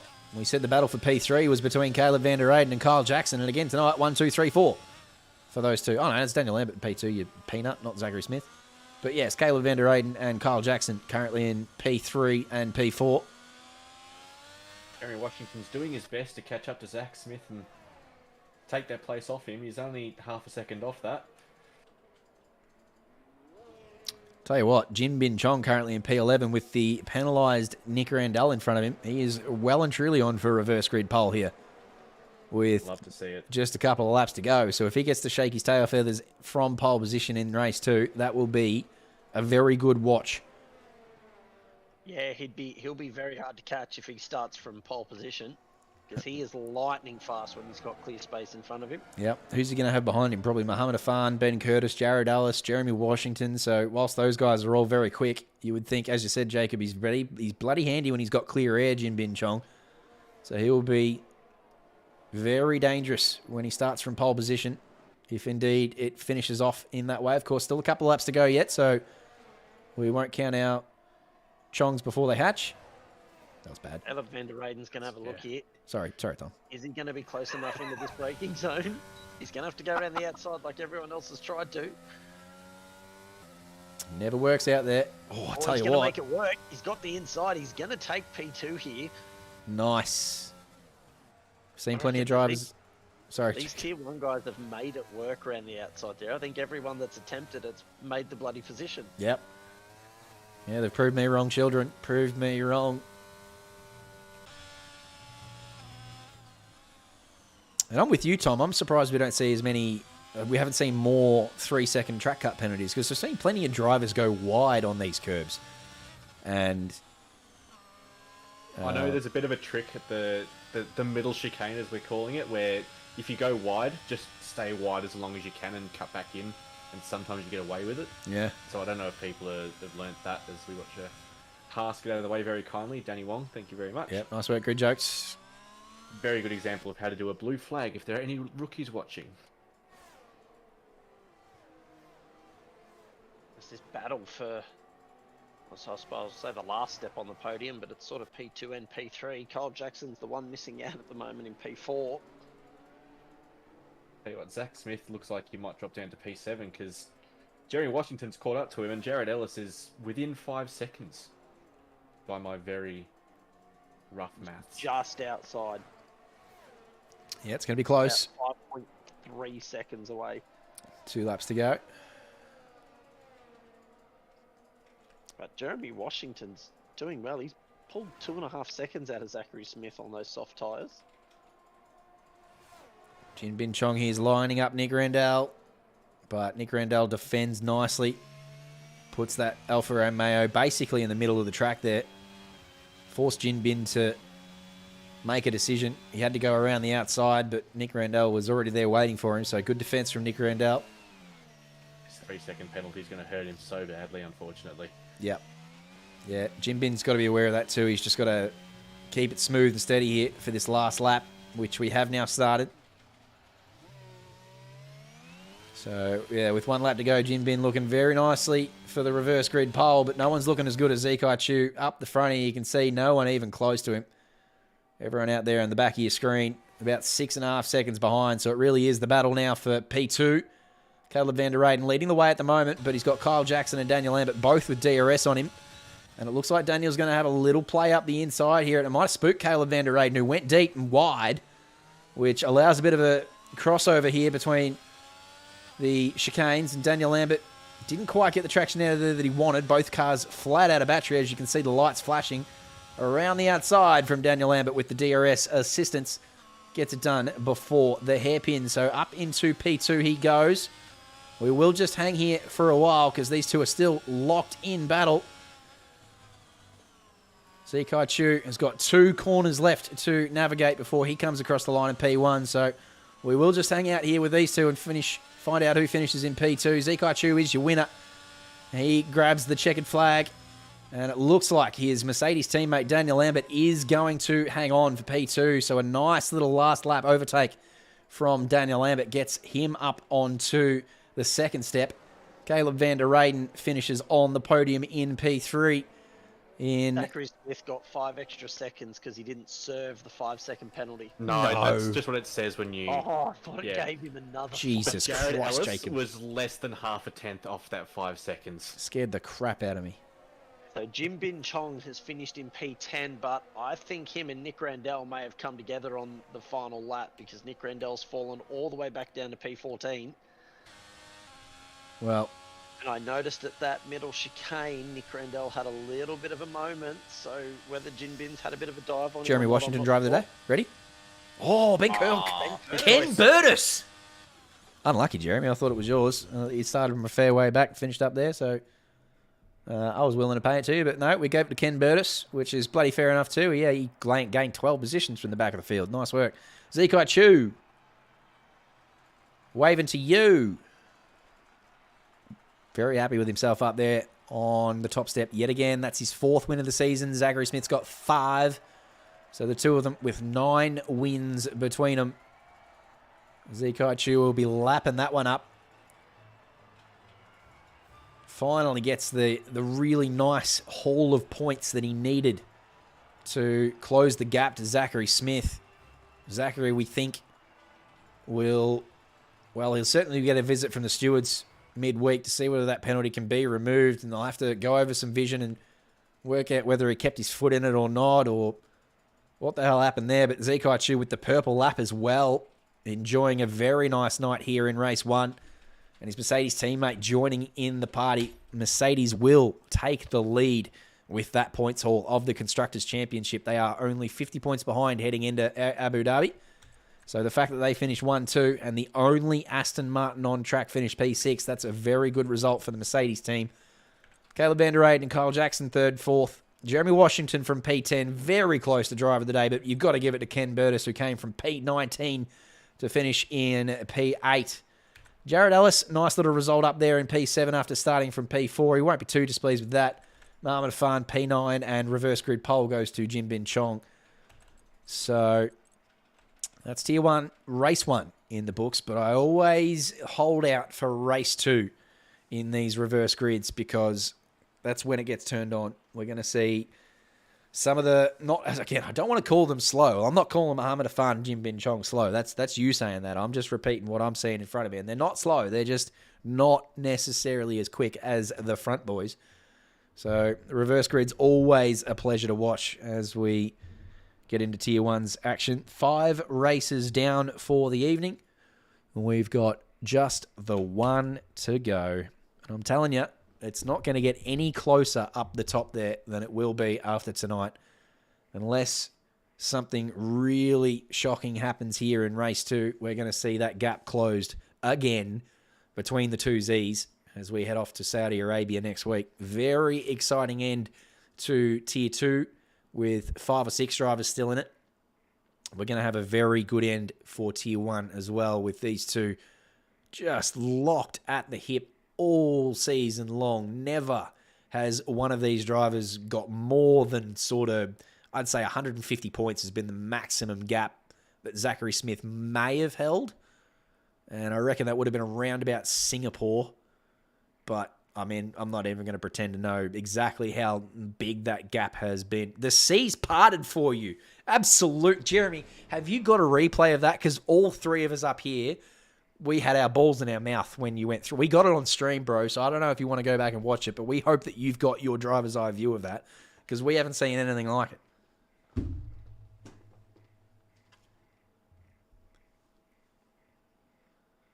I hope to God he's got a replay because the seas parted is an understatement for anyone that has tuned in after that has happened. We've got a pretty good view on stream, thankfully. So if we don't have that, we've got something. We've got something to remember it by, yeah. But I want the driver's eye. I want you to go and get your replay, Jeremy, and I want you to cut that and put it into the Discord for us because that'll be one to watch. Straight into the intro. Yep, straight to the intro. It would be actually no, that would be a ripping action shot for an intro, which surely would be. I don't know how fast he was going. I'm sure he was upwards of 200 kilometers an hour as he managed to part the seas. That was insane. Oh, would have been better if it was Diabols who races with a VR. That would be amazing to look at. Well, speaking of Diabols, he reckons he's dodged at least 10 big crashes this evening across a couple of tiers. I wouldn't be surprised by that, especially in that race there where he came from the back of the field to finish up there inside the top 10. That doesn't happen. Well, it doesn't all happen with pace. You've got to have a fair bit of luck, and it sounds like he's having it tonight, which is good for our man Ken Burtis. So here's a little bit of a story for you. After Tier 2, I went and shot Corbin Hanna a message to figure out what the hell happened to that Mercedes on the last lap. Oh, yeah? And he said he come around the second to last turn, his tyres hit 100% wear and just exploded. Oh, no. And just left him stranded in the middle of the track. So, did both rear tyres explode? Is that what he said? No, he lost his front right and his rear right. Okay. So as he come around the second to last corner, both those tyres just let go and the car just come to a stop. I'm not surprised, but it doesn't make any sense that he couldn't move at all. If he had one of his rear tyres left, he should have been able to go forward. Yeah. Like you would have assumed. Yeah, it would have been tough. Differentials for. Unless Ah. that tyre was perched up on the curb or something. I don't know. But what you did cause is a last lap safety car with everyone else having finished the race. So you did that for us, and we thank you. We see something new every week, and I don't think I've seen that one before, where the safety car comes out after the race has been completed. After every car has crossed the finish line. Something new every week in the Legend Series. And 3 rounds to go after this one. As I said, we've got 5 races done tonight. We've got 6 in total. So we've got 1 left, which we do hope you enjoy. But then, of course, off to Saudi Arabia next week. A bit of a polarizing track, that one.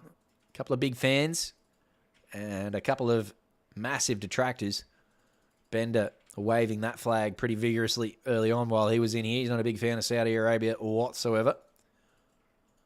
We've got a sprint tonight, and then we've got regular next week, so they're back to the 50% format for Saudi Arabia. Sticking with that for Imola. And then I'm not sure what we're doing for China, whether it's going to be a sprint or a regular. 10-5 lappers, calling it now. 10-5 lappers. There's a Random grid every time. grid schmozzle bug waiting to happen. I'm not having that. No, I was almost excited, but no, I can't be bothered restarting the lobby 10 times, Tom. Get out of here. 10-5 lappers. Goodness gracious. No, I hope that one's regular, just quietly. Just finish it off with a nice, solid 50% race. Gives everyone a time to settle into their rhythm and get the race pace going. And Probably got to put one spicy rule in there. well, I still think double points is a good idea, but I can also understand that it's probably not a good idea to spring that upon the drivers with 4 rounds to go. If you had planned it at the start of the season and said the last round would be double points, that makes more sense. But yeah, the implications of a double points last round, especially considering how close our series has been across all tiers, just brings in the abacus. Yeah, anyway, yeah. I feel like I genuinely hope we don't do an endurance event there. That'd be probably one too many enduros for the season, I think, especially because we just came out of one 2 weeks ago. But yeah, it'll be interesting. Not a lot of people have practiced China this season. It only got DLC'd into the game sort of 5 or 6 weeks ago or something, so there won't have been much racing that has occurred at China, if any at all. Alexis Bowen was in here in Tier 3 saying she's literally not stepped foot on that track at all yet. So there'll be plenty of drivers in that boat.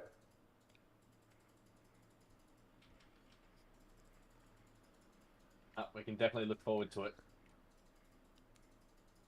Especially because a few tiers, I believe the championship will go down to that round. I think we'll have a last round championship decider for 1, if not 2 of the tiers. Yeah. I'm not sure what championship points are looking like in tiers 4 and tier 5. They might be just as close as these top 3 tiers. I think Tier 5 is about this sort of level of, P1 about a race win ahead of P2 sort of thing. Good little shout that from you, Jacob. I might do that. Might get the points up for Tier 4 and Tier 5 and put them in the spotlight just for the last round. I reckon we do. I still think that pre-game show. I think we're going to wrap up the season with a bit of a pre-game show. I'm going to organise something for just a 20-minute pre-game show where we recap the season and really paint the picture for the last round. Make sure everyone knows exactly where the scenario's at going into China. But we can use that time to, as I said, point the spotlight at Tier 4 and Tier 5 as well and give them a bit of a shout. Obviously not going to broadcast the bloody race, but we'll make sure that everyone knows who's leading that and what's going on there. Looking at the championship points for Tier 4, Raffley in the Haas is winning Tier 4 currently by 198 points leading into tonight's round. Nice. That's a good little buffer there with only a couple of rounds to go. Then I'm going to have a quick little look at Tier 5. Get ready to go. So we'll get rid of this overlay and let Tier 1's second race, the final race of the evening, get underway very shortly. Where's Jake Faber in Tier 5? Old Snake, Jake Snake. He is leading Tier 5 Is by he? 123 points Let's over go. Jake McNamara. From Jake McNamara. Oh, good. All right. So there's a whole games crew in there in Tier 5, isn't it? Yeah, so 848 plays 725 in Tier 5 leading into tonight's race. Nice. Well, hopefully he gets a step up next season, Jake, because he's bloody quick on his day. He's well and truly capable of matching it with Jesse McLean, that's for sure. And the fact that Jesse's up here in Tier 3, you'd think that Jake could probably match it as well in Tier 3 if he wants to apply himself to it. Of course, I don't know where Jake sits in terms of how much practice he wants to put in, whether he even wants to be up on the televised streams. But no, good to see him leading the way down there in Tier 5. He'll be very deserving of that championship, if indeed he can bring that one home.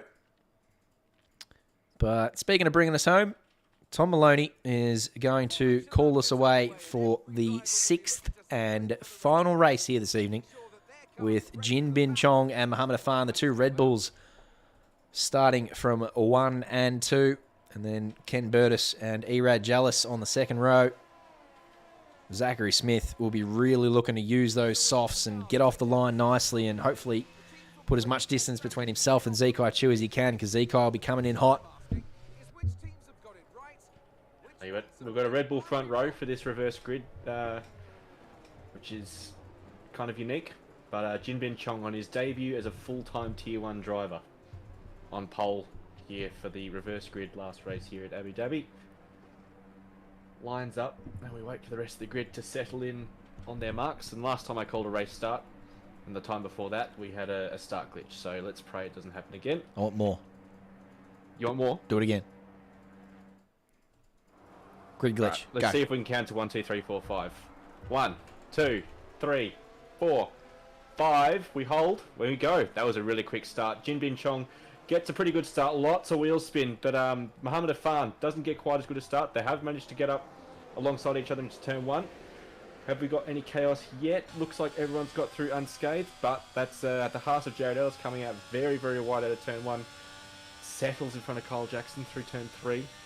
And I think we've got a relatively clean. Oh, Kyle Jackson goes around the outside of turn 4.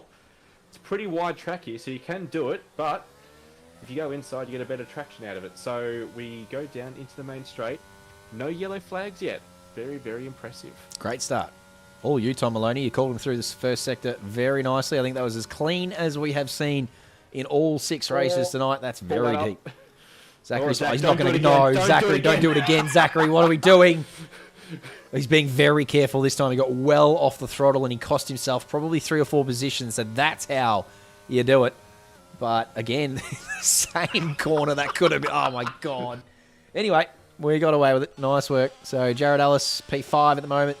Jeremy Washington's had a blinder of a start coming from P6 and he's got up to P4 after the first couple of corners. Jin Bin Chong, Muhammad Afan and Ben Curtis holding fire up there in the first 3 positions, doing very nicely off the start.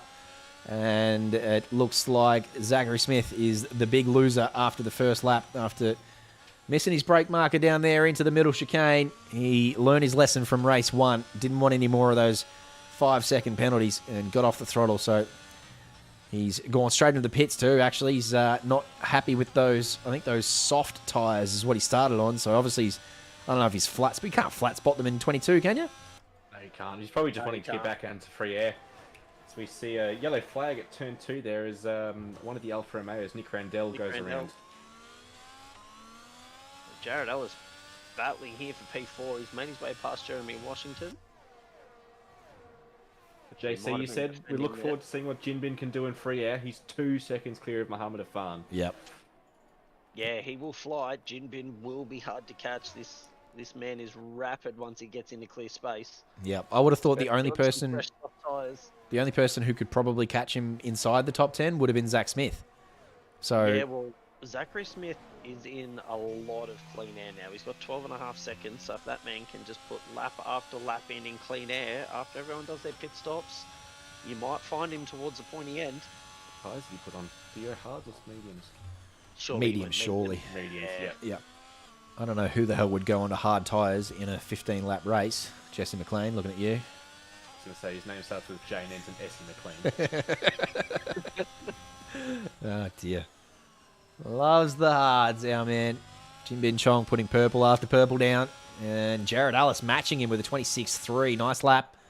So Erad's just got to find his way past Ken Bird. Oh, he's not going to find his way past anyone going out that wide. That's not the line through there, but he managed to catch it and keep it going straight. Well, we've got DRS for this lap, and if you're Ben Curtis, probably a little bit anxious about what's coming up behind you. It's a very angry American vehicle.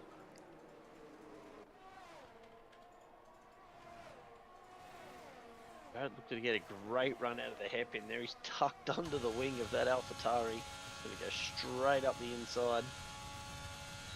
Let's hope he can hit his braking marker this time, and he does. But was he nearly flat out of battery then, Jared? He was. He's used 70% of that battery in 2 laps. So he needs to go into recovery mode. Kyle Jackson's done the same. He's down to 20% already.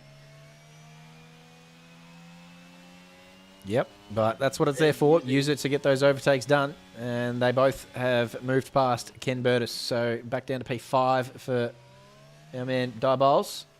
Although what's happened, it's Jim Bin Chong has spun and he's falling through the field. All And he's the way back to destroyed his front last. wing as well. Yep, That is very unfortunate. yep. Well, there goes that. Well, Mohamed Irfan takes out the lead of this race with Jared Ellis right behind him. We've now got a DRS train from P1 down to P10. That's what you want. So, wow, that's actually really interesting because, again, the Mohamed Irfan, Jared Ellis pace isn't going to be as strong as Kyle Jackson's pace. And none of them are going to be as quick as Daniel Lambert, Caleb Van Der Eyde, and Zekai Chu. And then you got Zachary Smith to contemplate as well. So this is going to be a really interesting... Zachary Smith doing purples as well. So this will be... This is going to be a proper interesting race with everyone all over the place. Strategies all over the shop. This is going to be interesting. Jared Problem Ellis is had a we'll get- look at Mohamed Irfan, decided better of it. Problem is, even if Zachary Smith has that up the front of the grid after the pit stops, he's going to be on some very, very worn out medium tyres compared to the rest of the field.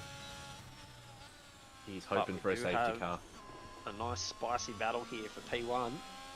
Jared Ellis right on the back of Mohamed Irfan and Kyle Jackson waiting to pick up the pieces when these two come together. You say when as if it's an inevitability. Oh, I think it is. Oh, no. Oh, no! They didn't touch. They didn't. That is not a curse. They not a did curse. not touch. Oh, what have you done to poor Mohamed Irfan? The Red Bull front row lockout. They've forgotten to put a rear wing on that car. Kyle Jackson's popped into the pits, so there goes those soft tyres. He'll jump on the mediums as well. So you would think that Jared Ellis and Ben Curtis have probably got to come in off those softs and just cover off the undercut here because they're going to be really threatening the back of, well, Kyle Jackson especially. But Kenneth Ang's also done the same thing. Well, it's very unfortunate for the Red Bulls. They're having the problems that the Alpines were having earlier on this evening. Yeah, absolutely. Yeah, the Alpine garages sorted themselves out, haven't they? Since what was really dramatic stuff in Tier 3, especially through qualifying on a dry track, they just could not get it together. Aaron Gavin and David McNulty spinning all over the joint in those Alpines. But yeah, you're right. It looks like they've transferred that to the Red Bull garage now.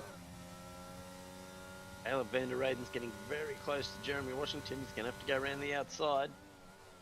He's going to go very deep. Not going to be able to make that stick. Jeremy leaves the door open for him, though. Oh, and and then tried to close it, which, I mean, I don't think he really knew Caleb Van Der Eyden was that far alongside, but nothing malicious about it. It was just perhaps a little bit of a lack of presence of mind there from Jeremy, but they both avoided too much drama and they carry on. Ben Curtis decides to pit. Jared Ellis stays out for now. So Zach Smith is behind Kenneth Angan, about 5 seconds behind Kyle Jackson. So that's references to where sort of they will end up once all these guys pit as well. So somewhere around that 5th to 7th place, probably he will sit. But he's going to be on some very worn out tyres, so he will need a safety car. Let's put a yellow flag in Sector 1.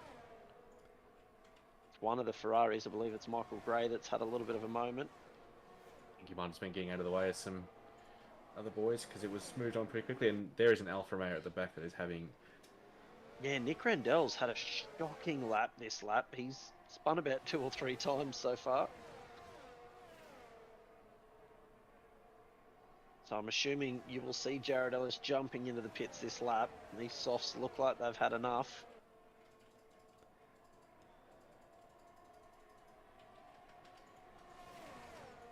Daniel Lambert's all over the back of him. On those medium tyres, he needs to make them go at least another 5 or so laps. And he wants to do so at a relatively good pace. We've got Nick Randell around again, and he's on the main straight. And these guys are coming around the final corner. And he knows it. He's gotten straight off that racing line. As Jared Ellis does pit this lap, along with Caleb van der Reyden. Mohammed Irfan's in as well, and Brian Tan. So all your soft runners are getting off that soft tyre. Yeah, good call from them. I'm just waiting to see where they pop out because Kyle Jackson should be leading that group. But then I wonder if Jared just sneaks in front of Ben Curtis. And He is. He is. I reckon he is just going to plonk there in front of Ben. So that's good because Jared wouldn't have wanted to waste too much time trying to get past Ben Curtis. So the fact that he's in front of him and still within a second of Kyle Jackson as well, that's a good result out of the pit stops there for Jared Ellis. As we've got a Mercedes and Alpine battle here for 1, 2, 3, 4. 2 Mercedes, 2 Alpines. You can see Kai with a very, very full battery. Daniel Lambert not with a full battery. These Mercedes drivers, well, I was about to say Mercedes drivers, but Zikai Chu never seems to use his battery. Yeah, I think it's a good call. He's very conservative with his battery usage, isn't he? You get to the end of the race and he's always got 60 or 70% left for the remaining 2 or 3 laps. And Makes you wonder what kind of bloody pace he'd have if he used the friggin' thing. yeah, Jared Ellis has gotten past Kyle Jackson too. So Jared Ellis is now currently your lead driver of the stop drivers. Wow, that's a big effort. Kyle Jackson, no slouch whatsoever. So getting past Kyle Jackson, no mean feat. That's a good little drive there from Jared Ellis so far. Just check out those pit stops. As you said, yeah, leading the way of the drivers who have pitted. Zachary Smith currently 6th of those drivers. 12, 8, 7. He's probably around about 5th or 6th of those drivers who have pitted. So, and now he hasn't got the benefit of free space in front of him. And he hasn't got DRS either. He's in an awkward little gap here, really. As he might come out around P8 or something once these top 6 decide to pit. As this battle just continues on between the top 4, all just using each other to tow each other along. Good opportunity here for Zikai now and Jeremy Washington right up behind him. They've both got DRS, but Zikai's got a much better tow. Doesn't do it. Interesting. Gamepad lad. Who's that? Is that you, Michael Velasquez? Welcome to the stream. Yep, she's usually pretty long in here on a Sunday evening. We have 3 tiers to stream for you, and all of those go for around about an hour and 20 each. Around about there somewhere, depending on the rain and safety cars and what have you. So just finishing off Tier 1 here, the 6th race of the evening. We've got the sprint format tonight, the reverse grid top 10 for the second race. So you're watching the 6th race of the evening. 2 for Tier 3, 2 for Tier 2, and this the second race for Tier 1. And it is an enthralling watch at the moment, really, with this top 4 battle kicking off here. But then, of course, Jared Ellis leading the way of the drivers who have pitted, but he's got Kyle Jackson and Caleb van der Reyden hot on his tail, and they've both just posted purple laps, so their pace is right thereabouts as well.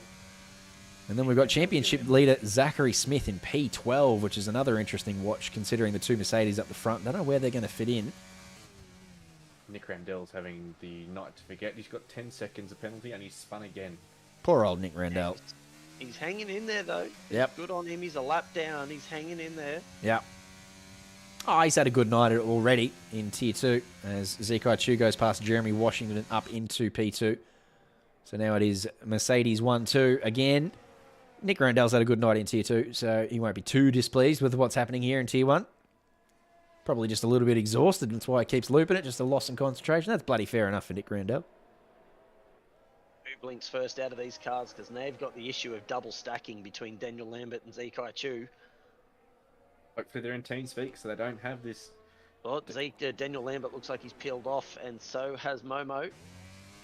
Well done, boys. So as we say that, these guys know what's going on. Yep, well organised between the Tier 1 boys. They know what's up.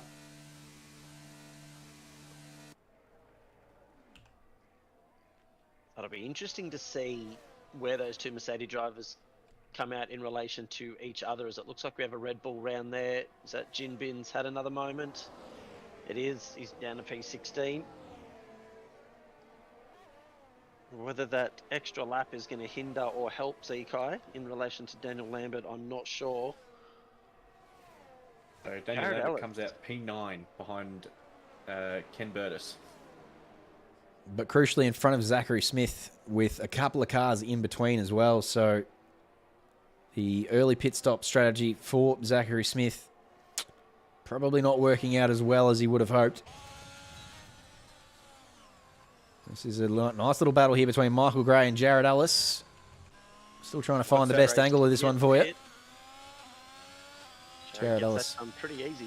gets it done, yeah, but he doesn't get the DRS assistance through this second phase here, so Michael Gray's going to come back at him. You would expect Jared to... Raiden's there somewhere as well. Up the inside of Michael. Nicely done. Oh, Oh, and Kyle through as well. Michael! Michael's just dropped 3 positions in the space of 2 corners there, unfortunately. 17 Nick Randell. What's going on? Cody's things for Nick Randell. Another week. Another Cody's thing. No, we're just saying you've had a bloody good night in Tier 2, so I'm pretty sure you can take the rest of the night off, Nick Randell. I wouldn't worry about being a lap and a half back. You're doing nicely. All good for you. Top 3 have pitted. Jared Ellis takes Yep. over the lead of the race. Let's stop it now. Stop it. Absolutely. Let's get the camera Come on him. 5 seconds for Nick Randell for quarter cutting. Oh, no. He's doing a Fernando. Forget about that. I want to see Jared Ellis win this race. He's got a feisty Caleb Van Der Eyden and Kyle Jackson and Daniel Lambert on very fresh softs Yeah. right behind him, so it'll be a mighty fight to keep it, but you'd love to see it. Jared, Daniel Lambert on those soft tyres in P4 is going to be the driver to watch out for. Jared Ellis, 0 wins this season. Caleb Van Der Eyden, 0 wins this season. Kyle Jackson, 0 wins this season. Woohoo. Daniel Lambert, 0 wins this season. Oh, we're going to have a new race winner. We Tell me Ben Curtis has had 0 wins as well, at top well, 5. he's had 0 wins in Tier 1, I'll give you that much. Ben Curtis, so he's in with a chance too, although he's got Zekai Chu who's just gone past him. Oh, Caleb's going to have a look here up the inside. Jared's going to try and fight it. I'm not sure he's going to be able to do much about it. Looks like he does hang on to it, though. That is fantastic Nice. defending. And this is great driving. Oh. Like these still side by side. Keep it clean, you They two. go side by side here. Caleb's still there. He's done nicely. He's finished that one off. Jared's done nicely to basically seed that position because, as you said, you don't really want to go too wide through there. So he hangs on and lives for another day. He's got no battery left, but neither does anyone around him. Daniel Lambert around his outside now, also with no battery. There's a Nick Randell hanging around here somewhere, so hopefully Whoa, there he that is. was coming out the pit lane there. That's is that Nick Randell or is that the Gerald Chu vehicle? It might be the AI of Nick Randell. I'm not sure, but anyway, this battle rage is on. Zachary Smith has retired from the session. What? Is he And it's brought out of VSC. No, it's a safety car. It's a proper full safety car. What? With 3 laps to go. Has he retired on track, or has he binned it in a wall? Where is he? He's just up here. There he is. He's dead in the He's wall. pinned it in a wall. He's binned it in the wall, Zachary. Wow. 11 lap old does mediums, not happy. happen very often. Wow. There he is there, parked off on the right-hand side. That's another weird spot to have sort of lost it through there. It's not really much of a braking zone or corner or anything, so... Safety car's going to be out for 1 lap. We're going to get a 2-lap sprint to the end. Oh, Christ, what do you do up the front here? Do you pit No onto the DRS. softs or do you No, stay no, out? Stay out. You're not going to have any DRS in the last 2 laps. Kyle These guys on the Jackson medium. last. Yeah, Kyle Jackson had a moment. He pit, put softs on. Oh yeah, fair enough. So these 2 here on the mediums just need to stay out. There is no point pitting. Boy, right now. oh boy, we thought this was going to end in drama, but we didn't see this coming. This was huge with just a couple of laps to go. This is huge for the championship, by the way, with Zachary Smith now DNFing. Zekai Chu currently in P4. That is about all he needs, really, to really close the gap. What are you getting? 3 seconds? And 5. Oh, Ken, what are you doing? Under safety car. Oh, no. So he gets 3 seconds for track cuts under safety car and then speeds into the pit lane, Ken Burtis. Goodness gracious, he's made a meal of that. Can't be doing that, mate. This is going to be an exciting finish. 2 laps, no DRS, everyone with a full battery. I don't believe these soft tyres are going to have much of an advantage. Oh, I can't imagine they won't. They're bloody nearly brand new, especially Jeremy Washington and Jeremy Washington on for a podium here, just quietly having a look at that while I glance down the field. Caleb van der Reyden and Jared Ellis both very good at defending, so they will struggle. Sorry, they will hold on for dear. I just don't see the soft tyres not having a really strong advantage here. They're both brand new. The 3-lap olds maybe at the same pace as the 6-lap old mediums, but Zekai Chu on basically brand new softs. I can't see him missing out on a podium here. I'm calling it Jared Ellis P1. It's a big call. What about yourself, Tom? Who's getting it? Zekai. Wow, that's a big call from P4. I like that. Ambitious from you. Safety car in this lap, so it hardly even did a lap before it comes straight back in. We're actually going to get 2 laps of running. I thought we were going to go on the last lap. Nah, safety car will always come in with 2 laps to go. Right, okay, all right. I think I knew that. Jared Bugger Ellis me. is going to get Caleb van der Reyden down the straight into the middle chicane. So who have you got? Zekai Chu, and you said Jared Ellis. Or I'll have Caleb van der Reyden then. And I think that's very unfair on Daniel Lambert, who also deserves a shout-out. So maybe Daniel Lambert getting the chat's vote for race winner here. I think everyone will be behind Jeremy Washington trying to get on the podium. CL13 saying, looking like 2021, you're not wrong. Yeah, no lap cars have been allowed through tonight. Hold on to your horses. Bugger me. Here we go. 2 laps to go. Coming around the last corner now. The whole field condensed. They are in single file, so you would expect them to make it through pretty cleanly. But, wowee, they are as condensed as they're going to be. Which means that that penalty for Ben Curtis is going to hurt just a little bit more too, by the way. But there we go. Through turn 1. Penultimate lap. 2 to go. Jared Ellis trying to track down Caleb van der Reyden while also defending from Daniel Lambert and Zekai Chu, the 2 Mercedes on basically brand new softs. They'll be very hard to stop.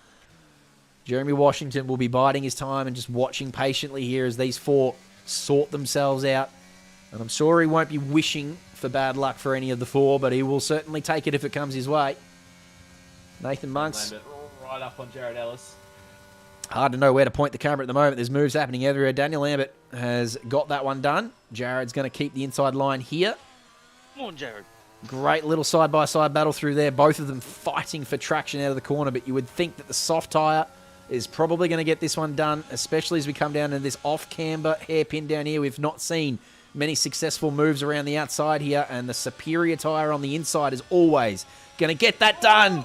Jared Ellis, goodness gracious, I'd be giving that one back if I were you, son, because you bloody nearly took Daniel Lambert out there. He's now got Zekai Chu sending it up the inside. Zekai, keep it going straight, Jesus.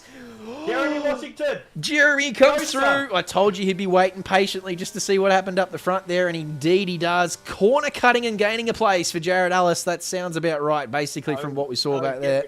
Nah, take that away.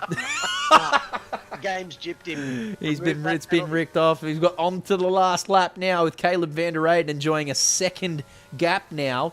As Jared Ellis and Daniel Lambert came together on the last lap. Jeremy Washington's moved up to P4. Zekai Chu just needs to finish the bloody race because he has a massive points haul coming his way with Zachary Smith having DNF. So all he needs to do is finish. He doesn't want to get involved in any sort of shenanigans and battles and whatnot, which he bloody nearly did on the last lap.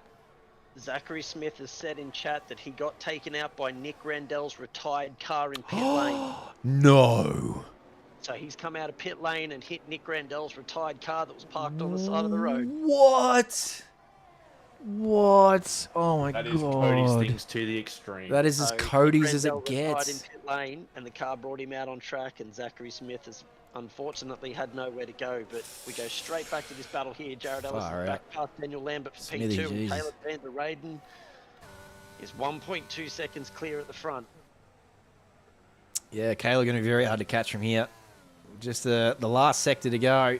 Jared Ellis and Daniel Lambert getting involved in each other's business has meant that they've fallen about a second and a half behind. So what is probably one of the most deserved victories of the season for Mr. Consistent. Caleb van der Eyden comes across and grabs P1 in race 2 of Saudi Arabia. Where are we? Abu Dhabi, something like that. Somewhere around there. Daniel Lambert is P2, and Jeremy Washington does indeed sneak up onto the podium as Jared Ellis gets relegated all the way to P9 after that 5-second penalty for overtaking on track. But no one as unlucky as Zachary Smith tonight, not only in race 1, but also here in race 2. Goodness me, there's no way to bring the points back for Smithy. That's... not sure how to feel about that for poor old Smithy, especially considering he's leading the championship or potentially was leading the championship. I'm not sure what the implications are after 2 races of Zekai Chu finishing in front of Zachary Smith, but not sure he would have closed a whole 100 points, but he would have gone bloody close. But anyway, stuff all that for now. How about Caleb van der Eyden on the top step? Get in there, son. Birthday boy picks up the win in what is not Saudi Arabia. It is actually Abu Dhabi. He'll be very, very happy with the race win, Will the McLaren man. As I said, that is a much-deserved victory for Caleb van der Eyden. After putting points on the board at every single race this season, he finally claims the maximum. He started from P8. He finished in P1. Daniel Lambert followed him through the field nicely to finish in P2. And the loudest of Howards will be very happy with another podium finish from P6. Zekai Chu, massive, massive implications for the championship tonight. Finishes in P4. Nathan Monks, Momo, Michael Gray be pretty happy with P7, and the Bear Among Men will get in here. He is very happy. Let's go! Michael Gray from P15 up into P7. Very nice work. Mohammed Athan from P2 down to P8. Jared Ellis, what could have been, on for the race victory. Got involved in a few tussles there in the last couple of laps. Finishes in P9. And Kyle Jackson with a steady as she goes, P10. What a race. Bevis Lau with the purple lap there at the end after he claimed victory in Tier 2. He'd be pretty bloody pleased stepping up here and pinching the purple lap from the Tier 1 boys. Definitely. And Diabol saying got hit into the pit lane, gave him the corner cut for going to the pit lane and was speeding because of it as well. So it's been that sort of night. Diabols, we've had all sorts. Don't worry about yours. What happened to Smithy? That's insane. I want a bloody full review of that. I know Smithy streams. He'll have his view, and I'm sure he will put that up for those of us. I'm sure Nick Randell feels terrible about it too, by the way, because Nick Randell, one of our most solid contributors to this series and very fast on his day. He obviously had a shitty old race here in Tier 1, but he's clean and respectful, so I'm sure he's feeling bad about what's happened there with the AI. But that's for Smithy, goodness gracious. If Smithy loses this championship now by, 10, 15 points or whatever. Point to this race. Point to this race. But we could say the same about Zekai Chu, who, if he loses the championship by 10, 15 points, he lost it in Singapore when he spun under safety car, or he lost it in, where was it? When he spun. At Baku, where he was leading the race and binned it into the wall. Or when he was leading at Great Britain and he bloody ran out of petrol and finished in P5. So, everyone has had that sort of season, and that's just racing for you. It is half luck, half skill. But goodness me, that is as unlucky as it gets for Smithy. No practiced best practice for Loudest Howard. That's what I like to see from you, mate. And I'm surprised Alexis Bowen didn't join you in the Alpine tonight. Would have been the same. How about a double podium for the Alpines tonight with no practice? That would have been good to think about. Anyway, wasn't a beat. Very happy with you, Jeremy Washington. Nice work finishing on the podium. Unlucky for Jared. We were right behind him. I was silently screaming for him. I'll give you the tip. I just didn't want to curse him, but Jacob did. So we'll put that one on. Chalk that one up to Mr. Weatherburn. But chalk that up to another evening of the OR Legends Series, Jacob Weatherburn. What a finish. The Tier 1 always gives us a spicy finish to the night. It's just a fantastic way to finish up the night. I am salty that my man Jared Ellis got a 5-second pen, but it is what it is. There's no more deserving winner than Caleb van der Eyden.